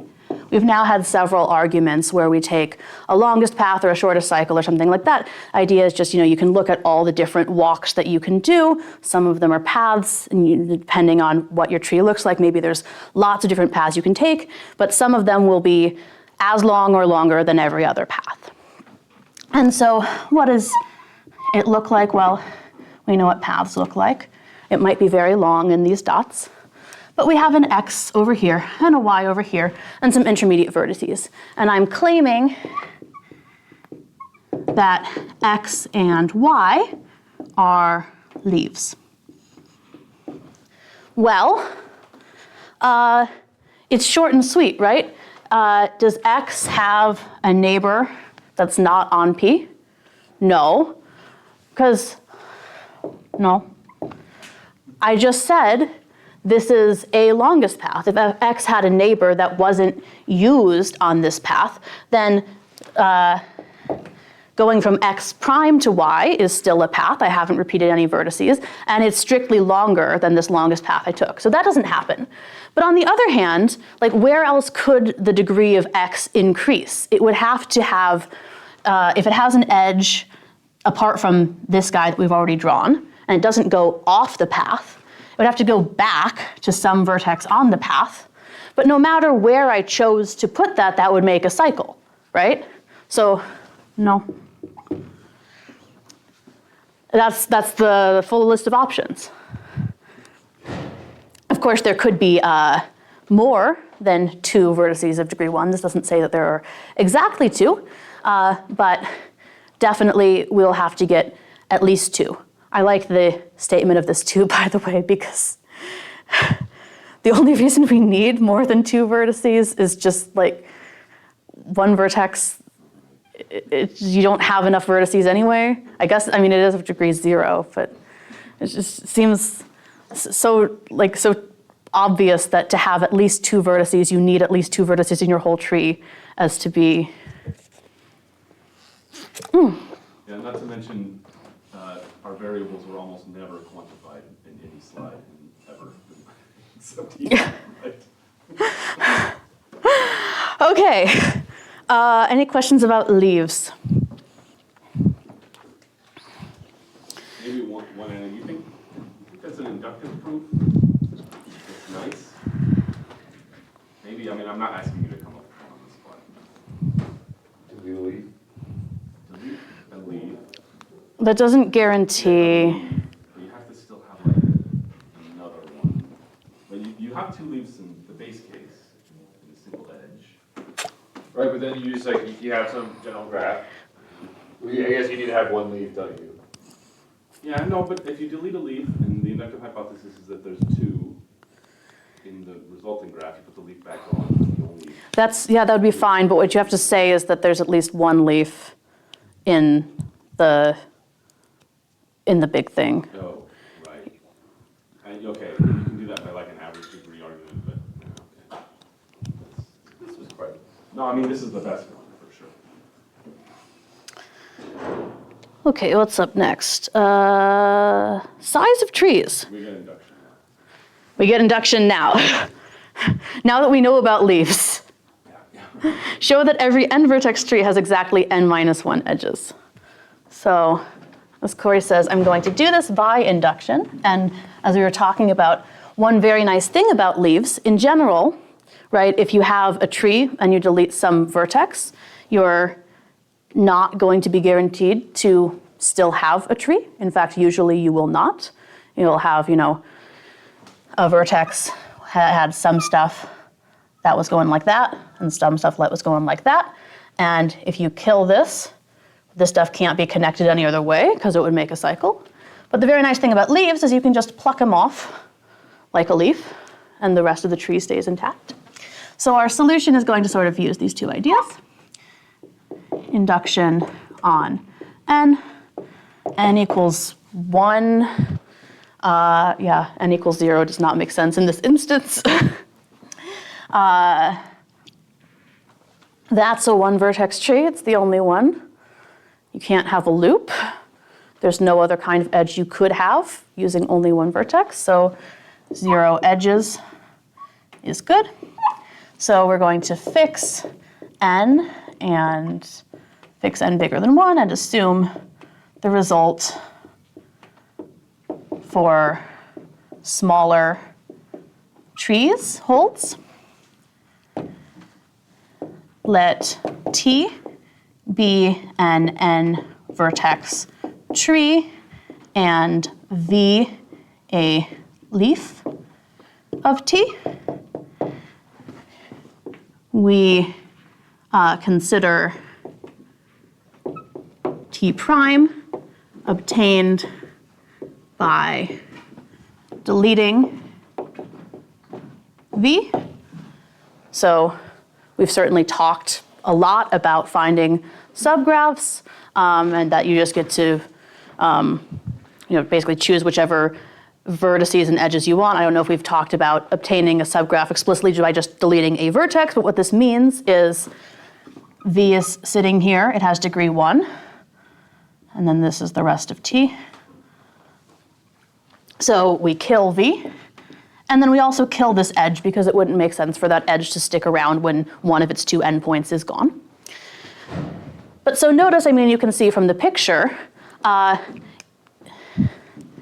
definitely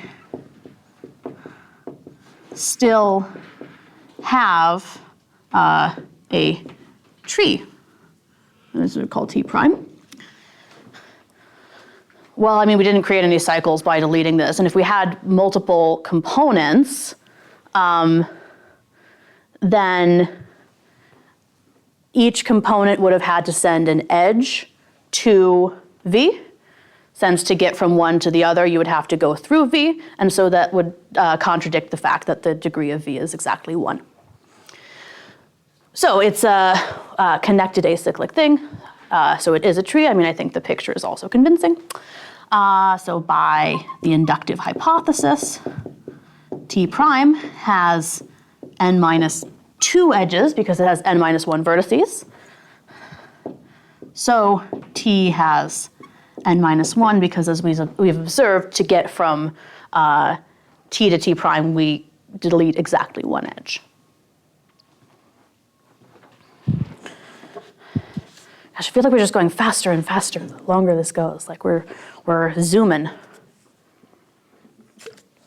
We still have plenty of stuff to talk about. Any questions about this one? Okay, is there a non-inductive proof?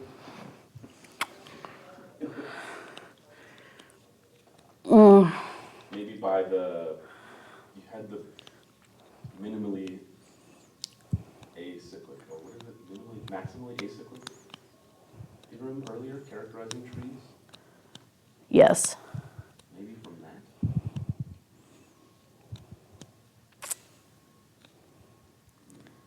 That if you had, I don't know if I would give n minus 1 directly. I'm just imagining if you have n or more edges on n vertices.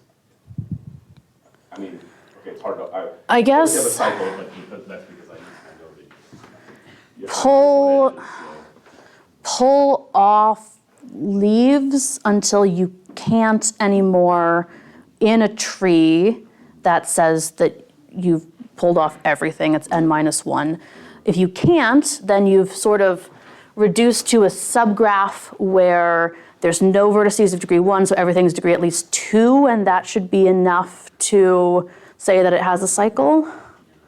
So it's not directly induction, but I don't know if it's Yeah, but better. we say it's induction, kind of.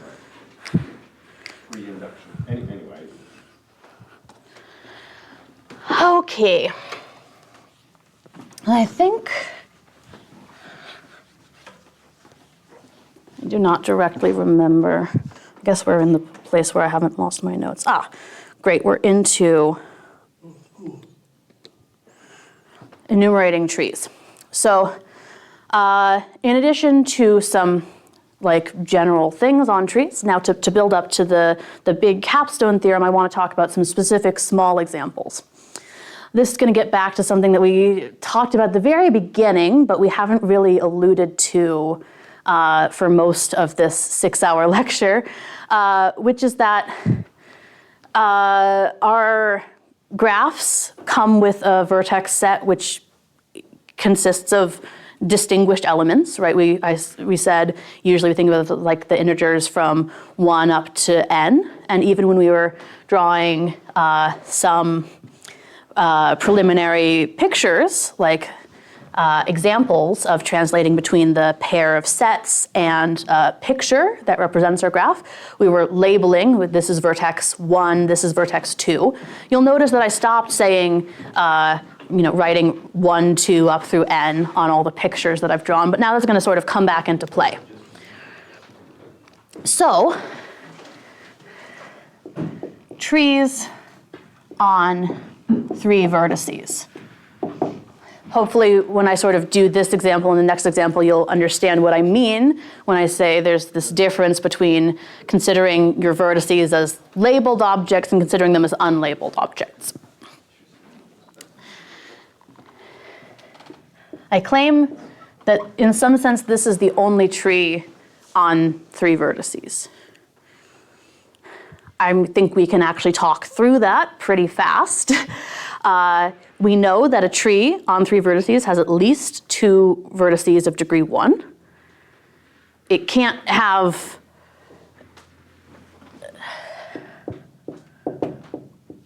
two vertices of degree 1 that look like that and don't touch anything else, because then you'd have this third vertex hanging around. You can't do anything with it.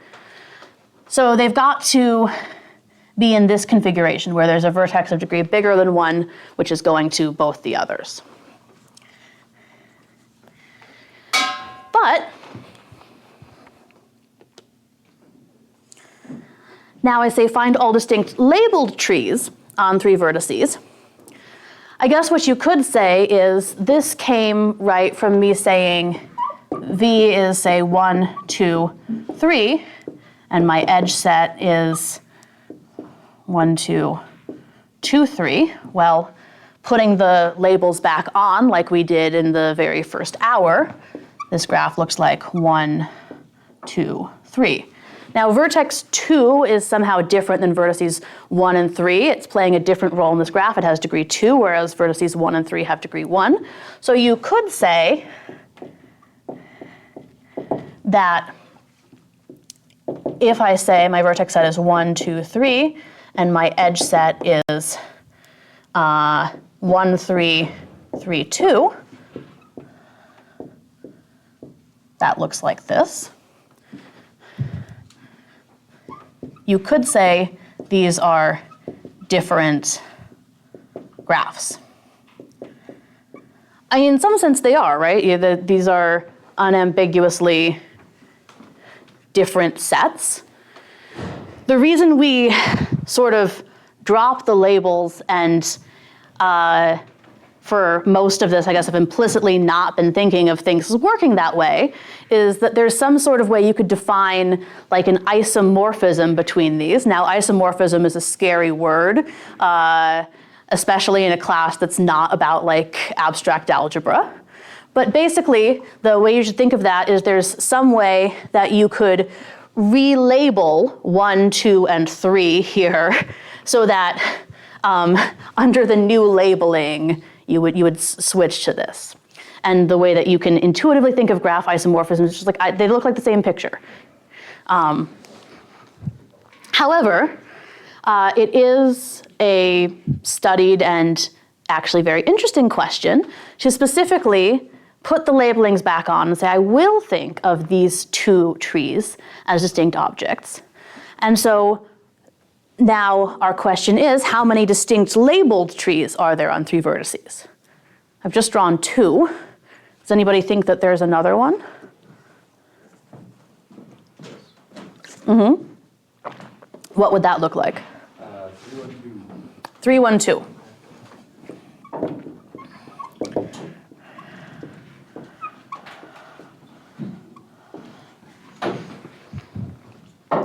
Is that it?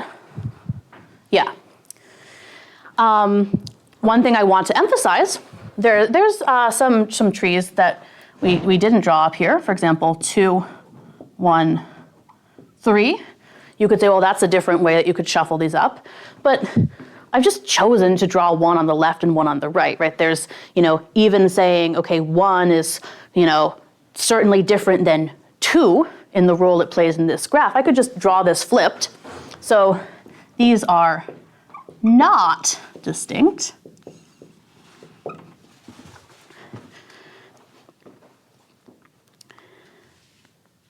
Because I still have that idea, I can draw one in a different way to look exactly like the other. I know that we could formalize like the function that you do between the two. We're not gonna worry about being too pedantic about isomorphism. I'm not too pedantic about graph isomorphism in my dissertation. If you see it in a class once and then you say, oh, it works the way you think it does. Okay. Here's like the whiteboard isomorphism. Yeah. If you can move one around and let the other one, they're isomorphic. Yeah. That's the rule. Okay, so let's just do one more that seems similar. Hopefully we'll get the idea. We've done 3, so let's find all distinct labeled trees on 4 vertices instead.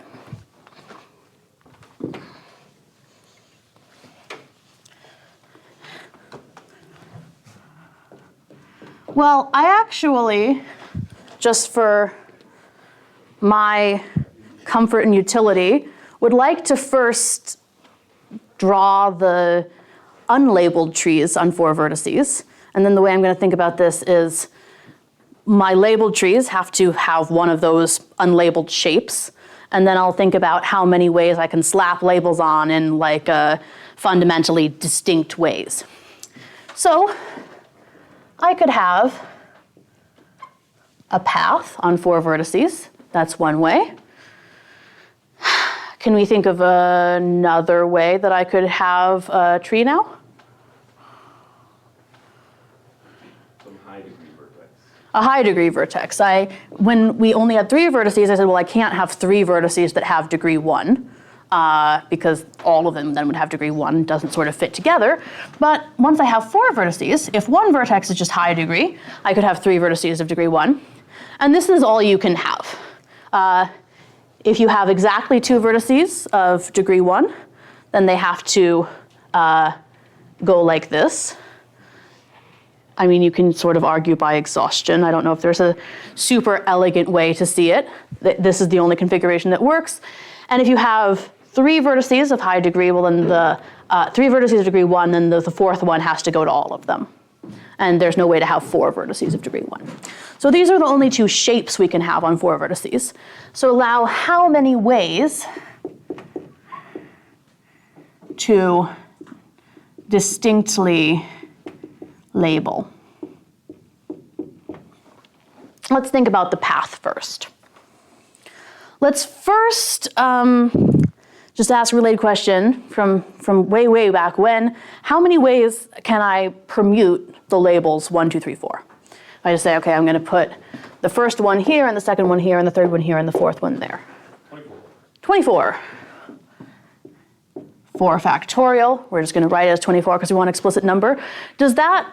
Are all of those distinct labelings of that path? No. You might have to think a bit to make sure that there's not anything else that can go wrong. But let's notice that sort of the clear thing that could go wrong is if I do 1, 2, 3, 4, well, that's the same labeling as 4, 3, 2, 1, because whiteboard isomorphism, I can just flip it over. I don't know if it's a whiteboard isomorphism. I'd like to imagine plucking it off, turning it around, and putting it back. So these labelings sort of pair up into two that correspond to the same labeling. And it turns out that that's the only thing that can go wrong. So I mean, certainly if you have two labelings where the endpoints aren't the same two vertices, those will be distinct.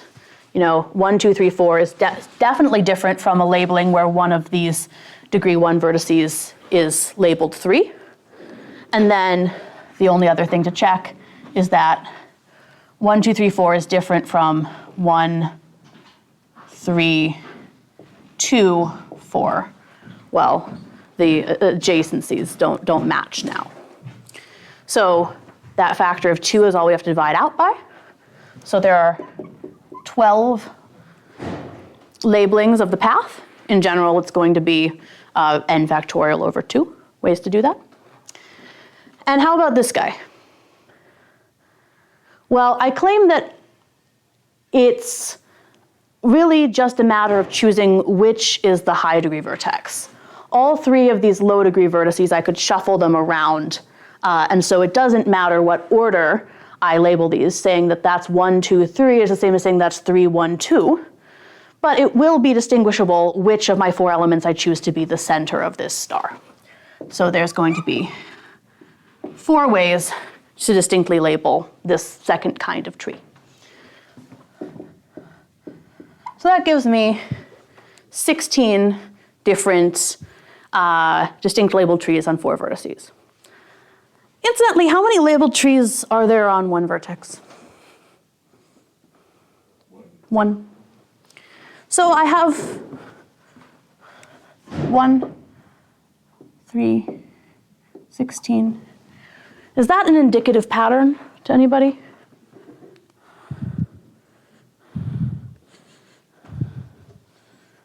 Probably not.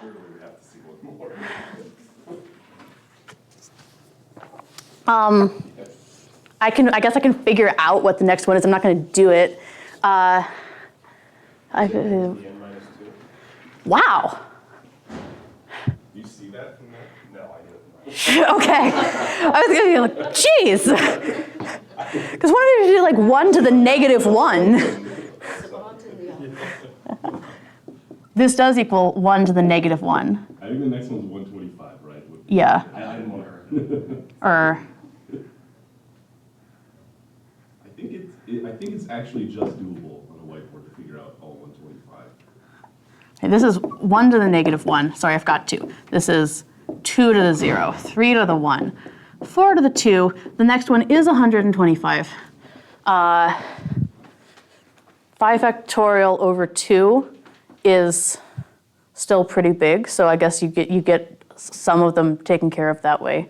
There's only 3 unlabeled trees. One's a star, one's a path, which we've already handled, and then the other one. Like a broom fork thing. It's not too bad. Yeah.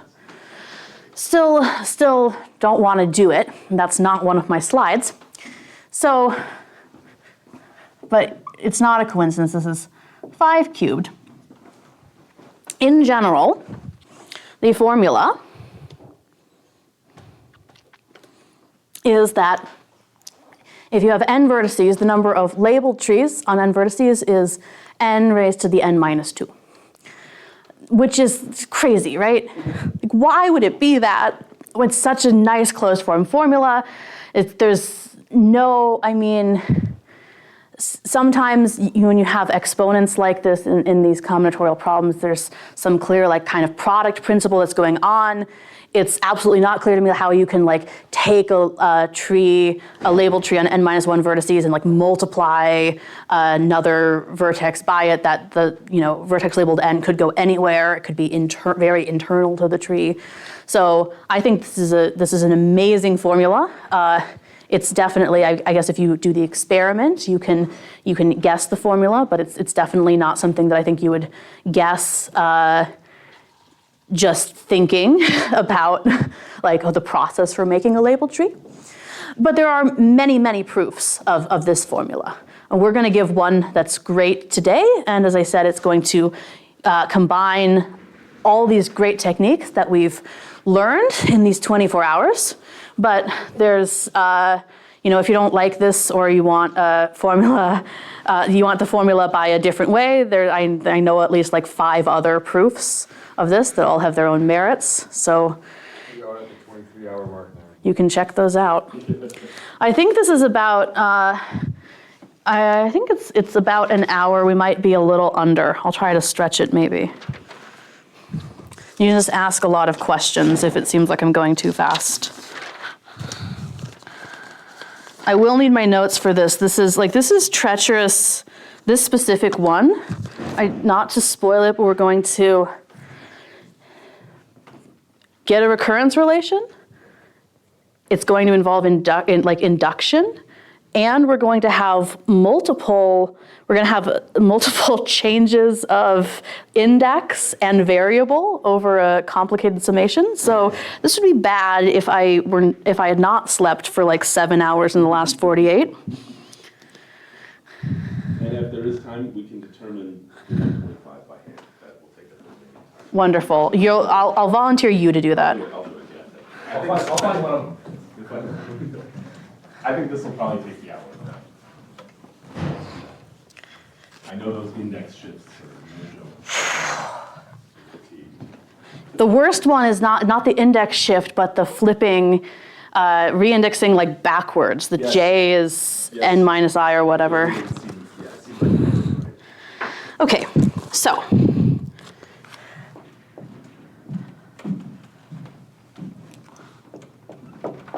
Let's prove this theorem. We're actually going to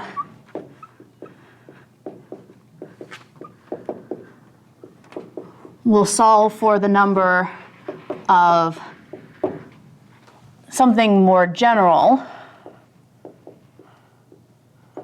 So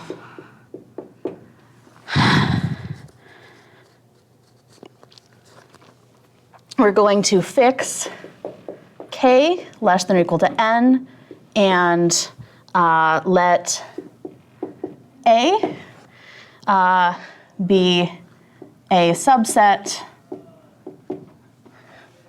of size k from the integers 1 up to n.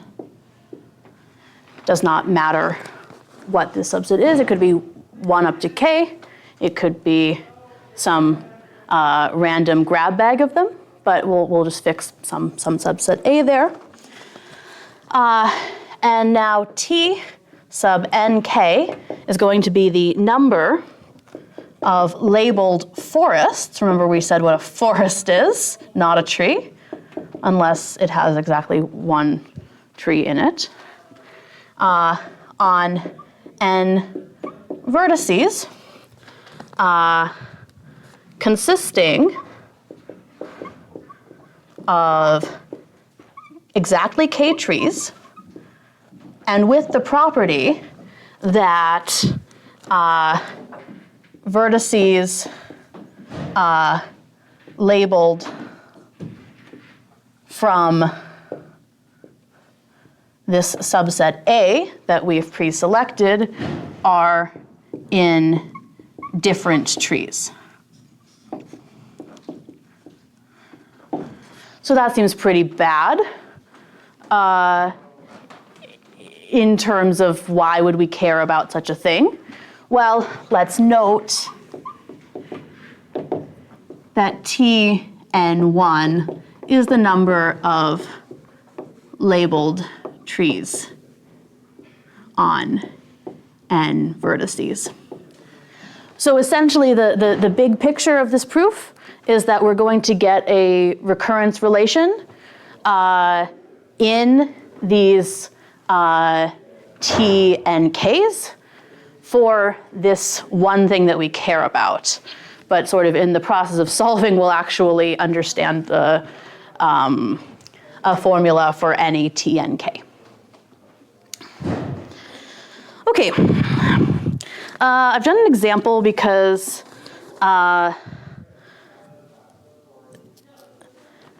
it's maybe not a very intuitive thing to think about or count. So I'm going to take n equals 4 and k equals 2. We'll say that, I assume I've just taken, yeah, a is 1, 2. So the stuff I want to construct here are forests on 4 vertices total, and they're going to have 2 trees. And 1 and 2 have to be in the different trees. So I sort of can think of building up trees here, and 1 and 2 are not going to be in the same one. Well,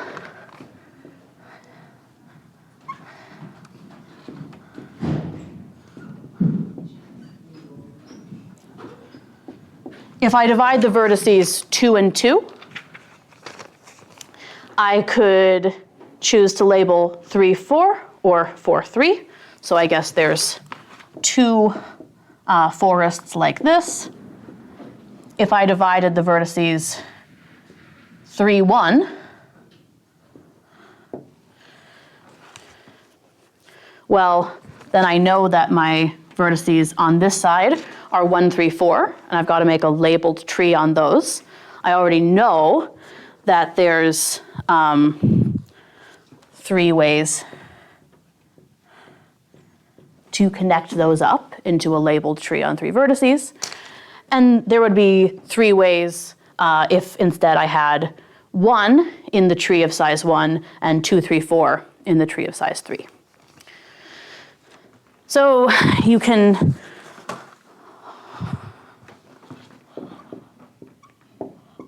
hopefully from these pictures at least get your head around the kind of things we're counting. We're just trying to make forests of this special type. And then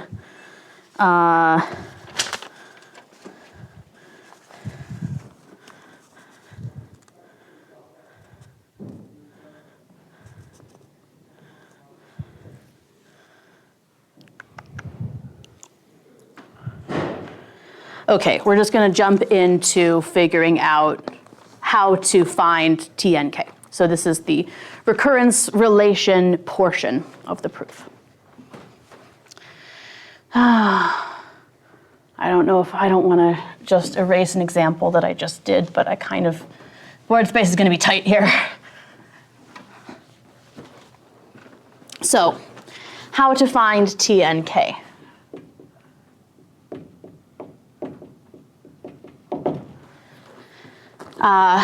For simplicity, we'll assume that A is just the numbers 1 up to K.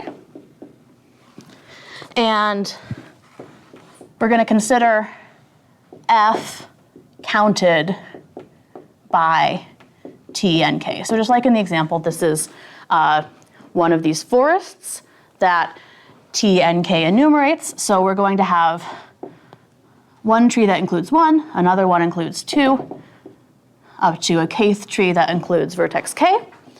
And I don't really know what all these trees look like. Some of them could just be single vertices, some of them could be really big. What I'm going to focus on is just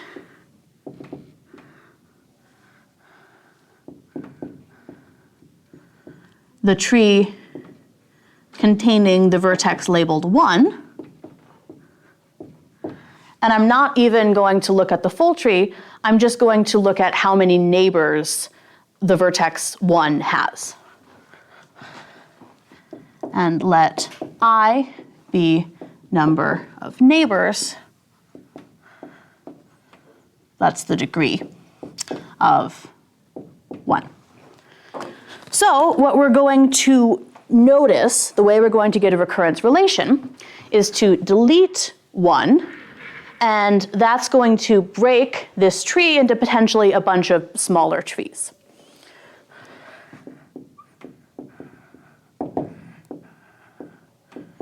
So deleting 1, we break into I smaller trees. Because for each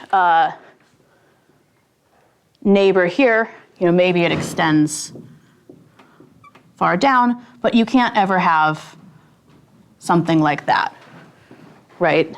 The stuff that sort of flows down from this vertex can't connect to the stuff that flows down from this vertex, or we're going to make a cycle.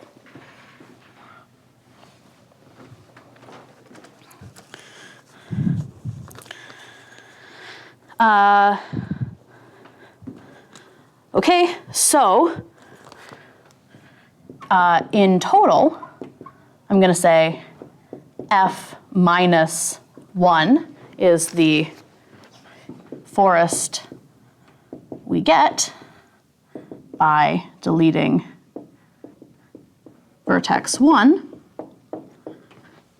has, well, we started with K trees, and one of those trees turned into I trees. So we have, be careful, K plus I minus 1 trees, labeled from 2, 3, up to n, with property that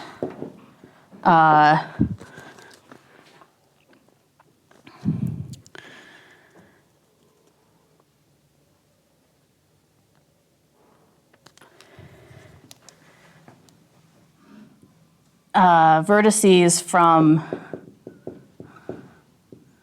well, A minus 1 union the neighbors of 1, whatever they were labeled, are in different trees.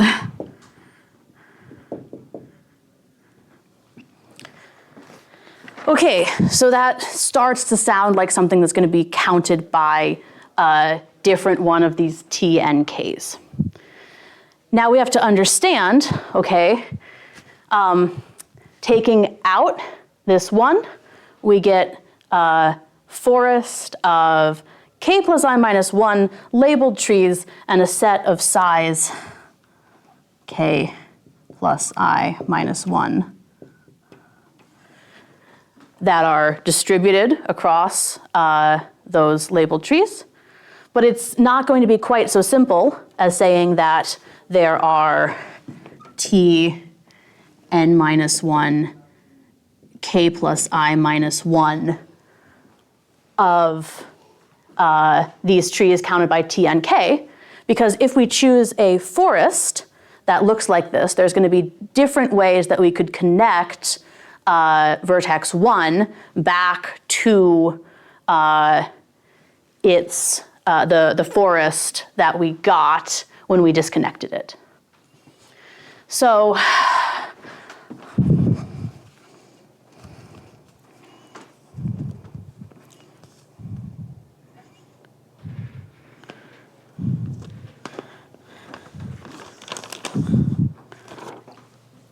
now we'll say, if we have a forest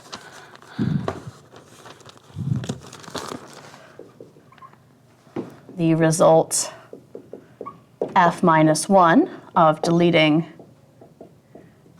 the vertex 1 from F, we can parenthetically reconstruct F by choosing I neighbors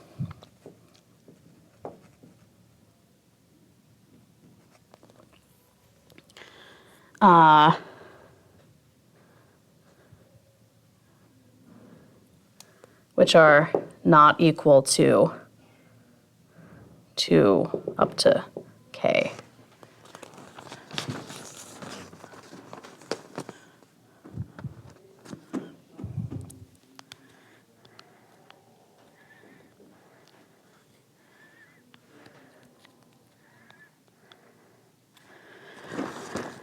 Okay, let's think that through.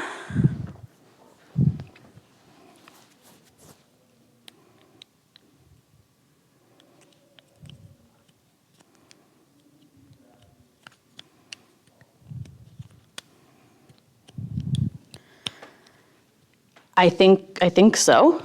I'll write down the recurrence relation and label the bits of it, and then hopefully that will make things clear if they're not already. I admit I'm, by this point, pretty tired, so it's a little hard to think about these things. So I have T and K is the sum from I equals 0 to n minus k of n minus k choose I times T n minus 1 choose k minus 1 plus I. So right, the way that we want to order these things, I guess I was worried momentarily that like, oh, what if I've got a forest where there's a vertex that's in the same tree as 2, and I don't want 1 to be in the same tree as 2, so I can't choose that. The order that we do this is we choose the neighbor set of 1. We know that that can't include vertices 2 through k, because those are in different trees in our forest. So once we've chosen that, then we need to have a forest which has those neighbors in different trees, so that when we connect 1 to all those things, we get one big tree that has 1 and all those neighbors and whatever's hanging off of them. And then this is the number of ways that we can make such a forest. Okay, not too bad.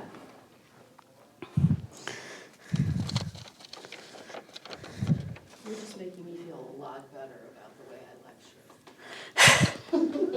I lecture like this, well, never mind. Dinner after no sleep.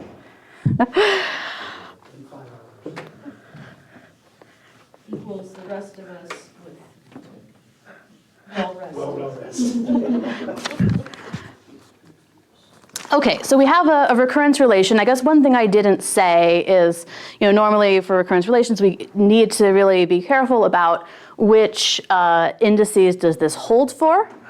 In this case, we don't have to worry too much about this.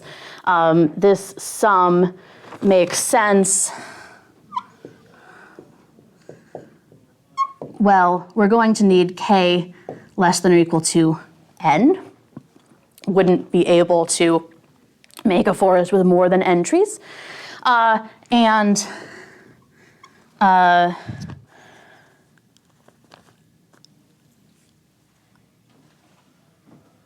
mean, it makes sense, I suppose, to have 0 vertices and like there's 1 empty tree, but actually like the desired formula for TNK just actually doesn't hold when we have T00. 0. So we're going to initialize with 1 vertex. N. So would you mind just rewriting the indices on the make forest line points to what, sorry? This is n minus 1, k minus 1 plus I. Thank you.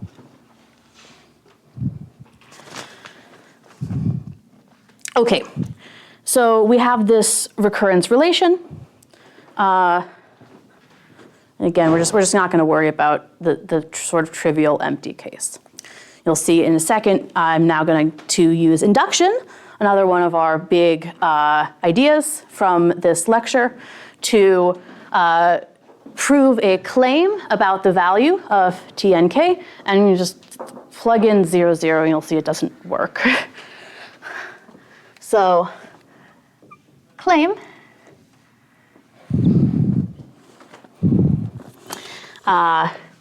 T n k is equal to k times n to the n minus k minus 1.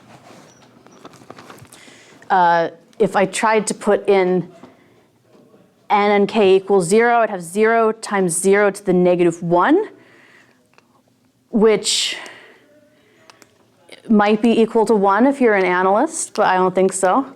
For me, it's just not a number. So we're going to prove this claim for k and n not 0.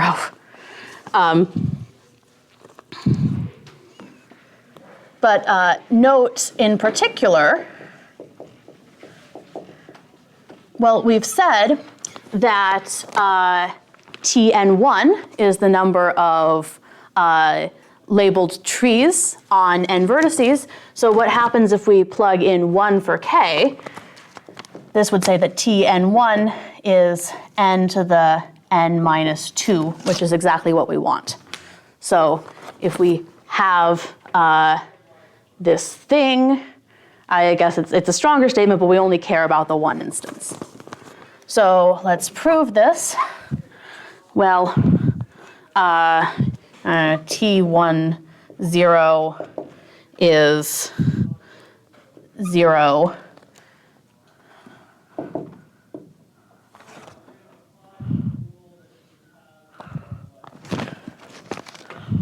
Because this is 0 times 1 to 0, so that works. If you have one vertex, you can't sort it into 0 trees. So those are fine. T11, there's only one way to do that, which is 1 times 1 to the -1. So it works for n equals 1 in all valid values of k. And so we're going to induct on n. The base case is done. So fix n bigger than 1 and suppose the formula holds for smaller instances.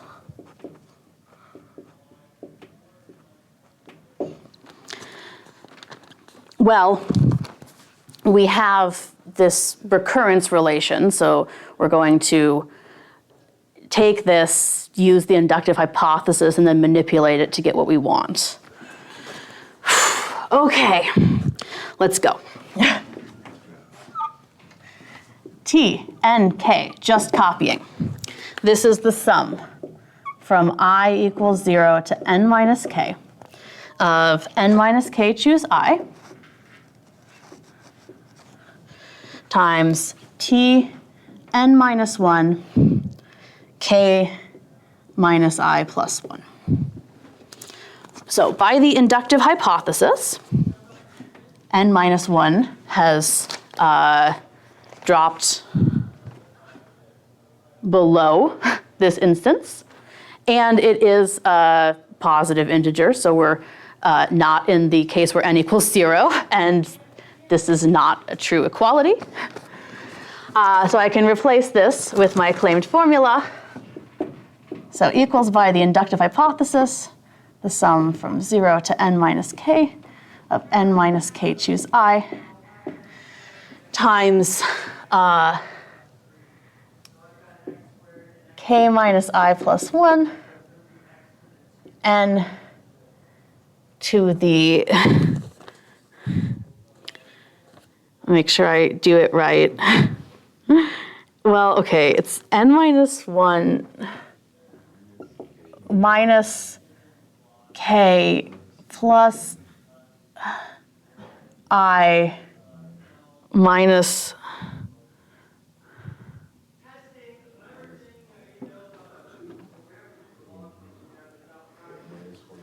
oh, but we tack on another n minus 1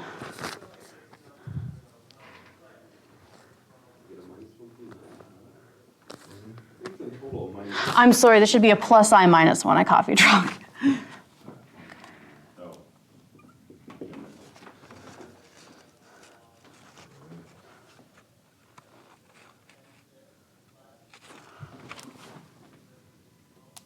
That's the number of, yeah, we have a plus I minus 1 there, the number of components we have. So it's not dropping, it's increasing.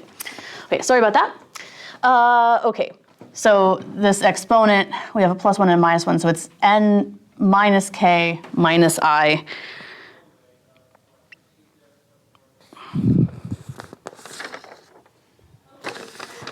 Minus 1 because there's an extra minus 1 up here in the formula. And if you'll forgive me, minus k minus I minus 1. Okay, now we're going to do the first evil thing. Does the plus 1 and the minus 1 not cancel? Yeah, but there's an extra minus 1 here. Right, that minus 1. So the n is an n minus 1. Got it. Cool. Yeah. Yeah, there's 3 negative 1s. 2 of them have negative signs. 1 of them has a positive sign because it's subtracted. Minus, minus, minus, and minus. Yeah. Okay, now, you know how I said now we're going to do the first evil thing? So that was less evil than what we're about to do. We now have to make the substitution. I'm going to, instead of summing over I, I'm going to sum over j, which is going to be equal to n minus k minus I. So when I equals 0, j is n minus k, and when I equals n minus k, j equals 0. So j is going to go from 0 to n minus k, but this is summing backwards. This is just a substitution that's going to make things work out more nicely. As you can see, there's no way that we can fit this all on one board. So, sorry. Hopefully you believe at this point, even though I've not been able to consistently, do all the arithmetic right, that we've reduced our problem to figuring out. I've been taking notes. We just need to justify this claim. Okay, so let's just keep track of what the different pieces of our sum turn into. So n minus k, choose I. Well, that's n minus k, choose, so I, this tells us that I is n minus k minus j. This is n minus k, choose n minus k minus j, which very nicely is n minus k, choose j. So at least we're going to have a nice looking binomial coefficient there. And then the other pieces, k plus I plus minus 1 is k plus n minus k minus j minus 1.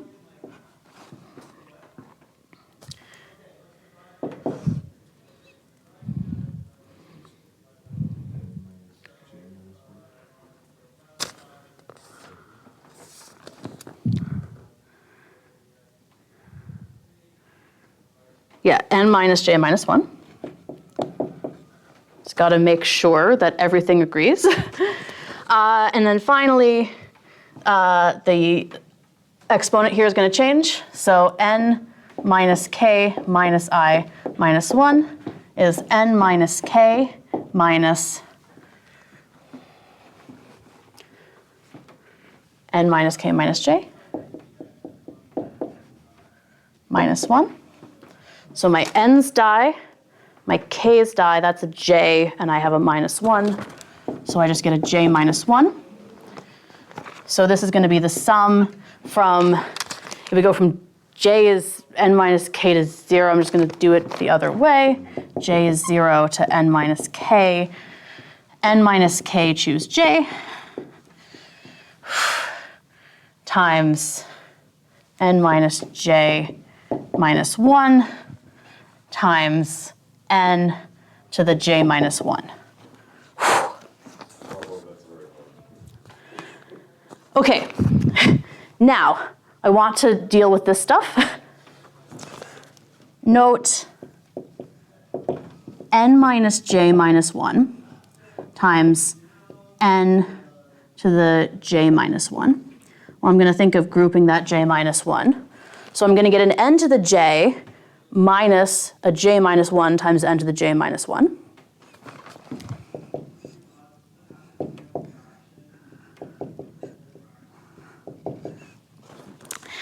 And now I am going to group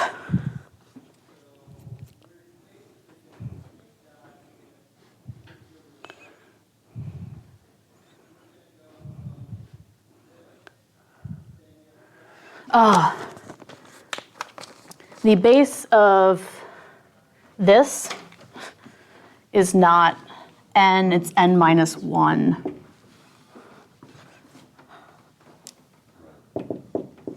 So instead of grouping the j minus 1, I'm going to group an n minus 1 minus j.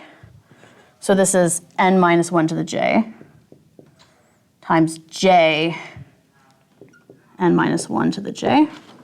So this other, so the note, do you want n minus 1 minus j times n minus 1 to the j minus 1? Yeah. Yeah. Okay, so now we're going to split this into two sums. One this thing and one this thing. So this equals sum from j equals 0 to n minus k choose j, n minus 1 to the j minus sum from j equals 0 to n minus k choose j, n minus 1 to the j minus 1. And then note I can start this sum from 1 because there's a factor of j here. So the j equals 0 term is equal to 0. And now we get to apply the binomial theorem. Everything, absolutely everything gets used. So the thing to note is that by the binomial theorem, we can say what this is. We saw examples, right, where we expanded things that looked like, n minus 1 plus 1 to the n minus k, right? The one term is sort of invisible here, and you just get the not equal to 1 term raised to these powers times these binomial coefficients. So it's just n to the n? Yeah. Because the index only goes to n minus k. So by the binomial theorem, we've just talked it through. The first sum is n to the n minus k. Just writing n as n minus 1 plus 1, and then using that expansion. So now we just need to address the second sum. This is the last page.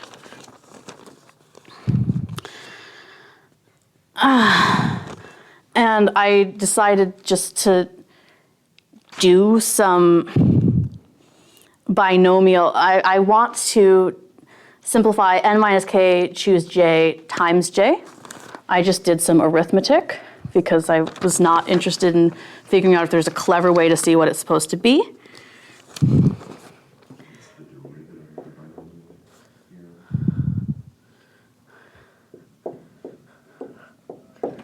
Okay, fine. This is n minus k factorial over j factorial, n minus k minus j factorial times j. This is equal to n minus k times n minus k minus 1 factorial over j minus 1 factorial, canceling the j with the top of the j factorial, and then we keep an n minus k minus j factorial. And then you can do the arithmetic to see that this guy is n minus k minus 1, choose j minus 1. And then we have that n minus k left out front. So I'm going to make that substitution. This is the chairperson identity.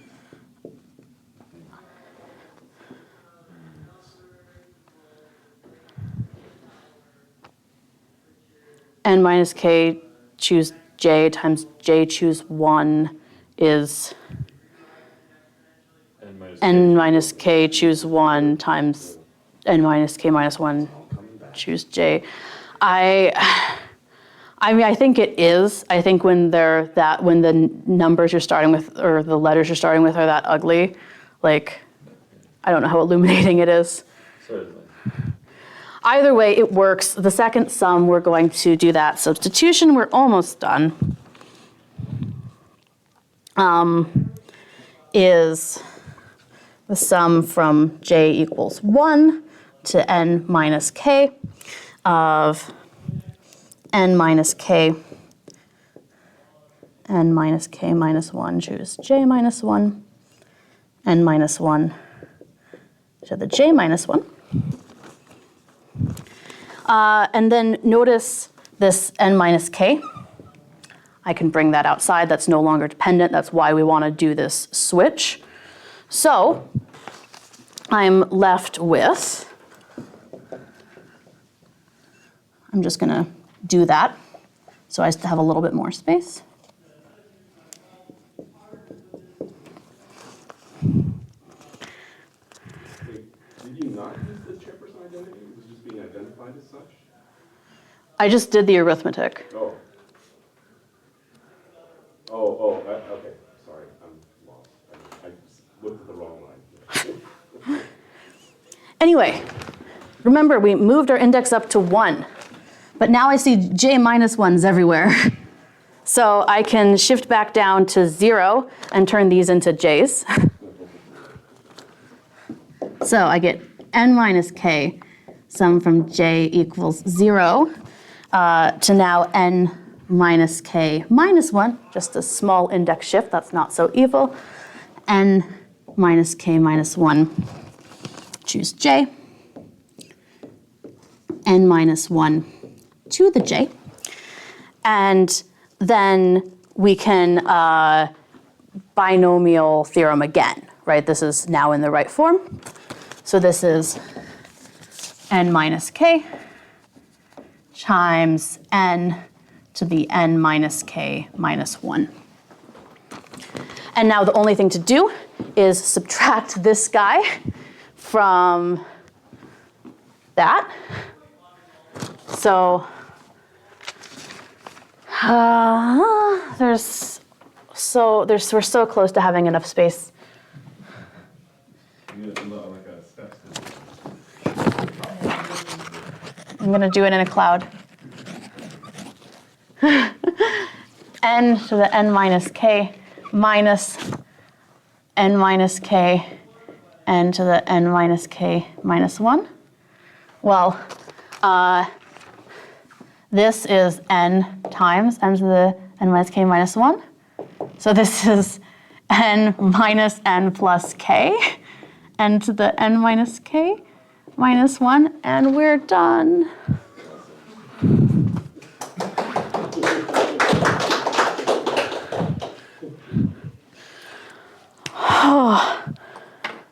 Okay, Corey, now draw 125 trees. I have to draw 125. I can draw a little bit.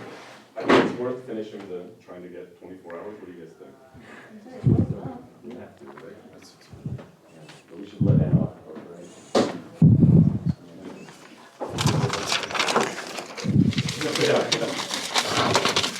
I don't know if this will take 25 minutes. Well, 25 minutes is 5 trees per minute. 5 trees. But the whole point is we don't have to draw them, right? But you get to. I can't do. That I can't do. And I need the microphone, I think. Oh, yeah.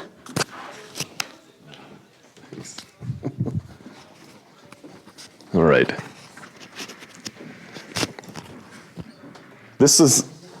was very impressive, Anna. I've done this fully lucid, and I could not get past this part every time I get stuck. It's like very wise to actually do the individual computations rather than write out this sum directly and be like, yeah, this is what the other one there after these change of indices. It doesn't work. So, all right.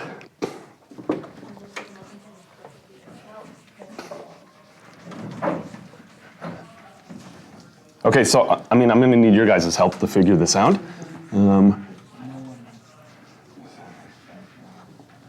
So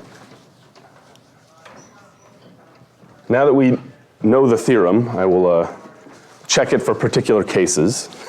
So Anna showed us already when n equals 4 that there should be 16 trees, and she actually confirmed that. Let me just recall it real quick. That there's 2 types of unlabeled trees. The star here and the path. And there were how many labelings of this one? Anybody remember? Yeah, there were 4, right? The number of labelings of this, there's just 1 through 4 can be assigned to this. The 6 different ways of labeling these don't change anything because you can interchange these vertices and you get the same picture. And in this one, there's 4 factorial, total ways to just label the path, but there's 1 symmetry right through the middle here. So only half of them count. And so we get 16 from these 2. And then the question is which matches Cayley's formula, 4 to the 2. And now we want to confirm that it works also for n equals 5. N equals 5. And I want to use the same strategy. Look at the unlabeled ones and then figure out the number of labelings. The reason I want to do that, well, is because I don't want to list 125 trees, but also because I think this really highlights why we needed this proof of Cayley's formula. This strategy is not viable past this point here. So let's start first with the number of unlabeled trees. Give me 2 unlabeled trees out of there are 3. Yeah, the path again and the star again we can do, just a little bit larger. Right. So that one definitely exists. There's also the path. And then in this case there are more. There's another unlabeled tree. Yeah, some kind of broom, that's good. So that should be it, right? That's 5 vertices. So that's the other unlabeled tree. To convince yourself that these are all the unlabeled trees does take a little bit of time. In fact, even just convincing yourself that these are the only ones is not that trivial either. It's not that hard, but actually what is a good general strategy here for convincing yourself you've exhausted all of them? Exact number of leaves. Exact number of leaves, that's a very good characterization, right? So we know they have between 2 and 4 would be the most. This is the only one with 4, this is the only one with 2. Actually, Anna, you said it that you could check that this is the only one with 2, but I think it comes out from your proof. If you take a longest path and you get 2 here, I think there's no choice. If you want to have 2, it is the longest path. You can also look at the length of the longest path. That's a nice idea too, characterized by longest path. Yeah, I guess if there's you can count how many longest paths there are. Uh-huh. Because just different longest paths give you. So if you have multiple longest paths, they could share, like this has 2 longest paths. Yeah, it's clear. There's some kind of interaction, but like Yeah. I think specifically if there's only one, if the longest path has 4 edges, it has to be the only one. It has to be the only one, right? And if it's 3, then it's going to be something along these lines probably, yeah. We can also analyze them by maximum degree, say. Max degree 2 will give you this one, max degree 4 will give you this one, and then you have to think of what else is possible. Well, 3 is the only other max degree. You quickly draw this picture and then try to convince yourself, are there other max degree 3 trees? You can't have 2 vertices of degree 3.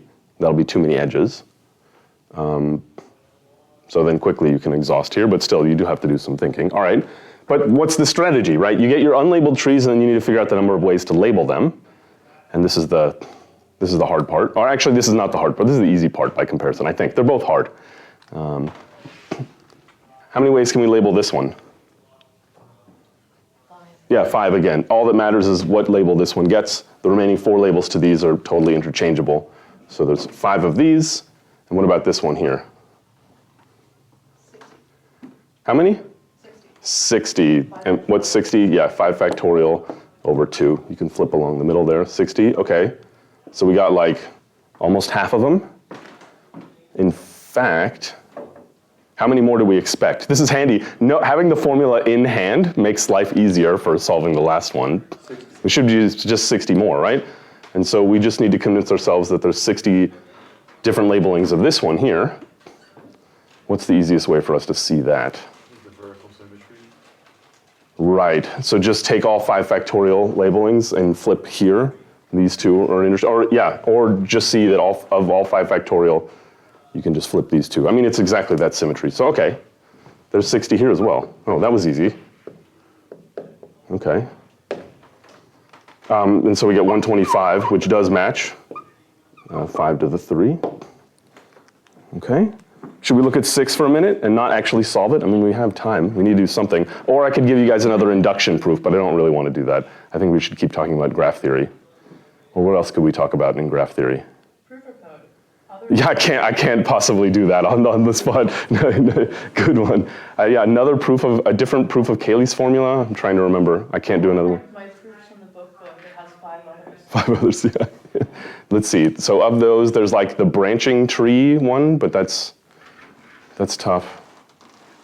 No, I think maybe let's look at 6 for a minute here. We won't be able to solve it, but actually figuring out, let's use this strategy and figure out how many unlabeled 6 vertex trees there are, and then try to label them a little bit. Yeah, Joey. I have a question. Yeah. It's possibly a thing that was covered before I got here. That's fine.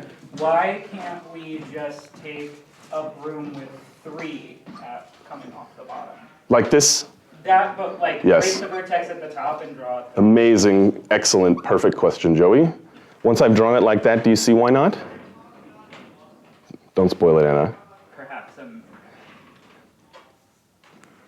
That is a valid tree. that's- Yeah, right? It's the star, yeah. As Anna described it, this is the whiteboard isomorphism, right? If you can, if you can redraw that as that, they're isomorphic. Yeah, absolutely.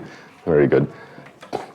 And in fact, all the more reason to do maybe a max degree analysis, right? Once you have a max degree 4 here, you hopefully maybe convince yourself in advance here, yeah. So, okay, but that's actually quite astute because you will be able to do that when you have 6 vertices. You're gonna have a variety of brooms and maybe other things. So let's see if we can get those. And I can tell you guys something very interesting here. So this strategy for solving this, find the number of unlabeled trees on 5, 6, 7, 8, 9, 10 vertices, and then figure out the number of labelings. It would lead to the formula here, right? This 2-step process. It would be challenging because the number of labelings of each of these individual ones depends on various symmetries, and they're not that difficult here, but they do get more difficult. But the bigger issue is that there's no closed form formula for the number of unlabeled trees. So we don't have a formula for that. I can't tell you on 100 vertices how many unlabeled trees there'll be, okay? It actually comes down exactly to different isomorphism classes of the unlabeled ones, and it's very, very challenging. We have an asymptotic formula, but we don't know the answer. I guess it's an open question. I don't think it's proved that there can't be a closed form formula, but yeah. So that's why it can't be solved this way. I mean, this is a very excellent example of what, on the face of it, is a harder problem, right? Labeled trees are a richer subject than unlabeled ones. They should be harder to enumerate, but they're not. They're much, much easier to enumerate. Okay, anyway, let's look at n equals 6 for a moment. You guys can help me with this one. So which 2 can we get for free right off the bat? The star again, right? And the path. And even we know the number of labelings of these immediately as well, right? We have 6 factorial over 2 and 6. And certainly we can get a couple of brooms. How about the long path we can get? Let's do this one. Is that 6? That's essentially what you were proposing, Joey, right? Was like, yeah, we didn't quite have enough vertices to get something like this, but we can also have a longer handle.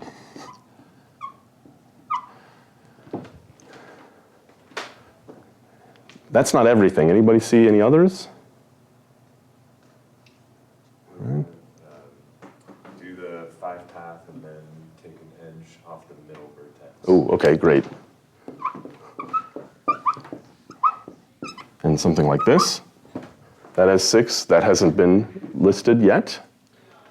Can you do a double-ended broom? Yes. This, like the doggy, right?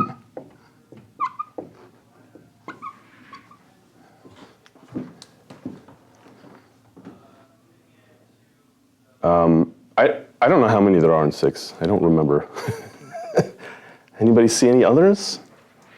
It's very easy to repeat ones you repeated, but we can be systematic too. Is it different to do a path of 4 and one leave off a middle and one off? This? That's this one, is it? Or something's wrong. Yeah, okay. So like, This? Oh yeah, I can't delete one and add one. Yeah, okay, so how about, this would be that. right, but I'm saying move, instead of having the leaves off the What do we- fork going up. Oh, I see. Like something like this? That's probably, yeah. We don't have that, right? Oh, well, that's that. Was that what you were proposing, though? Yeah. Move the top. We might already have it. This one. No. Yeah. Is it, it could totally be the same as just Yeah, that, oh, of course, that's, yeah. like that. Oh, that's nice. I don't, That's the 5, that's the same one. Long end. that's, Above it. that's this? No, the This. one right above it. Right above This. that one. Oh, yeah, just turn that one down. Right. Yeah, okay. Classic pitfall on these. This might be all of them. Well, we've covered all the max degrees of these. Yeah. So, okay, right. I mean, certainly, this is the only one we're going to have a max degree of degree 5. And do we have a degree? We have a degree 4 one here. Is there any other way to have a degree 4? No, I mean, you could do this, but that's what I just had. So degree 3s, I think these should be the only ones. Okay, I mean, I'm not being very rigorous here, of course. Is it the list, Ryan? I don't know if you looked it up. I just looked at 6 and 4, and we can. Oh, I mean, okay, so that's a very nice idea. Yeah, we can work backwards here. We know that after we label these, there'll be 6 to the 4 of them in total. So maybe we can do the labelings of these and sum, and okay, that's a good way to prove something. So. All right, well, we got the 6 at the here. That's some large amount. How many is that? 360. Okay. What else can we label without too much difficulty? I think the broom here also should be 360, yeah? Right, this one had this symmetry here, this one has a symmetry here. This is 360. Would that bottom one also be? I imagine so. I think so. Right, so if any labeling here, I think it should be. Right? All the 6 factorial labelings of these, half of them,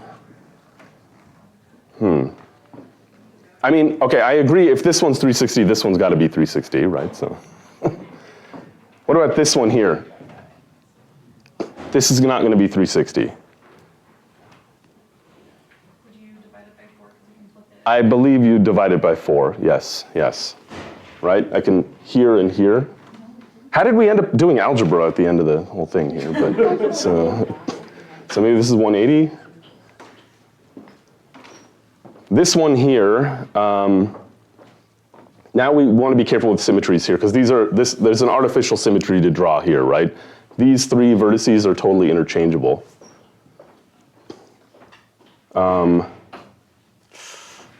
I I have no idea how many this one has. Just choose. Well, it would be, I hope it's 30. You hope it's 30? it would be the 6 factorial, and then we would divide by 3 factorial, because we can remove those other guys. That would certainly handle this. Is The 3 on the long thing are distinguishable. these are distinguishable? Yes. So this one, yes, can't. Okay. I don't think that's 30 though, is it? No, it's I- 5. It's That's 30. 6. 6 times 5. Yeah, but we also get a times 4 in there. Yeah.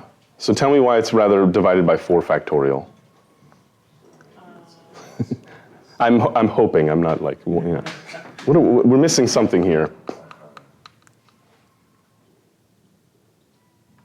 What is 6? Ryan checked. Ryan's been keeping tally here, I think, right?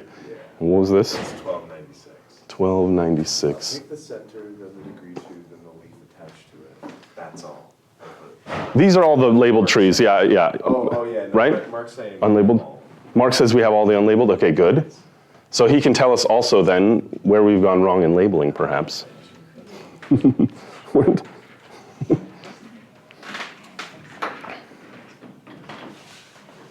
Hey, John.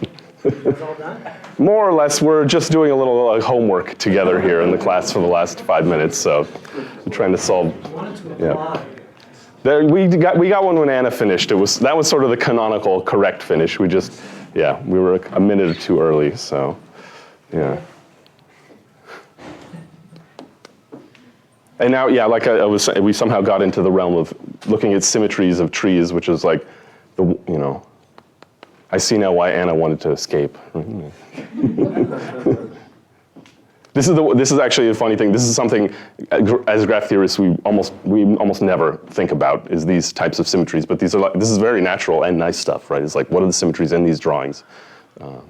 So, which one did we get wrong? 6. This was definitely this. This one. I think the one that double-ended rule there, I think that's wrong because Maybe it's even fewer. you flip the ends separately in the Ooh.